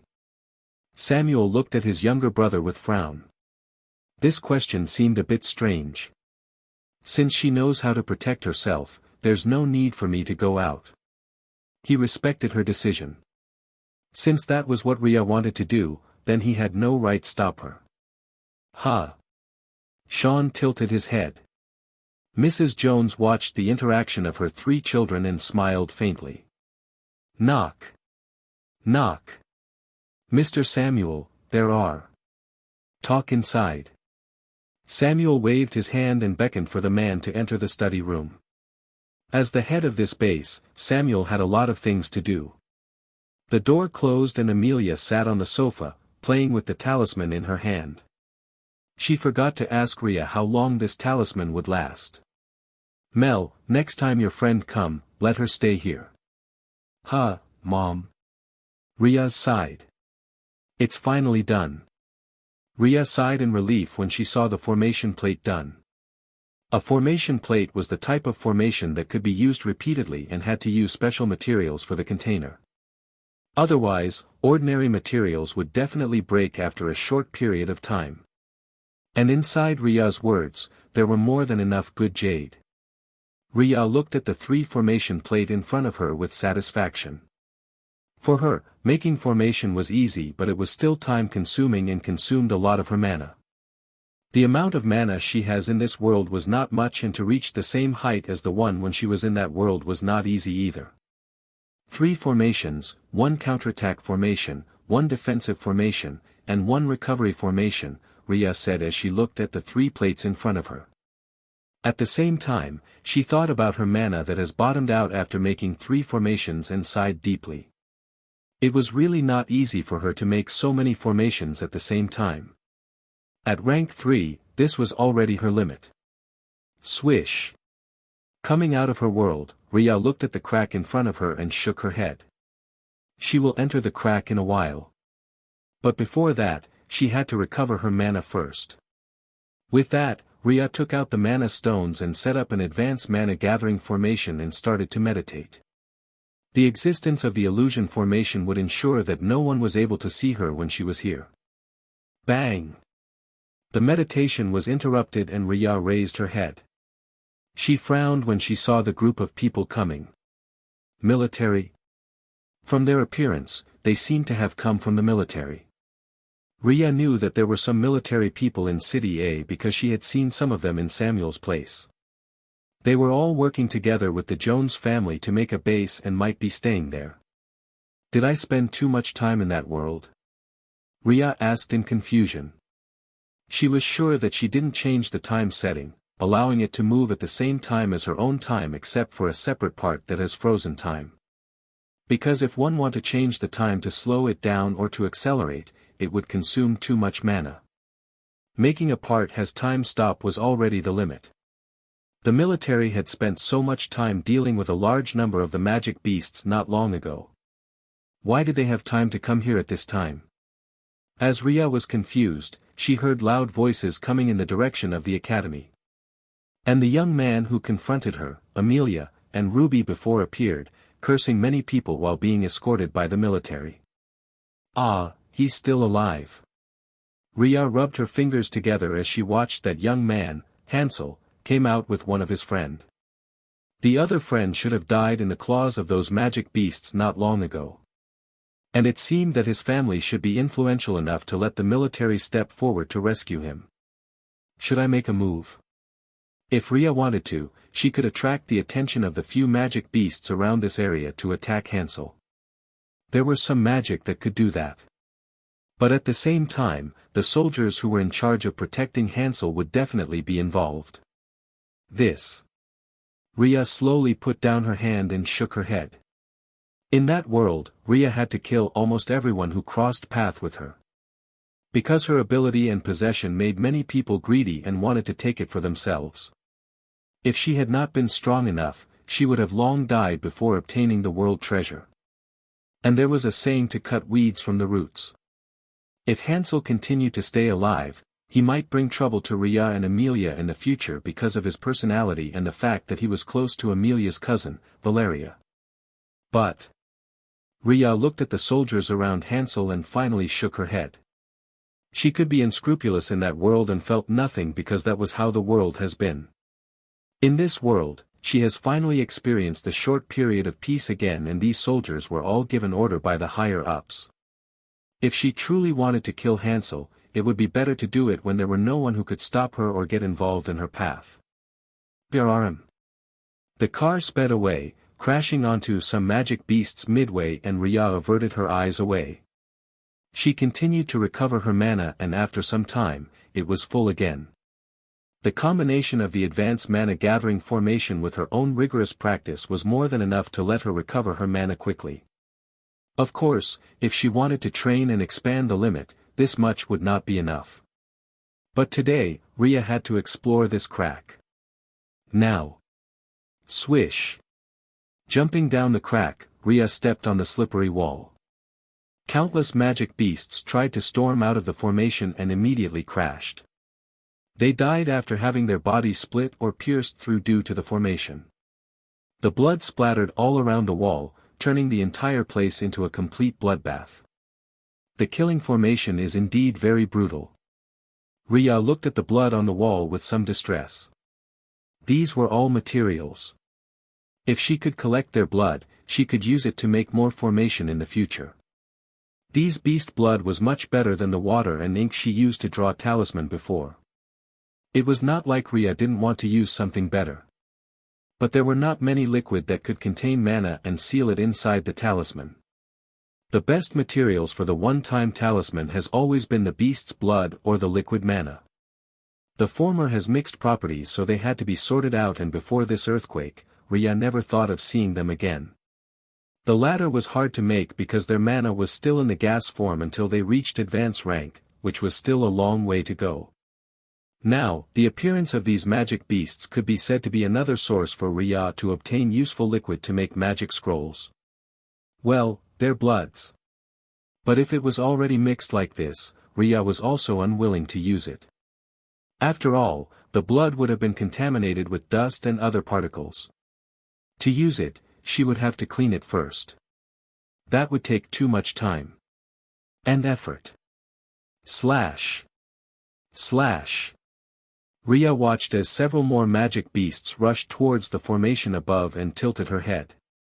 It seemed that there were still so many magic beasts below. How about if she cleaned it all up first? Grabbing one of the dead magic beast that was about to fall, Riya took the blood out and then used her mana to form rune circle in front of her. Explosion. With a smile, Riya let the runes fall down along with the magic beast's corpse. Swish.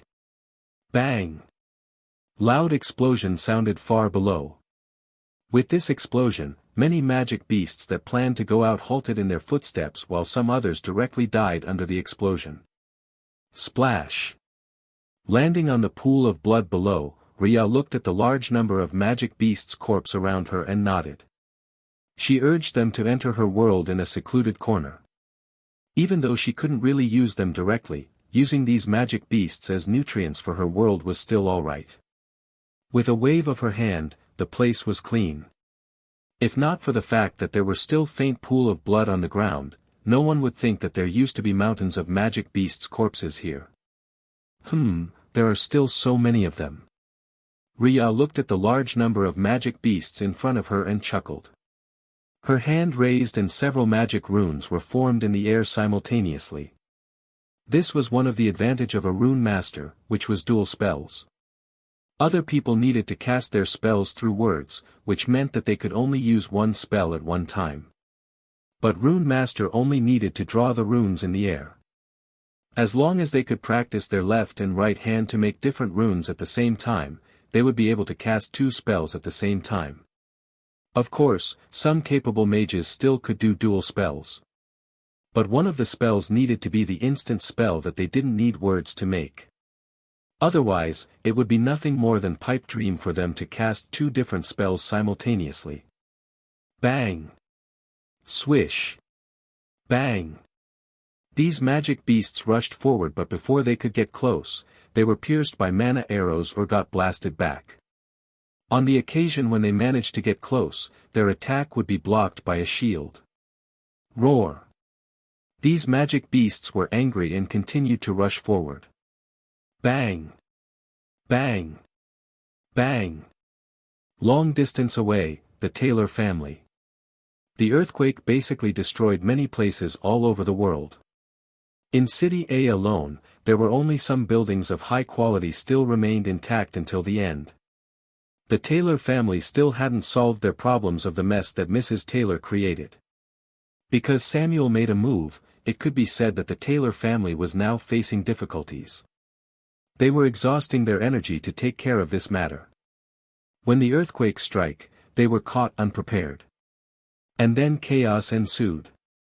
Countless people were fighting for the sake of resources, with every single one of them trying their best to survive. Once there was food, it was estimated that there would be some fights between these survivors. They were selfish.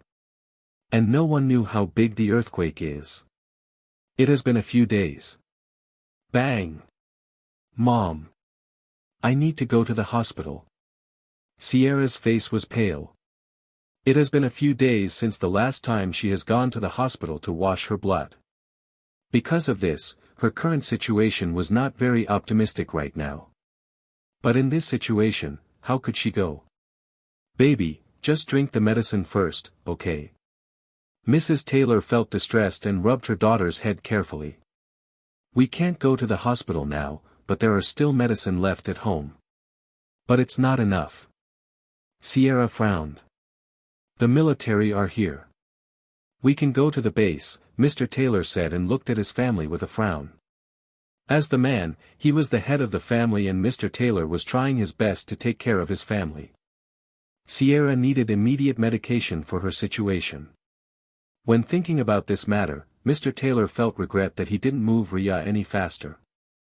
If it was not because his business trouble was increasing a lot, he would have more time to come and ask Riya once more. As for that incident, Mrs. Taylor's family had been cleaning it up. Otherwise, Mr. Taylor would be so busy that he couldn't sleep at night. If Sierra had already transplanted Riya's kidney, then today's situation would not have happened.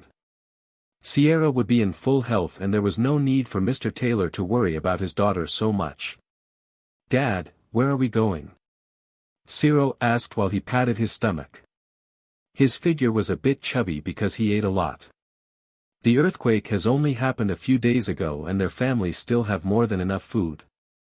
Moreover, there were many people under Mr. Taylor and Mrs. Taylor to protect their safety. Unless they went out on their own without anyone's protection, they should be fine for the time being. The business district's base, Mr. Taylor replied. It's made by a few rich people who gathered together. What kind of base is that? Mrs. Taylor frowned. The official base is a bit too far from our place, so it's dangerous to go, Mr. Taylor explained with bitter look. Who didn't want to go to the official base? But the problem was that the official base was located so far away from their place. Even if there were military people who came here, these were the military under the people from business district's base. If they didn't want to come, they would not force them. But if they wanted to come, they would only be escorted towards this business district's base. If they wanted to go to the official base made by the nation, they would have to walk by themselves. Who would do that? At least, not the Taylor family. If they have the strength to go out, they would have done that a long time ago. Dad, are there any medical equipment there? Sierra suddenly asked. She felt really uncomfortable and it has been a long time since she did her medication. If this continued, she might end up dying first before anything else. There's hospital there. Mr. Taylor nodded. He had asked about this first when the military people come. That's good. Let's go. Yes. The family of 4 quickly go out and greeted the military people. They had to go as fast as possible. Of course, they used their own cars while loading it with a lot of resources. They wanted to trade these things with various resources from the base. Sierra, you're also going. One of the youth there looked at Sierra and his eyes lit up. He was one of Sierra's suitors and had been trying to get close to Sierra for a long time. Unfortunately, his family's condition was not very good and Sierra didn't like him that much. She would rather stay away rather than staying with him. Sierra frowned when she saw him, but she still nodded politely and said, yes. Are you also going? Yes. Business District's base is built by my uncle. The youth grinned. He said that he'll give my family a preferential treatment. Even though his family was not very well off, his uncle was successful. When he heard that his uncle managed to build a base, the youth was excited. This meant that he would be able to live a comfortable life in the future. Really? Sierra's attention was immediately attracted. The youth nodded. Yes. Can I? Mrs. Taylor watched as the 2 people were chatting at the side and ignored them. She looked at the destruction on the street and then looked at their car. At this moment, she felt that it was really bad. Can this car really pass? Mrs. Taylor asked. Of course it can. Mr. Taylor looked confident. The military people come here with car and they have cleaned up most of the road. Hearing this, Mrs. Taylor's eyes flashed. It would be good if they could go to the business district's base.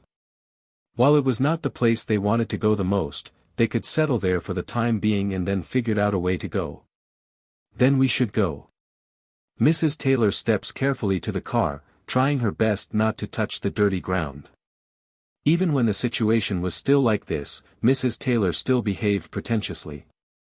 It was clear that she didn't care too much about the world situation and still treated herself as the best person in the world. Mr. Taylor's eyes flashed when he saw this and he sneered. If it was not because of Mrs. Taylor's family background, he would not have married this delicate woman. She didn't know how to take care of him and only knew how to make trouble all day long. Without her family background, she was nothing.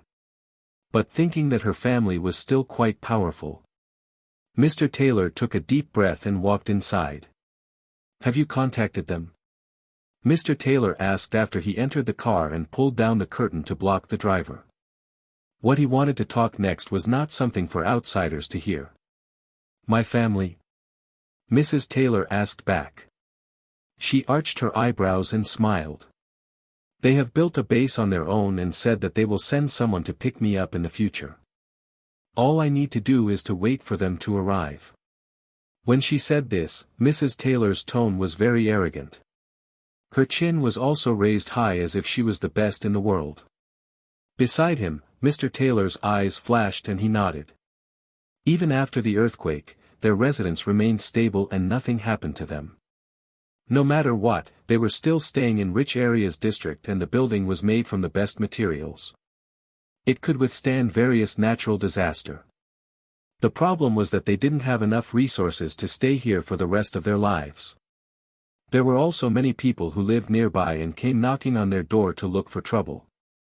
Rather than staying here and invite trouble to come to the door, it would be better for them to go out and stay in the business district's base. At least, temporarily. Good. Other locations. Bang. Bang. Bang. There were many people who stepped forward to clean up the magic beasts that came out of the cracks. The current situation was not very optimistic and there were many people who couldn't go out. Among the group was Sophia and her family. They followed behind the military and looked at the mess outside. Father, how long would it take to reach City A base? Sophia asked softly and hugged her dog, Melly. She was scared. But more than anything else, Sophia wished that she could reunite with her friends at the fastest speed possible. Soon, darling. Soon. Sophia's father looked at his daughter with pained look. He also wanted to go out as soon as possible. If it was not because of these magic beasts, there was no need for them to suffer so much like this. Run! Hearing the yell from the front, Sophia's father quickly steered the car and stepped on the gas. Bang! Bang! Bang! Kia! Help! Through the window glass, Sophia could see the chaos behind them, and many people were killed by the magic beast's claws. It was tragic. And this scene told Sophia that humans' life was really cheap. There were so many people dying every single day, but there was nothing that they could do. Hold on. Yes. Bark woof. Melly, don't be naughty. Sophia held her dog, Melly, tightly and didn't let her go at all. She didn't want to lose her dog, and if Melly were to go out, it was estimated that there might be some people who would take advantage of the situation and killed her dog for their food. Right now, there were still many people who have enough food because the earthquake had only happened some time ago. But in the future, how many people would die just to find food? Sophia held Melly tightly and patted her dog, trying to comfort it. Melly barked once more and then snuggled close to Sophia as if doing so could give it the greatest comfort. Another place. Bang! Bang! Bang! These magic beasts are simply endless. Get out of here. There were many people scolding, but they were still fighting to deal with these magic beasts in front of them as much as possible. As for how they managed to get the guns, there were many ways. Not many people in their nation were able to own guns before. But now that the situation had changed, there were more and more people who could get it through one way or another. From having it before, scavenging, stealing, to robbing others. No matter what, there were many things that happened. Victoria, are you all right? Victoria's father looked at the chaotic scene in front of him and frowned. They planned to go out to reach City A base quickly, but this situation seemed to tell them that this was highly impossible. Don't worry, I'm fine. Victoria looked at the scene in front of her and then looked at her sister, Valeria. At this moment, Valeria was huddling with her mother. The two of them looked like they were going to face the end of the world. Victoria's eyes flashed for a moment and then she said, "Father, how about if we split up with Mother and follow the second military?" What are you talking about? Victoria's mother frowned. Valeria also glared at her sister. Do you want to take more resources? Let me tell you, it's not possible. When talking about resources, Valeria was highly protective and would do everything she could to protect these little food. Their family was not prepared for this chaotic environment will last, so she wanted to keep as much food as possible. Victoria's eyes revealed faint mockery. In the face of food and her own interest, Valeria would always stand forward. Moreover, whatever good things she has, Valeria would definitely try to take it. Don't worry. I have no interest in your little stash. The amount of food that Valeria could take was limited and Victoria had already seen what was there. There was no need for her to specifically steal something that belonged to Valeria. It would be better for her to go out and search for food herself. Humph. You better not. Valeria was furious when Victoria said that it was a little stash. But at the same time, she herself also knew that the amount of food that she had was not much. After all, none of them were prepared for a catastrophe to happen. In this situation, how could they be prepared to face what would happen to them? So the amount of food that they prepared was only a little bit. For anything else, they would need to try to exchange it with others or buy it from the base. Of course, the premise would be that they managed to buy them. If they didn't manage to protect themselves, it was estimated that they would never be able to even start a trade. In any case, Victoria didn't care about this sister of hers. So greedy and lazy. Even if she managed to survive the first stage, Victoria highly doubted that Valeria would be able to live long. I'm going. Victoria. Victoria's father looked at his stubborn daughter and felt headache. He glared at his wife and said, "You should have stopped her." "What can I do with that stubborn daughter?" Victoria's mother snorted. "You can go and take care of your daughter. I'll stay here with Valeria and go with the First Army." There were so many people here that the army would have difficulties bringing them all back to the base. So it was decided that they would go in 2 waves. The First Army will go first. So many people were rushing to go with the First Army to the base. They felt that it would have been safer for them to go to the official base. There would be many people, such as the military, to protect them. Rather than staying in this place where there were so many magic beasts around and the people were scattered, it would be better to stay in the base. People like Victoria who came to the Second Army directly were rare. "Victoria, don't make trouble." Victoria's father jogged to his daughter and saw his daughter looking at the wall temporarily made by the soldiers to block the magic beasts' advance. In order to stop these magic beasts, the soldiers were working hard. Their weapons were naturally the guns and so on. After all, there were still not many magic warriors in the entire world. After Peter came to the Martial Arts Association, he could only help to a certain degree and then refused to come forward anymore. His knowledge was limited. And being a warrior was not something that could be done overnight. So the number of warrior after a short few months was very few.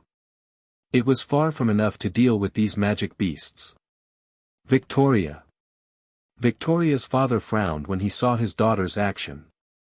For some reasons, he felt that his daughter was getting more and more unpredictable. Compared to Valeria who knew how to take care of them, he felt that this daughter was someone who never cared for them. This made Victoria's father angry, but he couldn't possibly leave her alone either.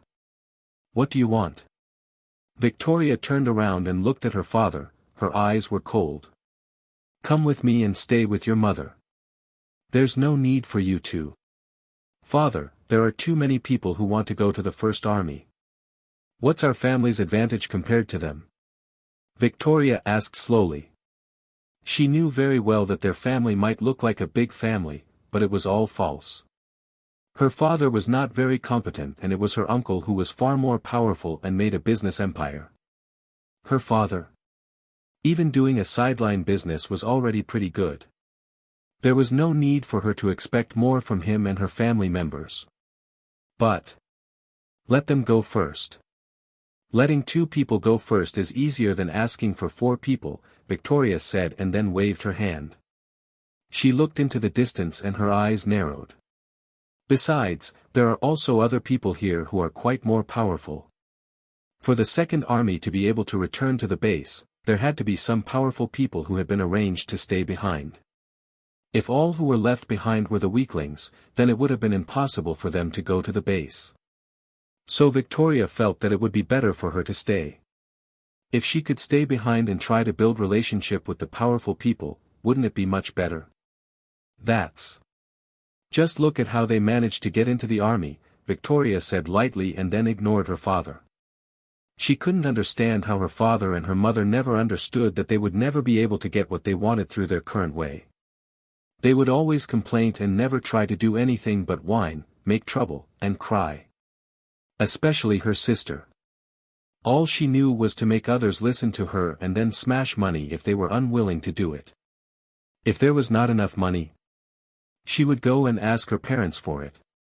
Even though their father and mother's abilities were limited, their background was there.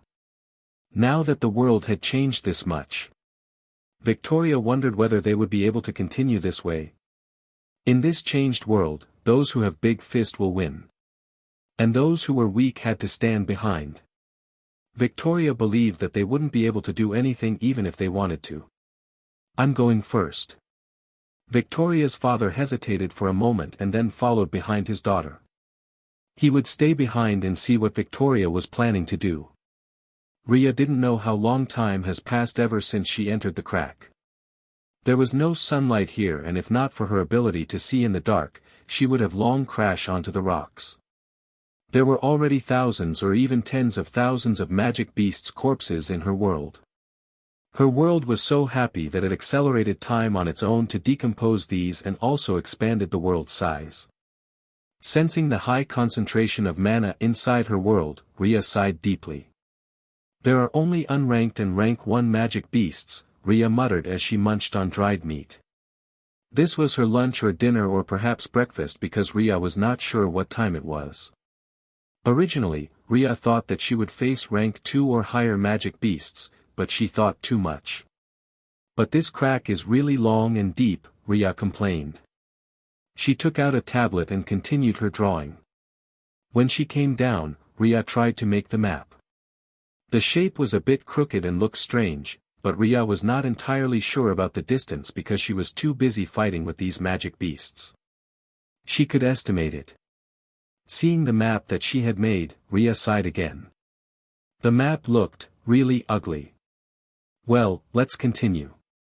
Riya stretched her hand and looked at the magic beasts in the distance. After a long time fighting in a dense group of magic beasts, the number of magic beasts slowly decreased and Riya had more freedom to walk around. She could see that not all magic beasts were attracted to the world outside and only those who were around the crack. After a certain distance, the pull seemed to have decreased and these magic beasts looked like they were in the wild. After that, Riya continued walking and looked around. She wondered how come such a large world had never been found before.